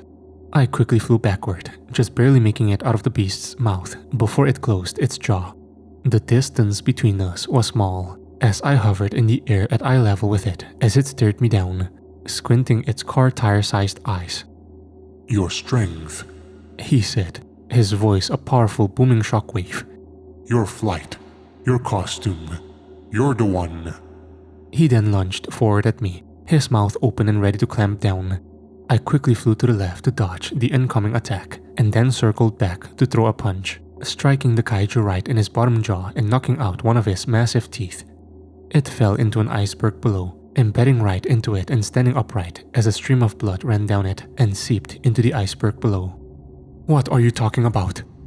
"You're the one who killed my brother," the kaiju bellowed, the mere force of his voice blowing me back several feet. But once I registered what it was he said, it all made sense why I recognized the biology of this particular creature. Some years ago, I had fought a massive sea beast near the east coast that was threatening to sink it and end thousands upon thousands of lives. It was intelligent, well-spoken, and understandably angry about human pollution of the ocean. I had even tried to reason with it, or him, but he wasn't willing to listen, and we battled. I won, but just barely, and was hospitalized for a night after the fight due to the injuries I suffered. I ended up having to kill the creature, otherwise there would have been mass casualties. There were already a few dozen by the time I had shown up. According to this kaiju, that was his sibling, and he was now angry for what I had done to his brother, and I understood his grief. But the fate of my entire species was resting on what was inside that outpost. Even if I just flew past him and entered the base, he'd likely smash it apart while I was inside, potentially destroying whatever devices were in there that Salo would need to access to get the message to his emperor back home. "I didn't take any pleasure in killing your brother," I told the serpent. "He was threatening countless lives of both my species and others, and I tried to reason with him. I did. I understand that you're angry and still grieving, but I'm not here to hurt you, and the fate of my people is dependent upon what's inside that hunk of metal over there," I said, pointing to the base. The kaiju didn't even look in that direction. He maintained his focus on me. "Your species doesn't deserve a second chance," he roared before lunging at me, once again at surprising speed. He slammed his face into me nose first, and I went back, smashing and crashing through a few more icebergs. I stopped once, slamming back first into a fourth, and I pushed myself off, turning while hovering, grabbed onto it like someone about to swing something on a rope, and slung it right at the kaiju. The iceberg split apart upon making contact with his face, causing him to snarl in frustration as he stumbled back, his nose now pointed to the sky. I flew forward and up, delivering both a left and right hook, each of which created a sonic boom from the speed at which I swung my fists. The serpent tried to reach up with one of its spiked appendages and grab me from below, but I was prepared, and as soon as it reached my legs, I quickly descended, grabbed it some several feet below the very end of it, and tore it off. Blood splattered in every direction, staining me and discoloring the water below. The serpent below and I seized the opportunity to fly up and right behind the beast's head, punching the back of its skull, and then circling back and doing the same to its chin. And before I knew it, I was flying back and forth and striking the beast several times a second, knocking it around in every possible direction, disconnecting teeth and drawing several liters of blood. My fists, forearms, and up to my elbows were covered in it. And I stopped, now once again hovering at eye level with the creature. "I don't want to have to kill you," I vocalized. "So please, just stop." "Death would be a preferable fate over existing with scum like you. Your people pollute my waters. You kill my brother, and you demand rationality from me?" he wailed. I paused, my eyes widening a bit at the last part of his sentence. And that hesitation cost me. With his non-injured appendage, he reached up and smacked me in the back, sending me right toward his nose. He lunged forward again in a hit-butt motion before I could regain control of my momentum, and his nose smashed into my chest. But instead of sending me flying back into the icebergs yet again, he angled his body downward and we both went plummeting into the ocean below. I had taken a breath just before we had gone under the surface, prepared for an extended conflict under the waves. I flew backward while positioning flat, as if I were laying in bed and staring up at the ceiling, escaping the attack. We were at least several hundred feet deep, but I wasn't any stranger to fighting underwater. Below me was an abyss of likely thousands more feet of water. Surrounding me was the same, just a cold, empty void. The serpent was already following up on his previous attack, swimming toward me with his mouth open, his teeth bared and ready. Bubbles formed as I flew or swam, whichever was more appropriate in this context, in his direction. As soon as I was in range, I stuck him in the nose and followed up by flying behind him and down where his remaining appendage sat. I grabbed it and flew back up with it in hand, dragging the serpent along with it back up to the surface. My intention was to throw him miles away, far enough to buy Xalo and I enough time to get inside the outpost so he could do whatever he needed to get that message sent out. But again, the serpent's surprising strength kicked in, and the appendage began to resist my grip, and before I knew it, it slipped from my grasp and wrapped around my waist. I let out a submerged yelp of pain as I felt one of the spikes pierce its way into my stomach. I watched my own blood disperse around me in the water as I struggled. Now I was in trouble. Sure, I could hold my breath for beyond several hours, but that was if I had a breath to begin with. Now that I had essentially yelled it out, I was on borrowed time. The serpent definitely realized this, and with its appendage wrapped around me, it began to swim further into the depths, dragging me into the abyss as if I were a prey item it had caught. I did the first thing I could think of and grabbed both of two of the spikes in its tentacle and tore them both out, before stabbing them back in and then dragging them along, drawing copious amounts of blood from the serpent as he roared from below. Instead of letting go, the beast tightened its grip around me, likely as a reflex, similar to a person digging their nails into whatever object was closest to them when experiencing a stinging sensation. The spike dug deeper into my body, and I hauled once more, now feeling water begin to fill my lungs. I mustered the strength to fly forward in the abyss, laying eyes on a large rock formation about half a mile ahead. I took off like a rocket, pushing through the water like a knife through butter, while dragging the serpent behind me. He wasn't going to let me go, and I planned to use that against him. I reached for the rock in less than a second, gas bubbles forming around me. I then quickly circled the rock formation, making several full laps around the circumference per second before coming to a sudden and hard stop with the serpent's tentacle still around me. He crashed right through the rock formation with his ginormous body, breaking it apart into several large pieces as he roared in both pain and frustration. I tore myself out of his tentacle's grasp and immediately began to make my way to the surface as I could feel my lungs develop a pounding sensation. I flew up, and within milliseconds, I was once again above the surface. I descended on the top of the nearest iceberg, leaning over and spitting up half a liter of water. Coincidentally, Xalo was on top of the same iceberg. He had found his lost blaster. "Where did the beast go?" he asked, looking down over the edge of the iceberg. Down below," I stuttered with a cough. Xalo's tone then changed to one of concern when he saw my hand on my side, my fingers drenched in my own blood as I groaned. "You've suffered a wound, and it doesn't look good," he said. "You should allow me to render aid." "I'll be fine," I said. "We need to take care of the serpent first. He's not gonna stop, and we're running out of time." "Victor, don't be a stubborn fool. You need medical attention. My suit already scanned your wound. That cut is more than half an inch deep." "Like I said, I'll be fine.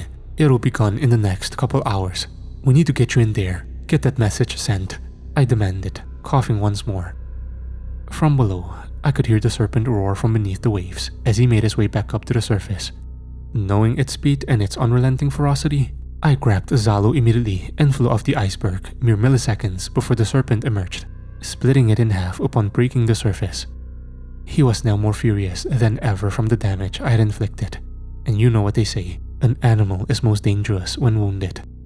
Desperation can bring the worst out of anything or anyone, and I wasn't excluded from that fact.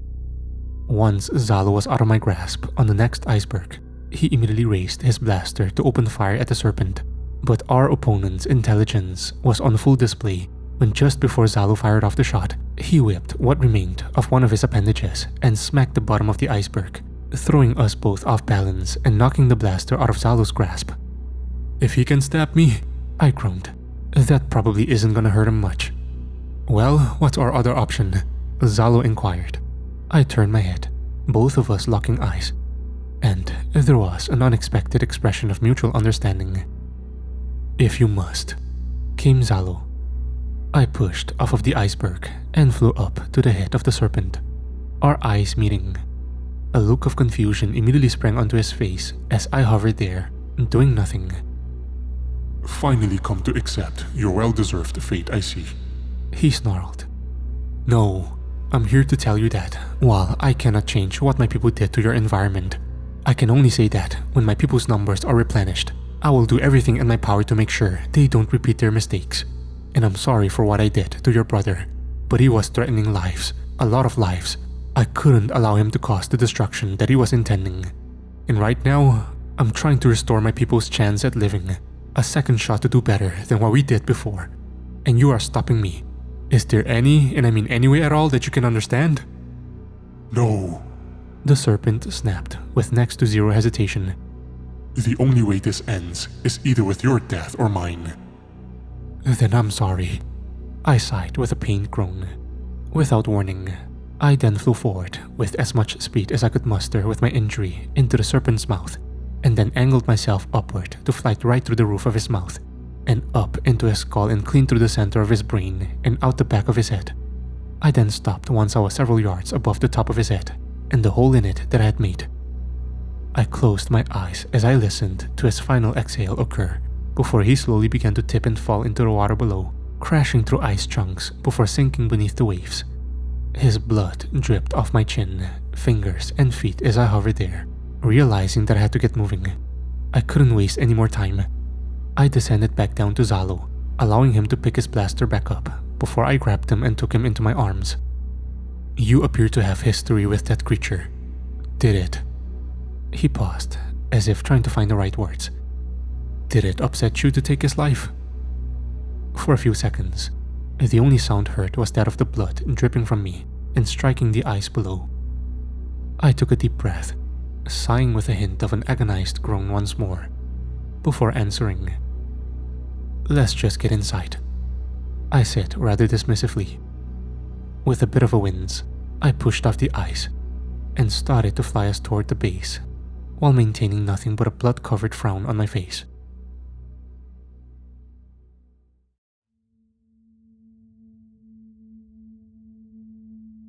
March 12th, 2026, 30 minutes after the Proctans' arrival. "Daniel, you've really outdone yourself this time, sweetheart," came the soothing voice of my wife, Rosita, as she twirled the spaghetti on her plate around her fork before bringing it to her mouth for a bite. "It's really good, Daddy," my daughter Ava chimed in, prompting a smile and a nod from me. "Only the best for my girls," I chuckled. "So nice to sit around the kitchen table with the TV off for a change," Rosita added. "Couldn't agree more," I replied before tearing into a piece of garlic bread. "How was school today, sweetheart?" Nothing exciting. Just a boring Wednesday. Oh wait, no, I lied. My teacher, Mr. Milan, let us learn outside today." "That's exciting. What did you learn, honey?" Rosita asked. "Plants and bugs, but they were gross. I liked the plants part a lot better." "Figured you would." We continued to dig into our meals. Ava hesitantly described the bugs she had encountered while doing her outside lesson in school, while maintaining an expression of disgust. Rosita and I both laughed as she went into specifics about the gross details, as she put it, regarding their anatomy. I couldn't help but hold back laughter that arose from half the things she said and the way she said them. Soon enough, it was about time for dessert. Rosita helped me clear the table of the actual meal, and I went to the fridge to grab out the cheesecake I was planning on serving for dessert. Nothing fancy, just something I bought at the grocery store on my way home from work. Just as my hand was on the door, however, a loud bang erupted from outside the apartment building. Whatever caused it had to be massive, as it had shaken the building, knocking the three of us off balance. Then there was a whooshing sound, like something large had flown past the building at incredible speed, followed up by several more that sounded just like it. The wind they generated was powerful enough to crack our windows, nearly shattering them. "What the hell?" Rosita and I exclaimed simultaneously. "Mom? Dad? What's going on?" Ava inquired, fear already present in her tone. "I'm not sure, sweetie, but everything's gonna be okay. Let me just check on a couple things." I then bolted into the living room to turn on the news, seeing if there were some sort of answers as to what the hell was transpiring. A frantic reporter appeared on screen. He held the microphone just below his lips, fear present in his expression as his fingers trembled on the microphone's handle. "Federal and local government officials urge all citizens to evacuate as soon as possible. This event appears to be some sort of extraterrestrial attack. The subjects, who have announced themselves as the Proctans, have already induced thousands of casualties along the eastern United States, and it appears there will be more to follow." In the background, there was rolling footage of what looked to be some sort of strange advanced airships flying around in Manhattan, crashing into buildings and firing off massive laser weapons from the front of each. Screaming was heard in the background, along with rubble and debris crashing either into other buildings or the ground below. My mouth hung agape. Surely the heroes of the world would be able to overcome whatever this invasion was. But I couldn't hang around and wait. I needed to get my family out of here. Some of this destruction was happening way too close to our apartment building. "Honey, what's going on? What are they saying?" Rosita asked, a hint of fear in her tone. "Both of you get downstairs and get into the car. We're leaving," I declared, watching as one of the ships had flown right by our apartment building and crashed into an office firm down the street, puncturing a massive hole into the structure, along with sending both debris and some of the people inside plummeting to the street below, all of them splattering into piles of bones and gore upon impact. "Daddy, what's happening?" Ava shouted. "It's not safe. We need to go away for a little while, okay?" I told her as reassuringly as I could. We didn't bother grabbing any of our stuff. There just wasn't the time. I just grabbed Ava and began to run out of the apartment with her in hand and Rosita behind me. In the event that something from the attack caused it to malfunction, we avoided the elevator and instead took the stairs. We were on the 11th floor, so it was going to take a bit of time to make it to the bottom. I did my best to calm down Ava on the way. "Are those aliens hurting people, Daddy? Or are they gonna hurt us?" "I won't let them, sweetheart. It's gonna be okay. We're gonna go check on Grandma and Grandpa, okay, sweetie?" Rosita chimed in, doing her best to convey a nurturing tone. We were just about to the bottom. I turned the corner with my free hand on the railing, swinging around to find two tall, almost humanoid figures in what looked to be metallic suits, only to realize these things didn't look human at all once I got a glance at their heads through the transparent helmets they wore. Their skin was a scarlet red, almost appearing as if they were constantly drenched in blood. These must have been the Proctans, or whatever the news reporter said their names were. Again, they were quite large, well over 6 feet each, and held what looked to be some sort of advanced, futuristic rifles in their hands, if you could even call them that. "Another human family unit," said the one on the left, his voice as scratchy as sandpaper. There was no emotion present in his tone, just purely clinical. "We shall bring them to Dr. Hargan for research," replied the one on the right. I could feel all the color drain from my face as the words left their mouths, and I turned, immediately putting Ava down next to her mother and shouting, "Take her and go back upstairs." "No, I'm not leaving you. You're coming with," came Rosita's protest. "Go, both of you," I said as Ava began to cry out for me in Rosita's arms. The both of them stomped their way back up the staircase, and I got into a boxer stance as the two large Proctans approached me, without even a hint of worry.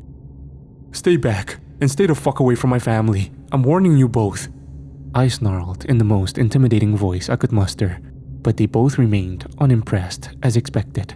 Truth be told, I was terrified, but I'll be damned if I was gonna let that stop me from defending my family.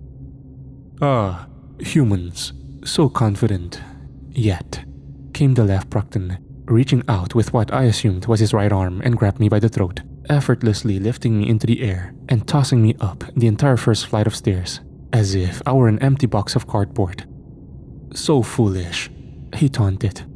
I slumped down on the concrete stairwell wall after slamming into it, my back stinging like someone had just dragged me across a cheese grater. Think my hit was hit too. and I felt dizzy. Everything felt like it was spinning, and I could sense my consciousness slipping away from me. One of the few things I remember are the clanking footsteps of the Proctan that had thrown me up the set of stairs. He approached me, shifting his rifle into one hand while putting another on the top of my head and tilting it back, forcing me to look him in all of his eyes. "If you continue to resist, you and your family will die. Do you understand?" "Kiss my I began, only for the Proctan to draw his hand back and strike me. I didn't feel any of the pain before everything went black. Present day.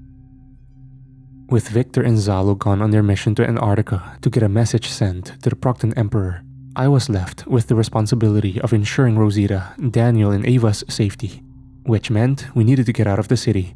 It had already cost us too much hardship. Only problem with that is, I didn't possess the strength necessary to carry the three of them all at once. Luckily though, Rosita was able to hotwire a car that possessed nearly a full tank of gas, driving down the road as I followed next to them in flight, soaring just a few feet above the ground, my body level with the driver's side window. Daniel maintained an expression of disbelief while in the passenger seat. He had for quite some time. He looked his wife up and down before hesitantly asking the question he had been holding in. Honey, where did you learn to hotwire a car?" "Babe, you know all the trouble I got into in high school," she replied with a sly smile. "Not like this," Daniel replied softly with a blank expression. "Anyway, what's the plan until Victor gets back?" "Right now, just focus on getting as far away from downtown as possible," I shot back. Victor and I agreed on a particular spot to meet at before he left. Let's just hope he actually comes back. Rosita interjected. "Still hate the fact that we split up again." "I still don't trust that alien man," Ava added, her tone disconnected. "I hear ya, sister," I nodded with a smile. "But this might be our only shot at getting rid of them for good." We kept a steady 50-mile-an-hour pace down the road in which we were traveling. And in all honesty, the quiet was nice, especially after everything that had been occurring over the last several days.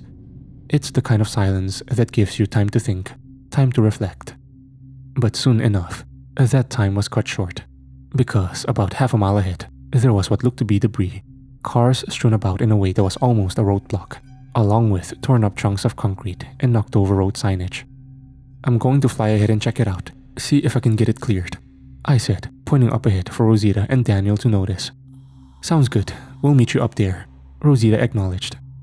I sped up, leaving them behind in the car and crossing the distance in just a few seconds. Once I made it over though, my expression immediately turned sour now that I was able to get a more detailed look at everything. This roadblock didn't just consist of cars, concrete and road signs, but bodies as well. Several, mostly adults, but some were definitely not. Flies swarmed them, and maggots ate what little remained of their flesh, whatever hadn't been melted down by laser. Just yet another terrible reminder as to what Carthon and his army had taken from us, and why he and them needed to pay for what they have done. "It is foolish to not let me tend to your wound," Zalo said, just as I landed in front of the massive metallic door to the outpost, letting him out of my grasp as I groaned in pain, immediately clutching my side where the open wound sat. "Like I said, I'm fine. We need to get this done," I said with little patience present in my tone. The door to the outpost towered over the both of us. It was at least 15 feet high and around 10 feet wide.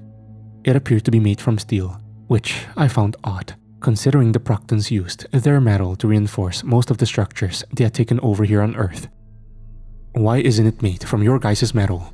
I inquired, my breath a bit heavy. "According to the mission resource database, Carthon's army is running low on the material. Only so much was able to be brought to Earth from Proxia," Zalo replied matter-of-factly. He then held out his appendage, and a tight, flat rectangular shape of light beamed out of a small entry point on the armor. It slowly moved up and down along the length of the massive door, appearing to scan it.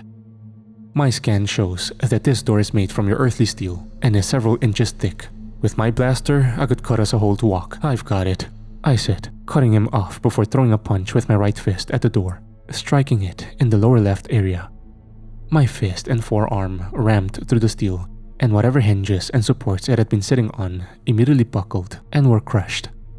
The remainder of the door then began to timber and fall forward, casting a shadow over Zalo and I.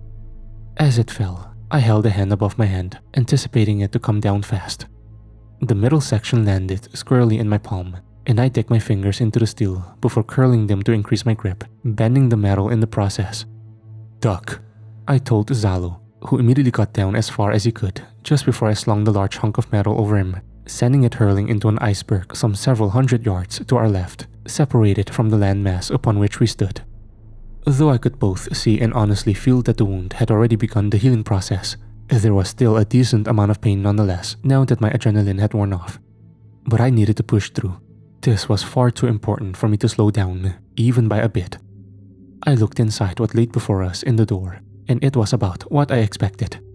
Zalo and I shared a glance, and we started to march inside.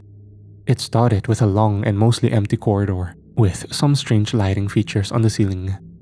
The walls and floor were lined with thick steel, and there appeared to be some light coming from the end of the corridor. "So why'd you turn on him?" I asked, breaking the silence as we walked. What was the final nail in the coffin? "I don't know." Zalo paused. "I don't know why, other than the fact that I would not be another cog in the machine that carried out the slaughter of a species who had done nothing to wrong us, not when there was a peaceful option available." "Do you hate violence?" "When it isn't necessary, yes. When it is, there will always be times for that. The invasion of Earth was not one, not even close." "What about all the ones who don't agree with you? The ones that see you as a traitor? Does it bother you?" "No," Zalo answered immediately. "Because those who truly side with Carthon are not true Proctans. They are monsters. Monsters who have done nothing but help stain the name of the Proctans throughout this galaxy and beyond. They have committed an atrocity that can never be reversed, never be forgotten, and maybe never be forgiven.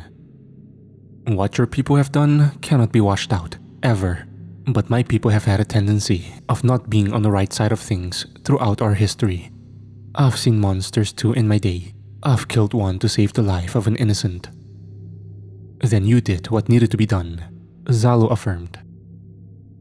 "But I've killed a lot of your people as well, even the ones who didn't pose an immediate threat to me or someone else. There was a scientist. He imprisoned the family you saw us with and was planning to do experiments on them. He already had other bodies, lots of them, some of them children, dead and strung up behind glass like they were decorations, letting them sit there while he waited to work on them like they were parts to a machine. When I had him by his throat, he told me that he was just following orders, that he wasn't a soldier, begged for his life. And I told him that the dead people he strung up behind the glass begged too. Following orders is and never will be an excuse for committing atrocities," Zalo added. "Glad we're on the same page about that," I replied. "I'm not sure what that phrase means," Zalo stated. But before I could answer, we were both hit with a sudden wave of bright light. A more powerful version of what was already coming from the end of the corridor. "The hell is that?" "Motion detection system. We don't have long before they send in soldiers to investigate it, if Carthon feels it is necessary to expand any more than he already has." We stopped at the end of the long hallway, and I looked around as I was greeted with a lab that looked like something straight out of a sci-fi movie. A pristine white floor, wall and ceiling combination that had the sterilized feel of a hospital turned up to 11. Holographic monitors sat on sleek metallic desks, along with all sorts of other technologically advanced equipment and gadgets, a lot of which became difficult for me to ascertain what their function may or may not be. I groaned as I accidentally brushed against the corner of one of the metal tables. It made contact with the inside of my wound, sending a stinging sensation up the entire left side of my body. "Damn it," I cursed. "Come here," Zalo demanded as he grabbed a strange, U-shaped curling iron-looking device from one of the tables, walking toward me with it. "What are you doing?" I said I was fine. "Stop being a stubborn fool and just let me help you. We don't have time to debate." I sighed, waiting as he brought the device up to my side, holding it 6 or 7 inches away as he kept it steady as it shot out a flat, rectangular sort of holographic beam of light, similar to the one that had scanned the large door on our way in. "Were you also some sort of medical technician as well?" I asked as the beam continued to move up and down my wound, inducing a pleasant, yet simultaneous tingling feeling. No, but I had to learn some things from that field. It was part of my required training for my position. What is it doing exactly? It's accelerating the speed of the microbes and cells that are responsible for tissue repair, which won't be as extreme in your case, as yours are already far above any creature I've come across thus far. At your natural speed, you'd be able to heal this wound in an hour or so, but with this device, it'll only take several minutes. I didn't respond. I just continued to stand there, listening as the device continued to beep while scanning my wound. Zalo sat it down on the table next to me before heading over to a large computer terminal. At least, that's the best way I could describe it anyway. He played around on the projections like they were a touchscreen. A few seconds went by before a loud, screeching sound went off. It only lasted for a moment, but the projection screen then flashed red, popping up like a game over screen. They've destroyed my credentials. I'm not able to get in, Zalo said with a slight panic. But I can try and access it with Carthon's. I still have his on file from some time ago when he allowed me to borrow them to get access to something I needed. Whatever it takes, I told him. Zalo sped up his pace, hitting various buttons and symbols on the screen, most of which I didn't recognize whatsoever. He continued moving other things around, and then using the fingers on his appendages to seemingly type something up. His expression of worry soon lessened, and he appeared calm, more in control. He then turned, looking at me with a genuine smile. I've gained access. I'm sending the message out now. It won't be long before Emperor Braxis sees it. He should be on his way over as soon as he does, Zalo said, continuing to rapidly type. Let's hope he does. Thank you, by the way. Zalo then walked over, picked his blaster up off a table he had set it down on, and aimed it at the terminal he had just been working on. He stood firm, holding it steady as it charged up, emitting that all too familiar whirring and whooshing sound. The laser then blasted out of the barrel, striking and immediately melting down the terminal into molten goo. It's best if this is destroyed. I encrypted the message to where it can only be modified or retracted on this specific terminal. In the event that they become aware of what I've done and attempt to stop the message from reaching Emperor Braxis, that would have been the only device they could have done it from. Smart move, I complimented. But we should get going. I don't want to risk anything happening to Sindris and the others back home. You seem to care deeply for them, despite not knowing them for more than, what was it, several Earth days, you informed me? I've never considered time a huge factor in caring about someone. If you like them, then you like them, and it's as simple as that. Most of them are innocent, or they've made terrible mistakes under terrible circumstances. But who hasn't? Well said, Victor. Zalo then looked over at me before all of his eyes shifted to my side, and he smirked. It appears your wound has already healed, thanks to the help of the device. Definitely feels better. Now, let's get the hell out of here.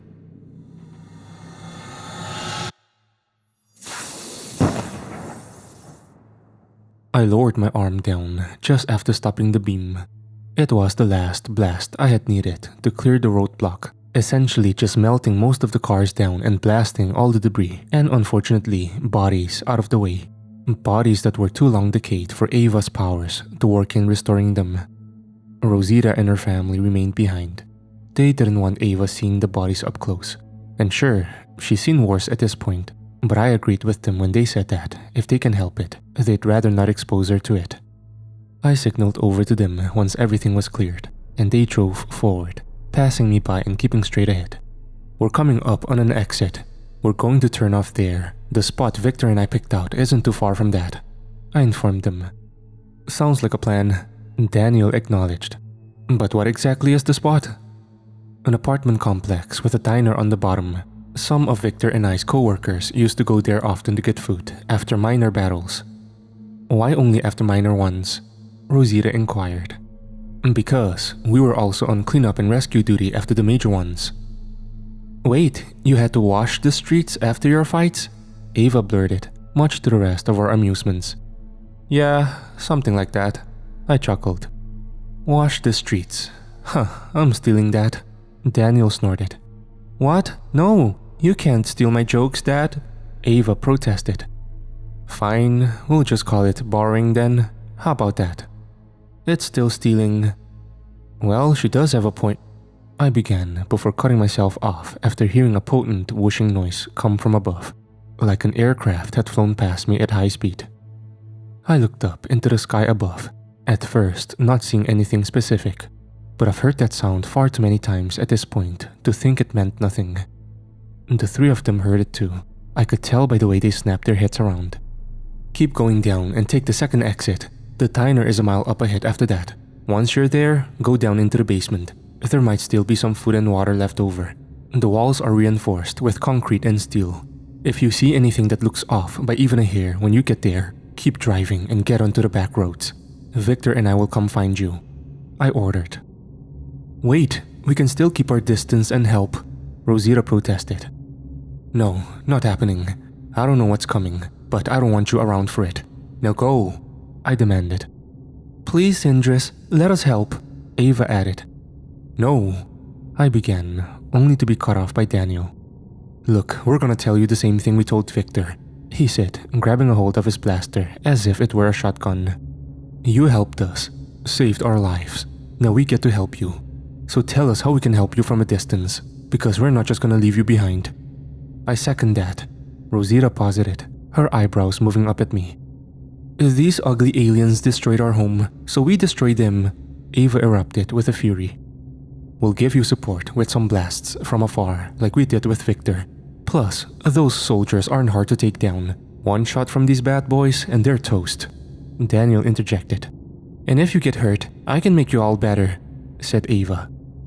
Despite the circumstances, I couldn't help but let a smirk creep on my face. All in all, I still didn't want them putting themselves in danger, even if they weren't on the front lines of whatever was on the way. But they stood strong in their convictions. If anything, and I mean absolutely anything, goes wrong, then you all get out of here. Got it? I asked demandingly. Yes, ma'am, the three of them said near simultaneously. The whoosh intensified. I turned my head in its direction, finally catching the source. A black blur that whizzed by some 100 feet or so above us. I turned to the family, nodding at them before taking off and flying up after it. The blur, however, then halted, and just as I had closed most of the distance, I stopped myself as well, simply hovering there as I looked forward in disbelief. Hovering just several feet above me, in what appeared to be a black, glossy version of the Proctan armor, was Commander Carthon. Streams of blue flames jetted out from the back of his legs, indicating the suit had some sort of jetpack-esque flight mechanic within it. Should have brought some backup with you if you know what's good for you, I snarled, already beginning to ignite my forearms. The improvements made to my armor will be more than enough to handle you and that foolish brute, he snapped back in reference to Victor. My soldiers have proven themselves incompetent against the likes of both of you, and we have no warships to spare. Therefore, I will simply kill you both and take the girl myself, save time and resources. That foolish brute is on his way back, so I suggest you take a hint and self-destruct that suit with you inside it now, and save us the trouble, because once he gets his hands on you, he doesn't intend to leave you alive, and neither do I. I then raised my left arm and charged up my beam, firing it off and blasting Carthon right in center mass, sending him hundreds of feet higher into the sky. I flew up after him, charging up both my arms for a follow-up attack.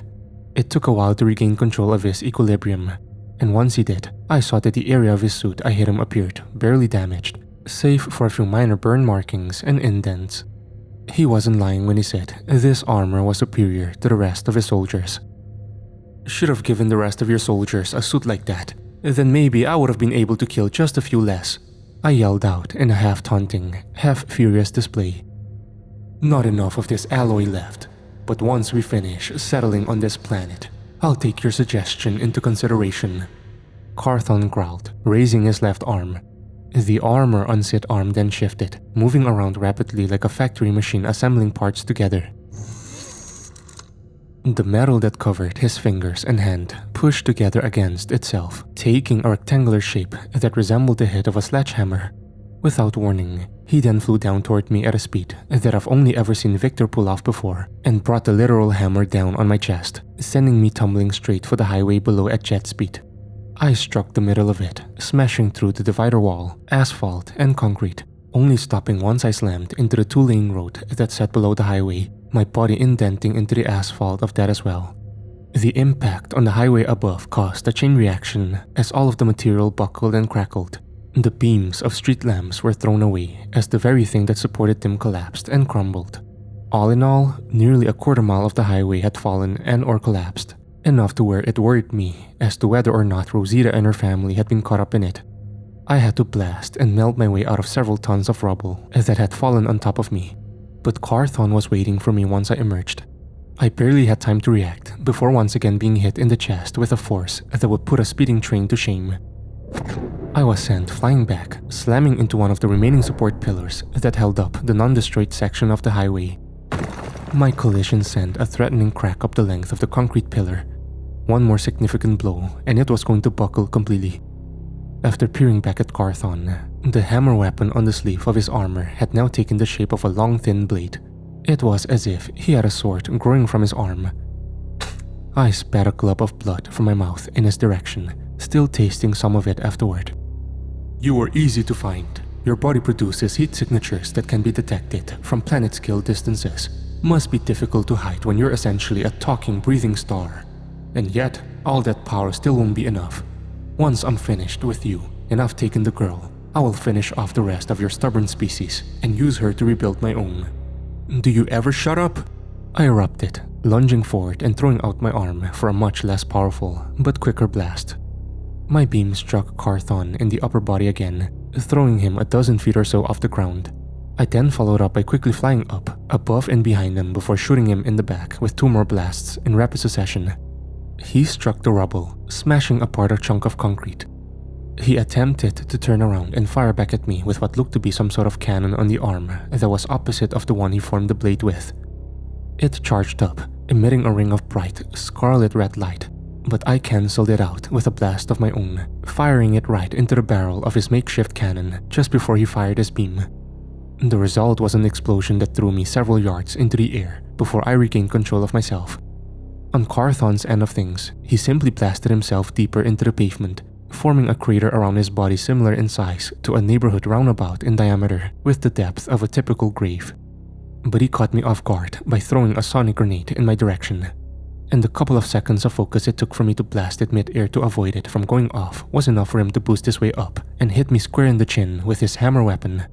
I went hurtling well over a quarter mile, only stopping after crashing into the midsection of a nearby factory building, the wall smashing apart, bricks shattering and pipes bending as I came crashing in like a human asteroid.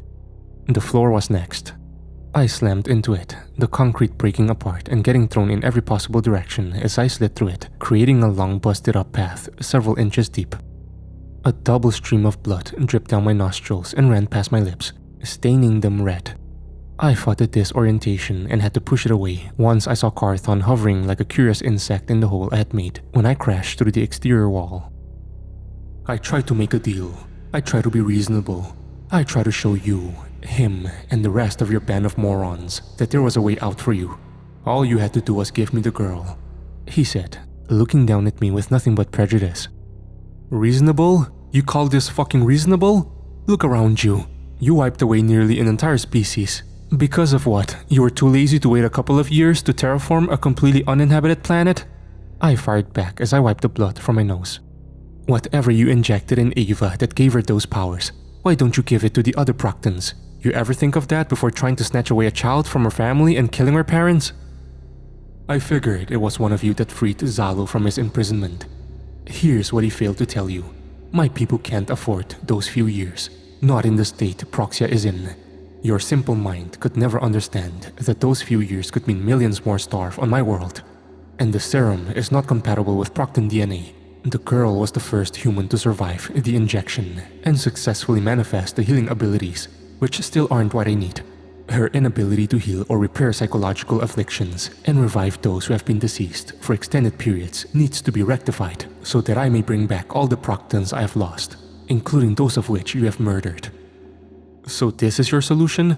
All this chaos? All this death? Everything you took from the people of this planet? Do you really believe Zalo is the only one who wants to see you get what you deserve? I inquired, purposefully withholding the fact that Victor and Zalo were out sending the message to the Proctan Emperor as we spoke.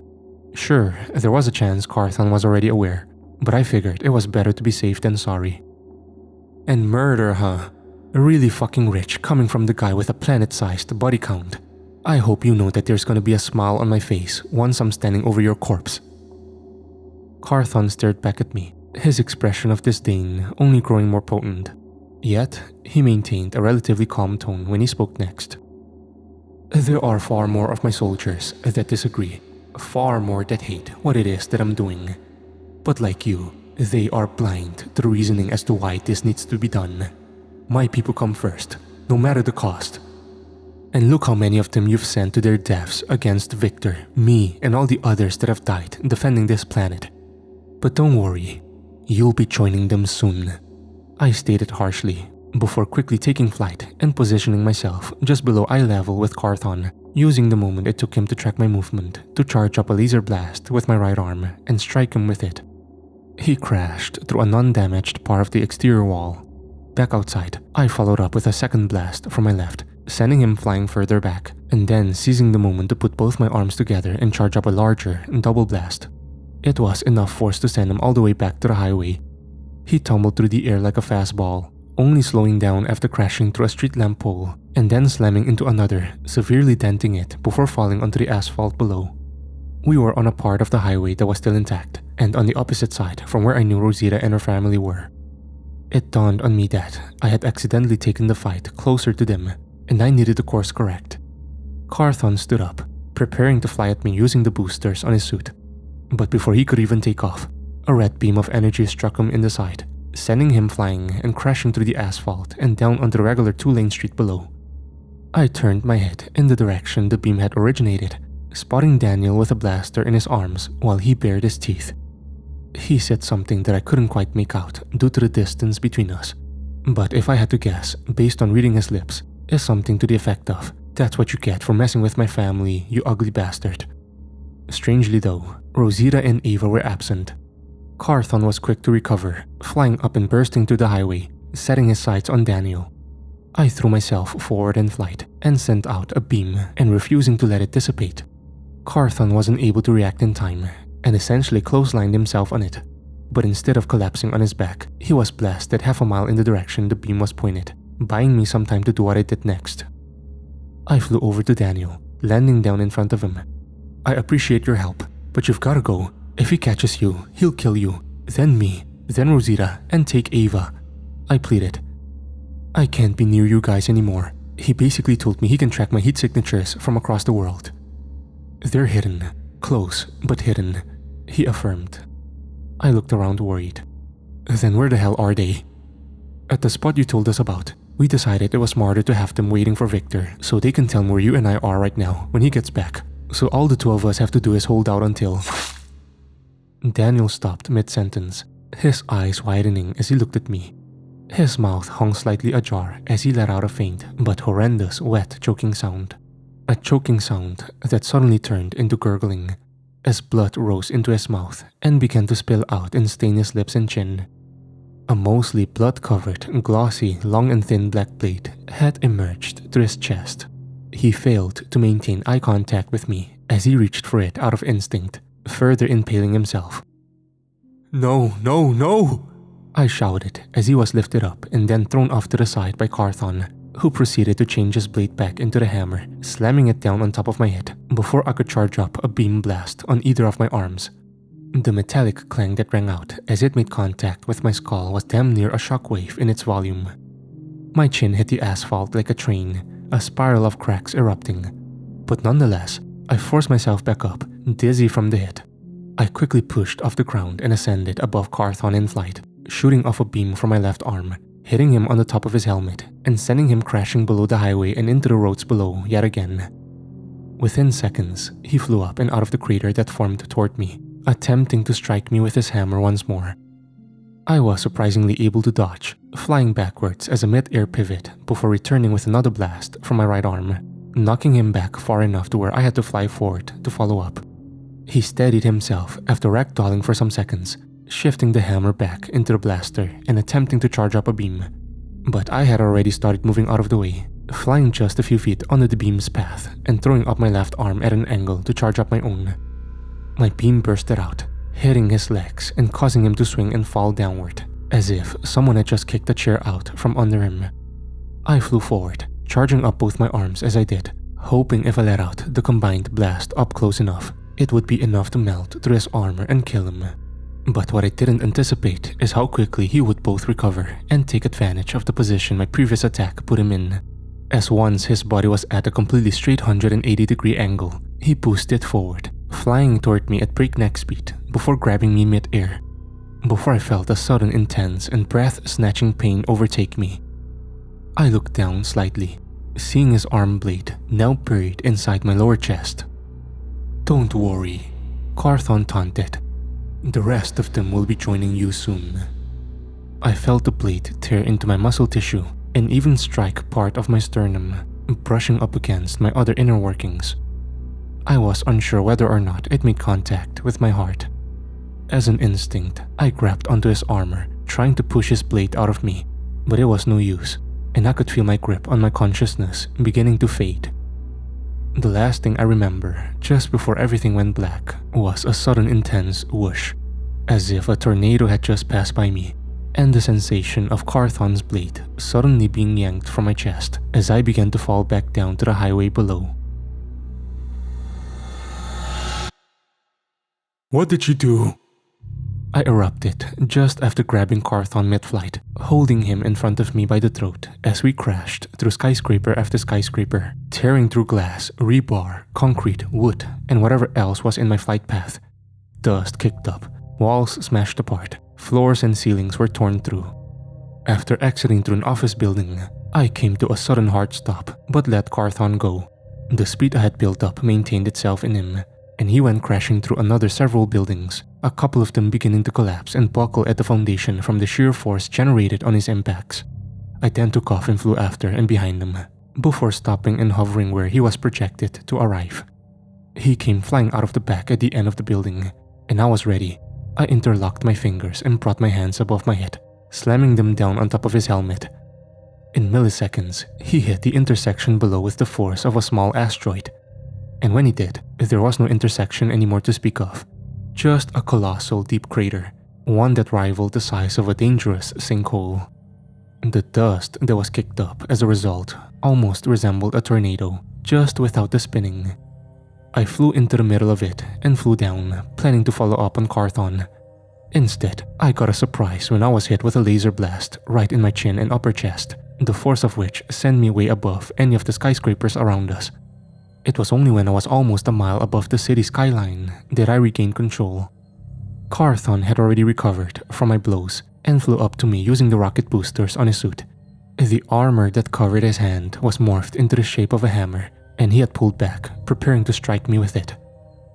I flew down at Carthon, wrapping myself around his body and having the both of us hurtling back toward the ground.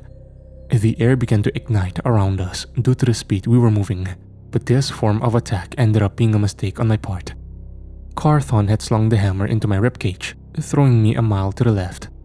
I crashed into the roof of an office building at a diagonal angle, only falling through a few floors before coming out the opposite side and slamming through a brick divider wall that separated the street and lot the building sat on. After that, I did several somersaults backward, crashing through a line of cars, ripping off their roofs, smashing their windshields, and throwing some entire vehicles on their backs or sides.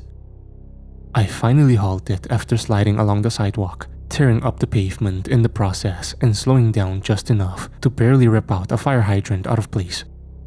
It bent a bit underneath me.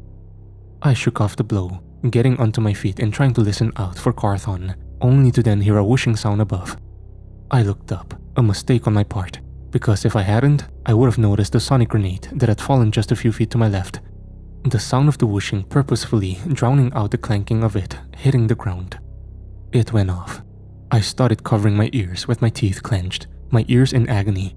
I turned, finding it sitting right there on the road, just next to the curb. I leapt over to stomp it out, only to catch a nasty blow from Carthon mid-jump. I went right across the street, smacking into a marble support beam and causing it to erupt with cracks and indents. Carthon boosted over to me with his suit, the hammer weapon on his armor quickly forming into a blade. He lunged at me with it, but I grabbed his arm below where the blade began, staring at him in the eyes through his helmet as I applied as much pressure as possible, and the metal began to bend and deform under my fingers, but only a little.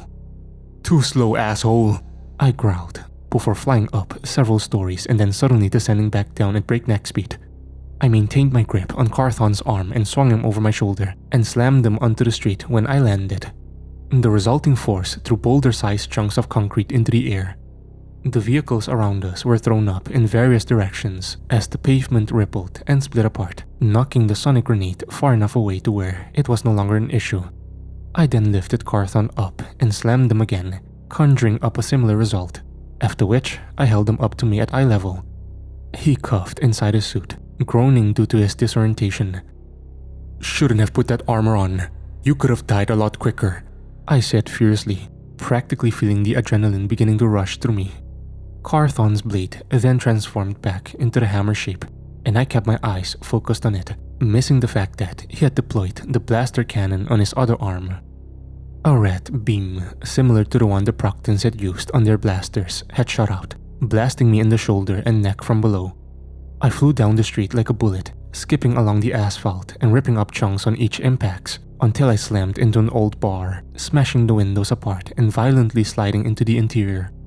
Carthon flew in through the new opening to follow up, attempting to land on top of me and drive the arm blade right into my chest and heart. I grabbed onto the blade, wrapping my hand around it and roaring as I felt it slice up my palm. Carthon laughed mockingly. "Do you fear finally being confronted with your own vulnerability?" he asked, and attempted to push the blade down further. But I held it still despite the pain. The flooring beneath cracked and snapped as we struggled against each other.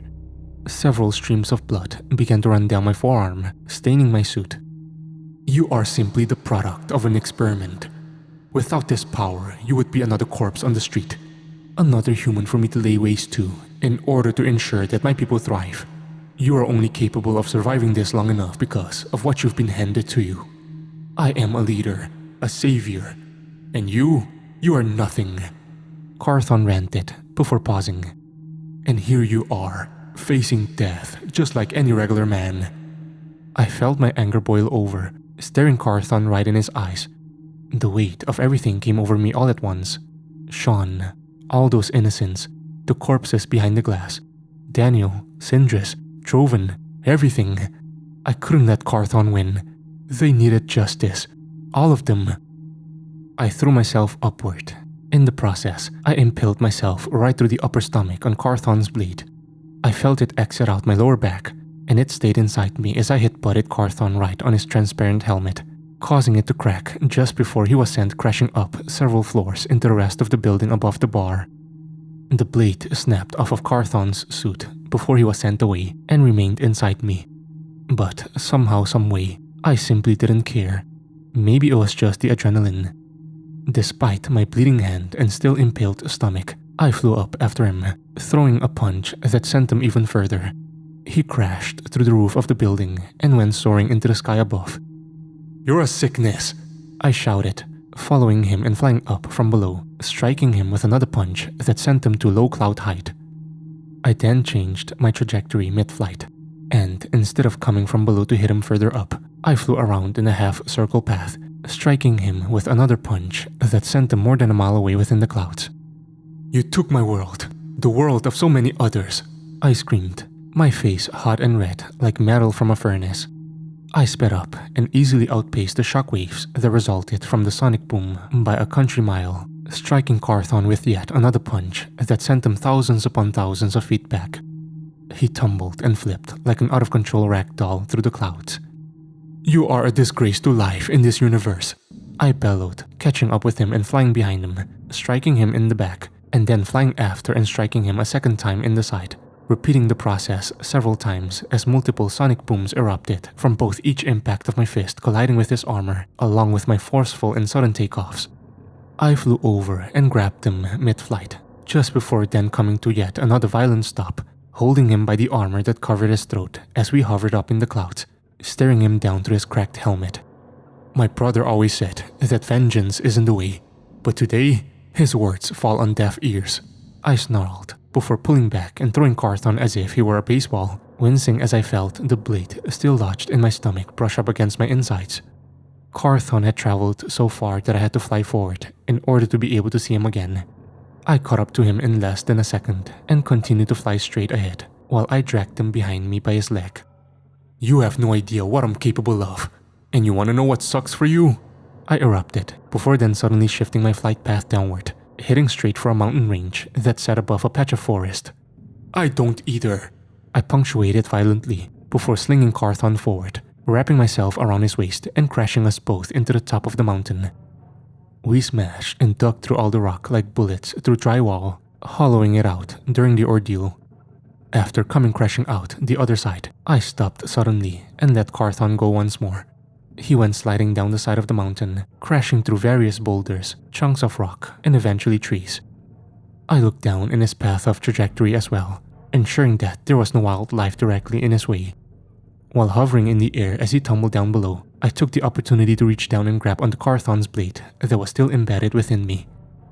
From what I've heard, it's never good to pull a blade out of yourself when stabbed, but it was going to become harder to do later on if my wound healed around and on it. With a burning hellish sensation, I wrapped my fingers around the blade and began to retract it, biting down hard in the process. It came out inch by inch, my pained groans ending in a yelp-like whimper as it finally emerged from my body. The bleeding had already stopped for the most part. Still, the pain wasn't great, but I didn't have time to dwell on it. Instead, I hatched an idea. I was going to take this blade and drive it through Carthon's skull, ending him once and for all. But first, I had to find him. I descended and landed down on the edge of the forest where Carthon had slid into and took a glance around. He was nowhere to be seen, so I took advantage of my hearing and tried to listen out for him. His heartbeat, any slight movements, anything. And sure enough, I heard one, several yards deeper into the foliage. I flew forward and also picked up the sound of rustling and twigs snapping. He was behind a particular tree that I had set my sights on. I just knew it.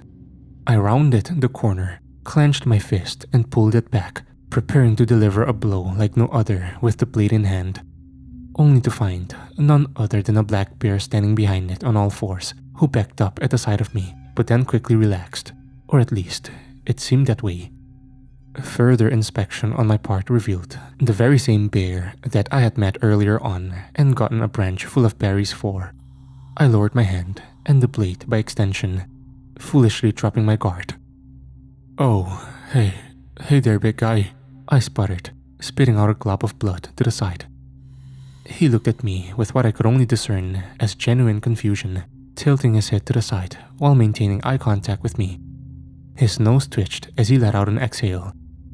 "You should get moving. It's not safe," I began, only to be cut off when I took a nasty blow to the side of my head from Carthon's hammer weapon. I slid along the dirt for nearly 100 yards, crashing through several trees and rocks along the way as I flipped backwards and somersaulted.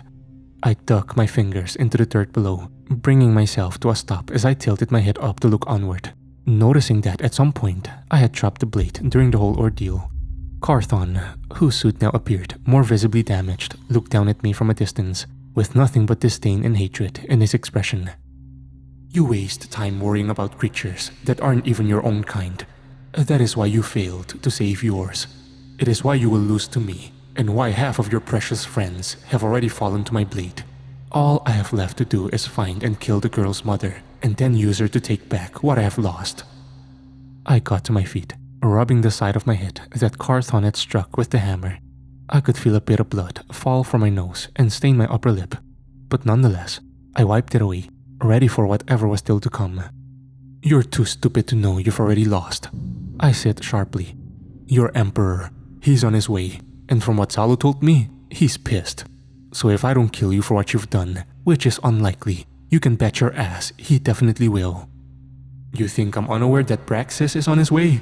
It is no matter. I will kill him as well when he arrives. He is a spineless moron, far too weak, too naive to be a leader of any kind. His inaction is the reason for my planet's downfall. And your arrogance and stupidity is gonna be the reason for yours," I barked, before then suddenly taking flight and attempting to punch Carthon back up into the sky. However, he anticipated this move, sidestepping me and making me miss by mere inches.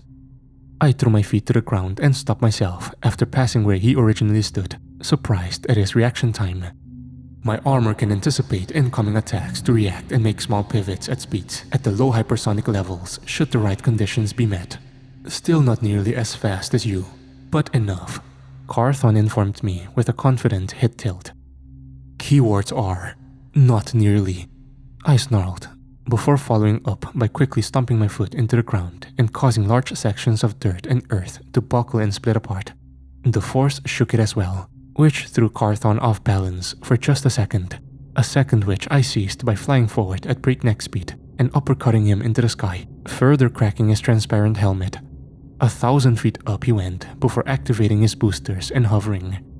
His hammer weapon then shifted into a laser cannon, one that he pointed down at me to begin charging up a blast.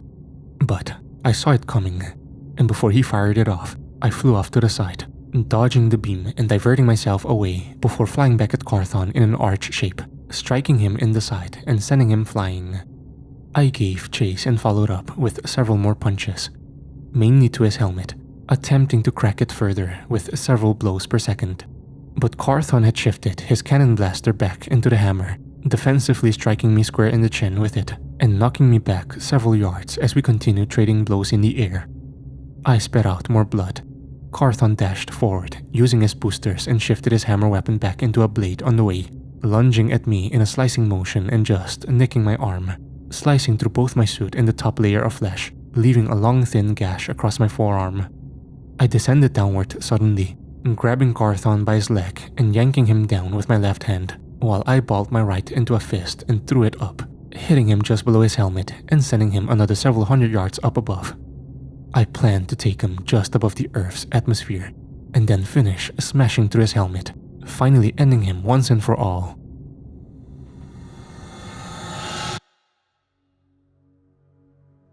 After Victor dropped me to the ground in order to continue flying and attack Carthon, I approached the mother and her daughter who possessed the healing abilities. At first, they were more than apprehensive to see me, her mother threatening to shoot me with a blaster before I informed her of my identity. "Stop, don't. It's me, Zalo," I pleaded, my appendages held up defensively. "Oh, sorry. I'm sure you can tell we're all on edge," she said, putting the blaster down and her hands back on the steering wheel of her vehicle. "Hey, you're the good alien," the younger girl erupted with glee. "I am happy you think so highly of me," I told the girl. "But we must go. Your father has been hurt. He needs your abilities to save him." We have to wait," the mother protested, clearly concerned for her husband's mortality despite knowing that his injuries, even if fatal, can be reversed if done timely. I could hear her holding back a wave of emotions, but still staying strong nonetheless. "Carthon's there, fighting Sindris and Victor. I can't put my daughter in harm's way when he's so close." "Remind me of your names once more, please," I asked softly. They hurt my daddy? Again?" the girl exclaimed. "Rosita and Ava," Rosita said matter-of-factly, contrasting her daughter's emotions despite the circumstances. "Rosita and Ava," I began. "Sindris is dead, killed by Carthon after their confrontation. Victor and Carthon are engaged in a battle several miles away from here. Now is the chance and the time, before we become unable to revive her and your husband." "He killed Laser Lady too," Ava exploded, her fury unlike anything I've seen out of a child, Proctan, human or otherwise. "Honey, it's okay. It'll be okay. You can make her and Daddy better," Rosita assured. "I can assure you that Victor will keep Carthon far enough away and occupied to where he will not be a threat to us for the time being. No other Proctan soldiers or warships will be arriving. Their numbers are too thin to spare anymore. Should anything go wrong, I can assure you that I will do whatever it takes to ensure that no harm comes to your daughter," I pleaded, "even if that means putting my own life at risk." Why do you want to help so much?" Rosita questioned, her expression now one of focus. "You just met us." "The same reason you humans assist and defend animals who have been abused by other humans. Because you do not need to be part of a species or group to recognize an injustice done to it. And this is the gravest I've ever witnessed. I am sorry, truly, for what they have done to your planet and your people. I never intended to stand by Carthon while this atrocity occurred. and I don't plan to start now." Tears began to form in Ava's eyes. Rosita comforted her while looking straight ahead, still not fully convinced. I was aware of the fact that we were on borrowed time, a slowly dwindling window in which we had to get back to Sindris and her husband before the girls' powers were not able to bring them back. But I stood there, not saying anything as she gently rubbed Ava's head. She let out a stressful sob into her mother's shoulder. Eventually, the time came, and we made our way back to the location where Sindris and Daniel's bodies were. Rosita emerged from the vehicle, ordering her Ava to stay by her side until she herself could verify that it was safe. I assisted her. She turned her head to me as we approached their bodies, her eyes looking toward the ground. "This is the second time my daughter has had to bring back her dad from the dead in the past few days, and the second time I've seen him dead," Rosita stated, looking over at me while holding her blaster firmly. "I'm sorry," I replied. "I'm sure it is certainly not something you could have ever anticipated." The first time, his body was so mangled that I didn't even let her see it. I could barely handle it myself. Before she brought him back, I really thought there was a chance he was gone for good, that her powers wouldn't work when he was just so destroyed. I almost didn't recognize him when I first saw him. "You and your family are strong. You have endured more than what I can imagine. You will make it through all of this." "Thank you. I know we don't know each other well, but thank you." "Of course. I wish I could have met you all under much different circumstances." We continued, scoping out the area. I scanned the roads underneath the highway for any Proctan heat signatures. None were detected. Rosita then made her way over to the bodies, first going to her husband's and looking down at his corpse, seemingly fighting tears. Ava's expression wasn't much different. She stared at her father's corpse as she repeated the phrase, "I'll make you better," under her breath several times. I went to Sindris's body, her heart and inner sternum both exposed from the jagged wound caused by what I assumed was Carthon's blade. "All right, honey, do it," I heard Rosita whisper to Ava from behind me. She knelt down, even while overcome with rage and grief. I commanded her mental strength in my head, but avoided making any kind of comment aloud. She hesitated before placing a hand on her father's shoulder, some blood staining her fingers as she maintained contact for several seconds.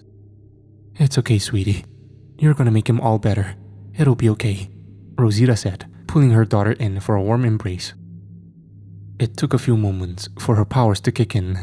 Ava and Rosita waited with bated breath, fearful for the chance that nothing would occur, only for the gash in his chest to begin slowly closing up, with each side retracting in until there was no longer any breakage of the flesh remaining. The blood around his mouth disappeared, and the scrapes he had on the side of his body also began to fade. Daniel had then suddenly opened his eyes, coughed, and sat upright, immediately being grabbed by his wife and daughter. "Back from the dead again, huh?" he asked, rubbing a hand on each of their backs. "Daddy!" Ava shouted with glee. "Wait though, what are you both doing over here? Carthon killed me. He might still be close." Rosita then looked to him, her eyes wide with grateful joy, same as her daughter's. "Victor's taking care of him."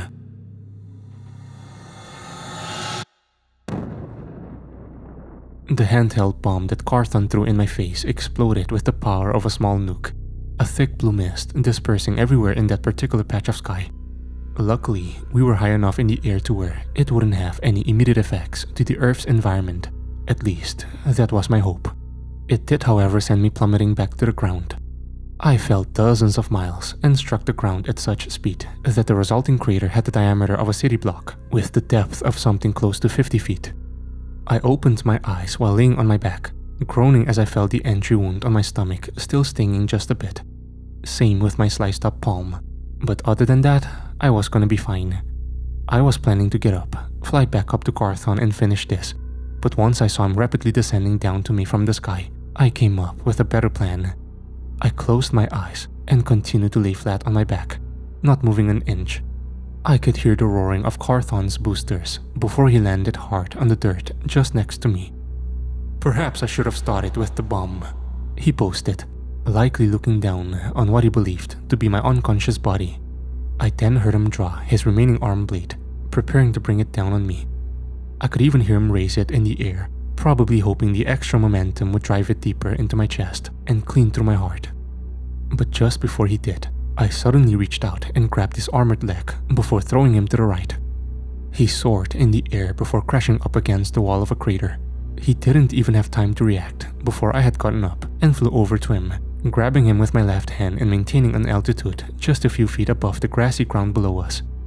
I held him firm with my left while beginning to release a fury of punches with my right on both the chest plate and helmet of his armor, which started to dent just slightly with each and every blow, and his helmet cracked even further, to the point where I was genuinely shocked if he was able to even still see out of it.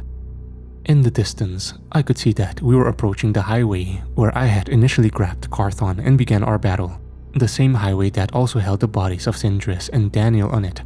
I only hoped that Salu had gotten Ava to revive them, assuming it was safe to do so.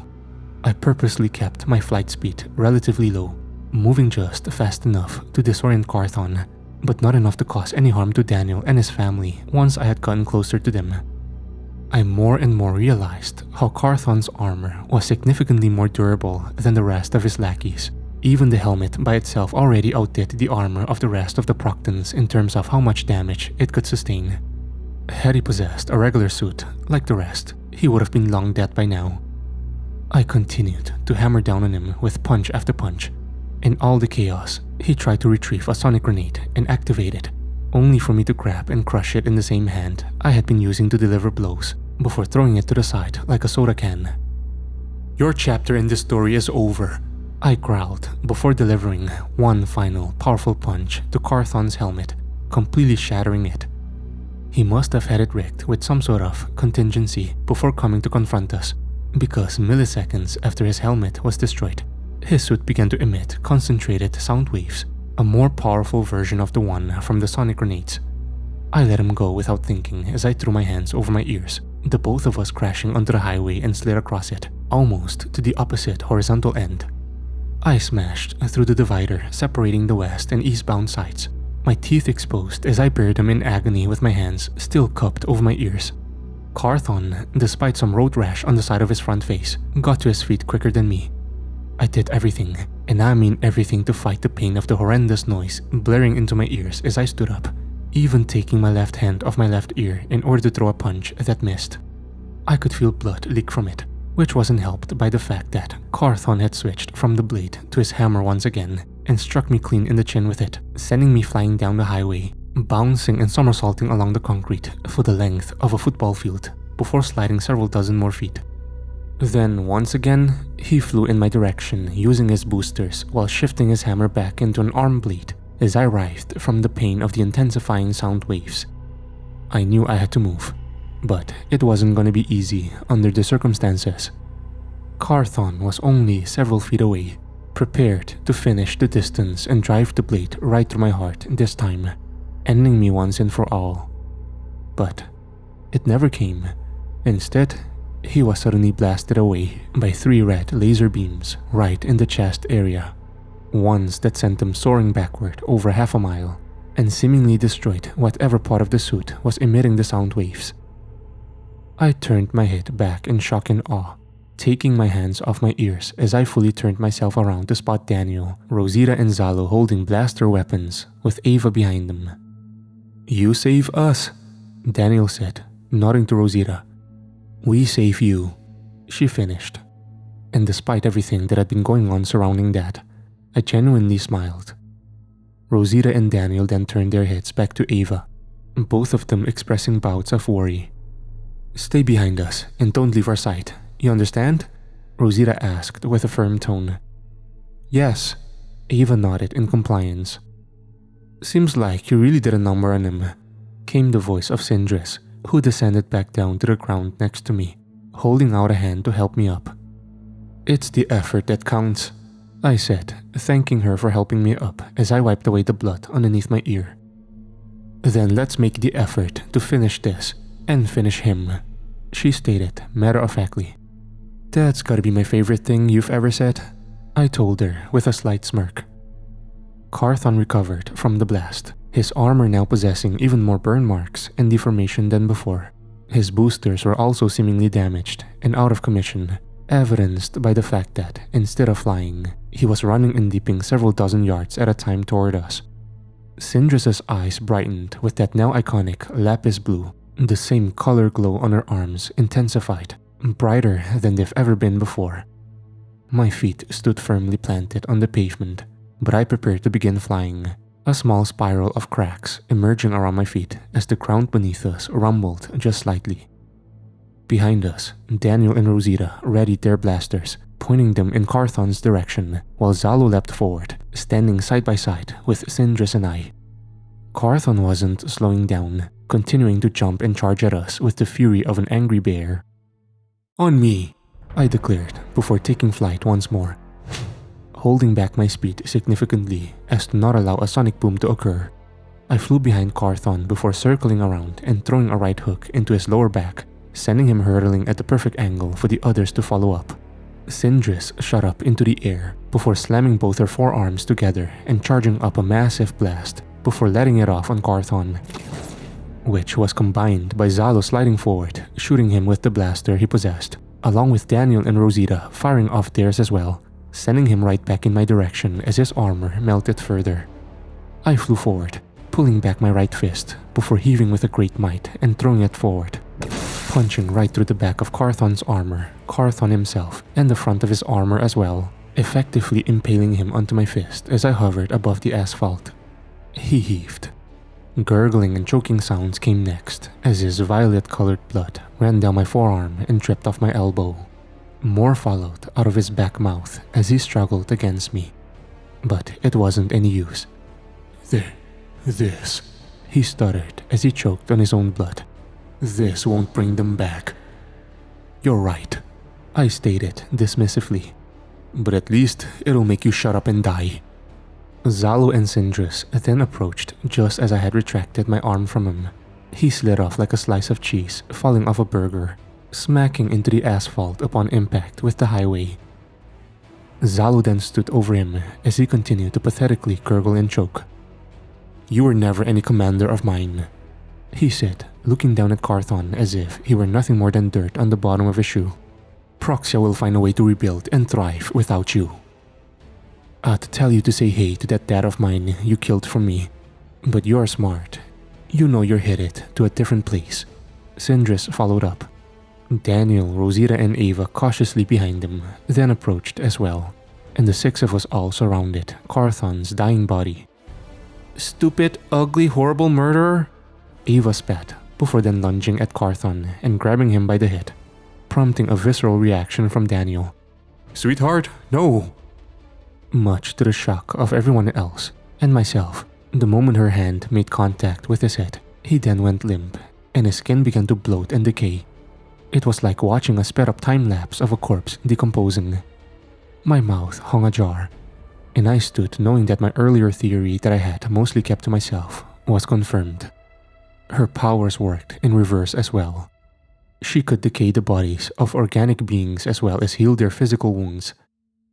My memory jogged back when she had leapt onto that one Proctan that was holding her and Rosita hostage after Daniel had seemingly met his end the first time. It was an armored Proctan that she had jumped onto and wrapped herself around angrily, and despite the fact of him being inside his armor, he still appeared to be in advanced decay when I seen him again after Ava's attack, which also means she didn't need to directly touch the flesh of the creature itself for her powers to function, just something they are intimately connected with. "Whoa," came Syndris. "Fascinating," Zalo added. Ava, who was more angry than shocked, then blew a raspberry at Carthon's decayed, lifeless corpse, more than happy that he had finally met his end. And secretly, I was tempted to do it with her. Perhaps even the others were as well. The reality of it hit me all at once. He was dead. Finally gone. I hate to admit that it was true that his death wasn't going to reverse all of the lives he had taken, like he himself pointed out. But at least this was some semblance of justice for those who had everything taken from them. I held back tears. It was hard to pinpoint exactly how I felt. I definitely did not regret his death in the slightest, but maybe it was just the fact that this was one of the few times I had gotten a chance to truly sit there and process everything. The guilt that I felt for the extermination wasn't nearly as potent as it was before. It had gotten easier for me to accept that I did my best, and the unfortunate reality was that it just wasn't enough. We all failed during that time, but at least we did it while trying. Things still weren't quite over. There suddenly came a repetitive whirring sound, like a heating unit starting up. At first, I could tell I was the only one that heard it, until whatever it was came in range, and the others did too. I looked up, and so did they, and coming down from the sky above was a moderately sized aircraft. Its appearance was similar to that of the Proctan warships, with a much less bulky exterior, and just under half the size of one. It was less than 100 yards above us, and was descending down slowly but surely, shifting back to land with some distance between us and it. "There's only two reasons that model of ship would be here," Zalu said, staring up at it with the rest of us. He stood combat ready, firmly gripping his blaster. "And those are?" Rosita questioned, doing the same. "Either it is here to disperse supplies, or reinforcements, or both." "Just great," I muttered. "Everyone, stay on guard." The whirring intensified as the ship lowered itself down onto the highway, and we all took several steps back. Rosita pushed Ava behind her as she kept the blaster pointed at the ship, along with Zalu and Sindris, who had her arms charged up and ready. The ship made contact with the ground, and I levitated a few inches off the ground with clenched fists, preparing for another confrontation. The front of the ship then disconnected and opened in our direction. A long rectangular slab of metal acted as a sort of drawbridge for what or whoever was inside. "Wait just a minute," Zalu ordered. His expression shifted from defensive to confusion, and then genuine shock, as if coming to a realization. Emerging from the ship was the largest Proctan I'd seen yet, bulkier than any other and had to be over 7.5 feet in height. Similar to Carthon, he wore a glossy black-colored armor, unlike the two Proctans on either side of him, who were in typical silver armor, a symbol of his authority. The three of them walked in unison toward us, and I immediately flew forward a few yards, already having an idea of who this mystery Proctan may be. But in the event I was wrong, I wanted to be sure I could be the first to counter whatever attack they may have dished out. The Proctan in the black approached until there was no more than 10 feet between us. He looked me square in the eye, as if sizing me up, which made me believe there was a chance this interaction was not going to proceed peacefully, at least up until he said, "My name is Emperor Braxis, the sworn overseer and protector of the Proctan homeworld, Proxia. You must be victor of Earth." His voice deep, guttural, and demanding, one that commanded respect. "I am," I replied, still rather hesitant. "I received an emergency distress message from Zalu. I arrived to your world as soon as possible. This supply transport ship was the fastest one we had remaining. I've been informed of the atrocity that has been committed here by my appointed commander Carthon," Braxis added. "Atrocity is an understatement," Rosita chimed in from behind, still keeping her blaster pointed forward, along with Daniel. Sindris kept her guard up, not yet convinced based on the skeptical look on her face. "That much is true," Braxis agreed. He looked down at the ground, took a deep breath, and then narrowed his eyes back up to me.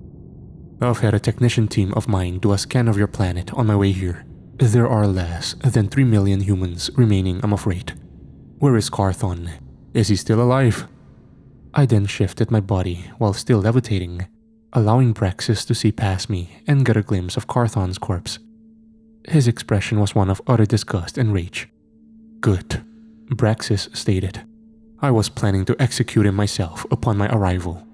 I would like to inform you all that it is with truly genuine sorrow I offer my sincerest condolences for the countless lives he took from your people and your planet. This," Braxis paused, once again looking at the ground. "This is not the Proctan way." Sure seemed like it when they were talking about how inferior we are, how we were never meant to live or thrive in this universe because of how weak we are, I said, my expression unchanging. "I can assure you that I have my own share of accountability to take. After all, Carthon was put in charge by my command. I cannot bring back your dead or restore the families he has torn apart. But what I can do is, despite our planet's dwindling resources, that every single Proctan who has had a hand in allowing this catastrophe to occur will face swift and firm justice for what has been done. You and your remaining people will be given a chance to collectively vote as to whether their punishment will be imprisonment or intense labor that is in service of helping you rebuild your civilizations. I also vow to share whatever technology and resources that we can spare in order to help rebuild what has been taken from your people. You have my word. What you're saying doesn't sound too bad, but I don't speak for everyone. I'm one of their protectors, not their ruler. I rebutted. I turned, laying eyes on the rest of the group, giving them an encouraging nod to express their thoughts. Rosita was the first to speak up, just after pulling away from Daniel's ear as she was seemingly whispering into it. I purposefully tuned out what was being said until she was ready for everyone else to hear it. How do we know we can trust you? That you are who you say you are? My family's been through enough, and we want action, not promises. Start by telling me what it is I may be able to assist you with. Braxis nodded as the two Proctans on either side of him walked up, grabbed Carthon's body, and began to drag it away toward the ship, leaving Braxis standing there alone in front of all of us. Daniel and Rosita shared a glance, punctuating their non-spoken language with a nod that signaled mutual understanding. We want a home built for our family. Nothing large or fancy, just enough for us to be comfortable. We don't want it near any outposts or close to any of your soldiers. Somewhere we cannot be found unless we want to be found. Rosita posited. I will personally see to it that your request is attended to within one of your Earth months. Zalo, you will oversee this project and ensure it is completely timely and up to the standard of. Braxis paused. Daniel and Rosita, and behind me is our daughter Ava. Daniel corrected, his tone dry and his eyes narrowed, still not 100% convinced. Daniel, Rosita, and Ava, Braxis punctuated before turning to Sindris. And as for you, what can I do for you? I was thinking of an orphanage, one for those who lost their parents during the extermination. Excellent idea, Braxis complimented. Anything else? He asked, now turning his attention to me. You've said your resources are dwindling on your planet, but with whatever you're able to spare, please see to it that the rest of my people across the planet are fed, clothed, and sheltered, and that children take priority. I replied, pointing to Ava. I believe that can be done. Might I ask your permission to spend some time here on Earth in order to see that these requests are honored? Braxis inquired, glancing at all of us. I turned to everyone else, raising my eyebrows in anticipation for their answers. As long as we can see that you're a man of your word, then yes.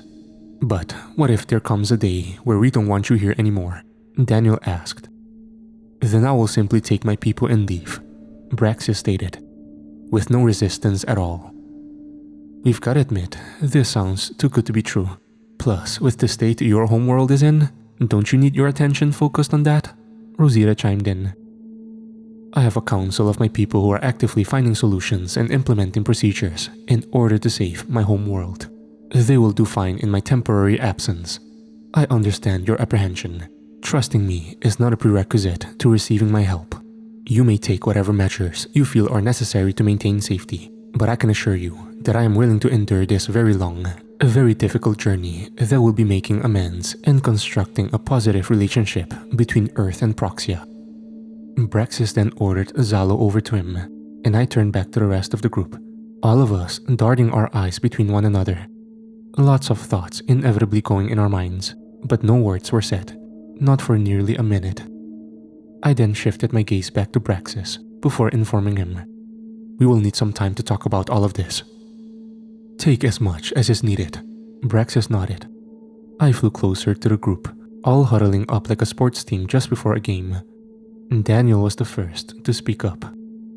Well, I don't know. Maybe we can trust him. Seems like Zalo was telling the truth, so why can't he be? It'll take some getting used to. Plus, it's not like they're deceptive. When they first came here, they started killing people and destroying stuff right off the bat. No questions asked. No lying. No, we're here to help, but we're actually evil stuff. I don't fully trust him until we see him start putting his money where his mouth is. Promises are just that. Promises, Rosita replied. I'm with you on that one, Sindris interjected, glancing at Rosita. And if he betrays us, then we'll just make sure he ends up the same way Carthon did. In all honesty, it was hard to argue with the logic. But after everything we had endured and had been through in these months since the extermination, it was still difficult to imagine some sort of savior figure coming to help us rebuild without any ulterior motives. Especially when that savior figure's negligence is partially responsible for what had transpired to begin with. Had he not put Carthon in charge, billions would still be alive. But then again, who's to say his theoretical replacement wouldn't have done something similar? However, at the end of the day, it was Carthon's actions.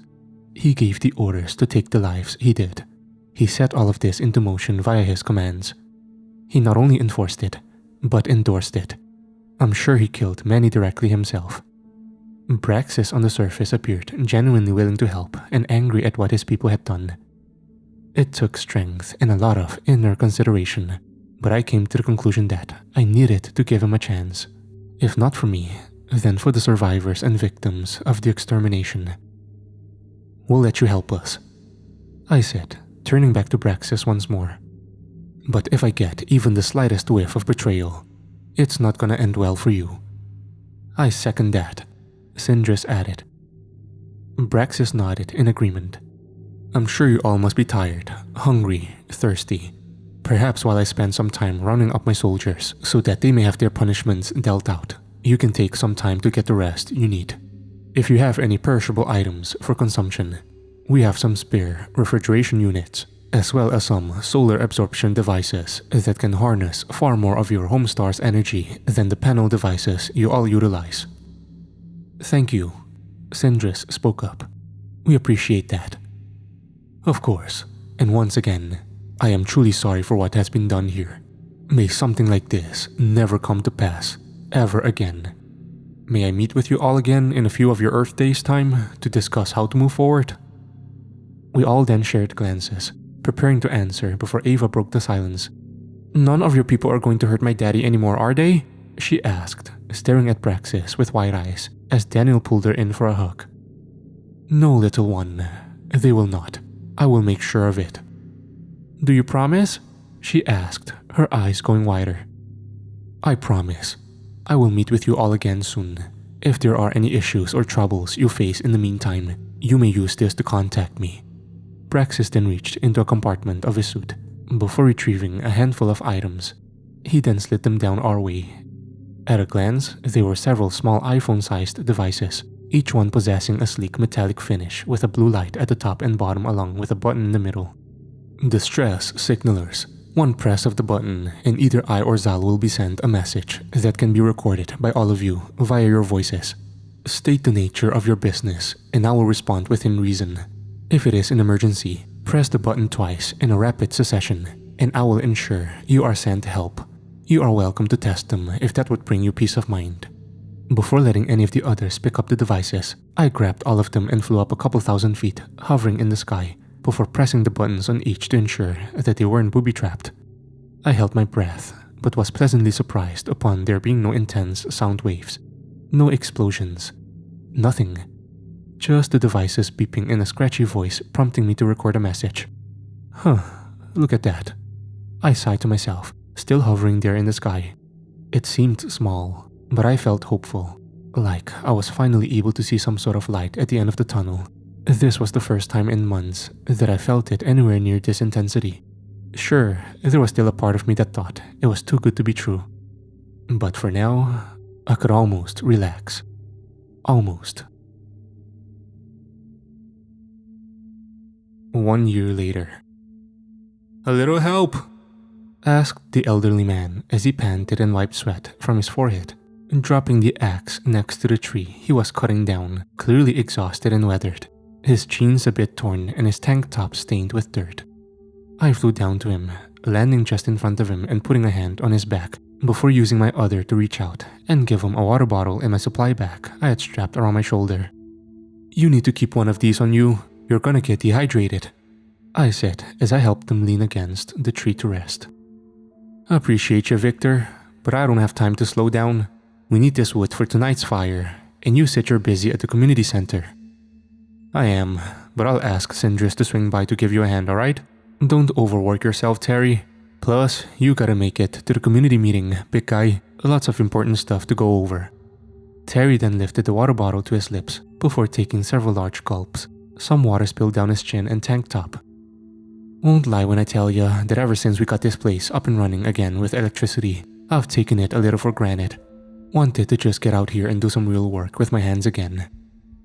It's rewarding, isn't it? Can't say I blame you. Well, part of it too is when my wife died when those alien bastards attacked us. The only thing that could get my mind off of it was protecting my kids and grandkids. But now that there's some sense of security and community again, she's been on my mind a bit more. I'm sorry, really. From what she told me, she sounded like a good one. She was. I just wish I got to dance with her one more time. He paused. You can tell me if I'm out of line when I say this. But does your brother still cross your mind? The one you told me about? Every day, I replied. Every single one. He'd be proud of you, young man, Terry said softly with a pat on the shoulder. You and your friends saved us. Got us a second chance at this whole game of life. Who knows, maybe the second time around will be better than the first. I hope so. Take care of yourself. I look forward to seeing you at the meeting. You too, Mr. I Can Bicep Curl in Airplane. The both of us shared a chuckle, and then I gave Terry one last smile before lightly taking off into the air and flying to my next location, handing out water bottles, snacks, and other necessities to everyone who was helping out with various projects around the area. Men, women, and children all pitching in to help construct new shelters, pathways, maintain crops, livestock. Then there was the entertainment side of things. We'd put on plays, sports like football, soccer, basketball, and ever since the electricity got back up and running in the area a few months ago, there were also even video game nights here and there. It definitely wasn't all perfect. Brexis had carried out his proposal of us voting on whether or not the Proctans would face imprisonment or hard labor that would be put toward helping us rebuild whatever they had a hand in destroying.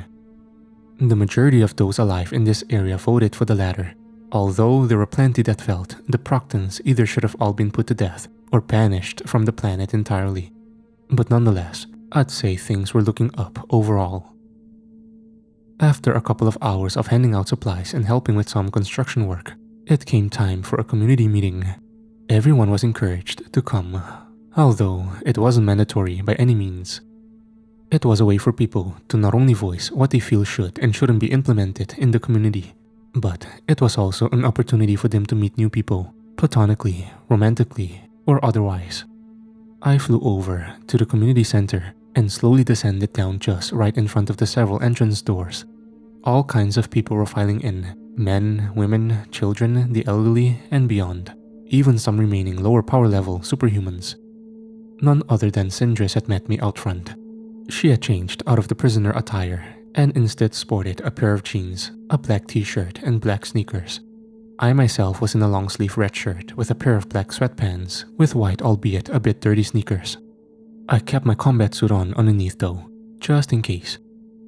How you been holding up recently? I asked, shifting my body to make room for a family that was entering. Just doing what I can around here, she replied before embracing a young girl in a hug, who referred to her by her actual name of Sarah, prompting a smile from the both of us. I at once asked her some months back if she'd prefer to be called Sindris or Sarah, to which she informed me she was fine with either, so I had the habit of switching back and forth between the two. What's new? She inquired.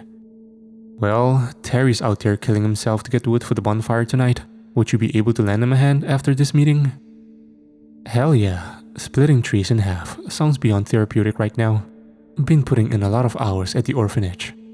She smiled. How's it going down there? Real good actually. I've got a pretty full staff now. Things are running relatively smoothly, and we've been able to hand out all 3 meals a day without any issues so far. Fingers crossed it stays that way. Awesome, I said, producing a smile of my own and nodding. Guess we should give the people what they want then, Guess we should, she agreed. The both of us then entered the meeting hall that sort of resembled a church interior. Sindris and I walked down the aisle in unison. A mix of claps, cheers, and celebratory whoops erupted. After taking to the stage, Sindris and I looked out at the total crowd of nearly 200 seated, while a few dozen more stood in the back. "Hi folks," I said, waving my right hand and giving everyone a genuine smile. "Hi Victor," came the combined voices of nearly the whole crowd. "Good to see you all again. How have things been?" Sindris added, to which the crowd replied with a mix of good, meh, and getting better. "I'd just like to go ahead and thank everyone for coming out tonight. It really means a lot. I just wanted to go over a few things and updates with you all. Tonight's bonfire starts at 8 p.m. and runs until 11 p.m. So if you're interested in hanging out, just come on down. There's no sign up needed. Although any children under 14 must be supervised by an adult for safety. Ava and her mother Rosita will be visiting us this weekend and hosting a crafts event this Sunday afternoon. So be sure to speak with Rosita in order to get a time slot set up that best suits your availability. That's about it for me, but I believe Sindris has a few more announcements as well," I declared, looking to her as a signal to begin. "If anyone needs help with any hot meals the rest of this week, the shelter on the west side of the settlement will be hosting a Heat Up and Eat Up event. You can stop by any time between noon and 6 p.m. and get yourself a plate. And now that the farms are up and running, there will be many more non-meat options available as well." A mix of quiet cheers and murmuring originated from the crowd. People discussed their various options, potential questions and concerns. One young woman toward the front raised a hand, eager to speak. "Yes, hon, what do you got for us?" Sindris asked with a smile. "Is there any way we can get a volleyball area set up nearby? My friends and I really missed playing since everything happened." Sindris and I shared a glance before she enthusiastically announced to the crowd, "All of those in favor of some volleyball?" At least 70 different individuals either whooped, cheered, or raised their hands. "How about education?" another woman asked, her child's hand in hers. "My kids need some form of schooling, and I know we're not the only ones.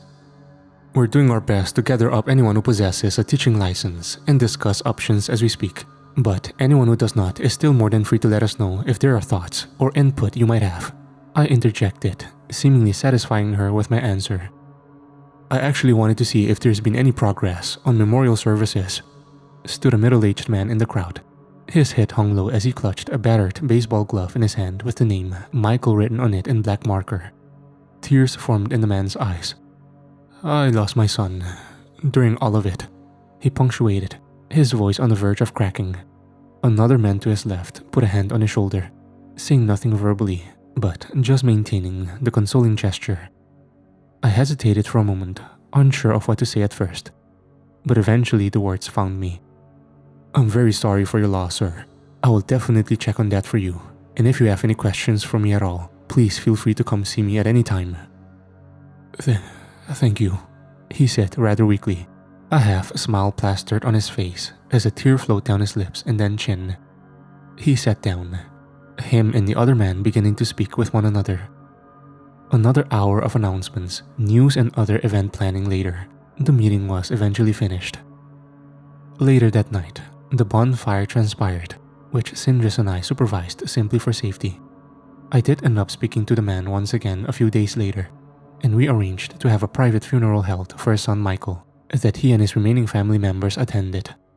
He had asked me to help bury his coffin after the ceremony was over, to which I obliged. In the last year after Carthon's death, the population worldwide had increased by about 30,000 according to Braxis and his team's estimates. Speaking of which, Braxis had so far honored his promises and more. The Proctans who participated in the extermination were disarmed and de-armored and under constant surveillance, ensuring that they wouldn't be a threat of any sort. When they weren't helping with projects, they were confined and separated from any nearby people. They mainly worked from a distance and when people were asleep so as to not cause any conflict with the survivors. It was gonna take a long time before Proctans and the bulk of the survivors could interact for extended periods of time. Daniel and his family had chosen to stay somewhere on the outskirts of New York in their new home.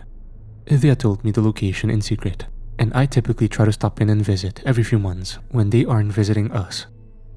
Sindris and I would take days off from our respective duties within the community in order to meet with Braxis and Zalo regarding what to do next, how to move forward, and where to distribute resources. Although we had brought along several members of the community who each had more in-depth knowledge on particular topics depending on what was being discussed, there was definitely some palpable tension in these meetings, but they were still civil nonetheless. Sindris had spent the bulk of her time running the orphanage for children who had lost their parents in the extermination, both superhuman and not. Lots of them were in situations similar to her, which made it a lot easier for her to connect with them and help them deal with the grief in a way that was not easy, but digestible. As of now, the lives lost can't be brought back. The pain, the grief won't ever fully fade. But we have now hope. Hope for not only our opportunity to rebuild and honor those who we lost, but hope to do better than we did before, and to inspire that change in each and every single person who remains and will come to be. Sean would have wanted that more than anything.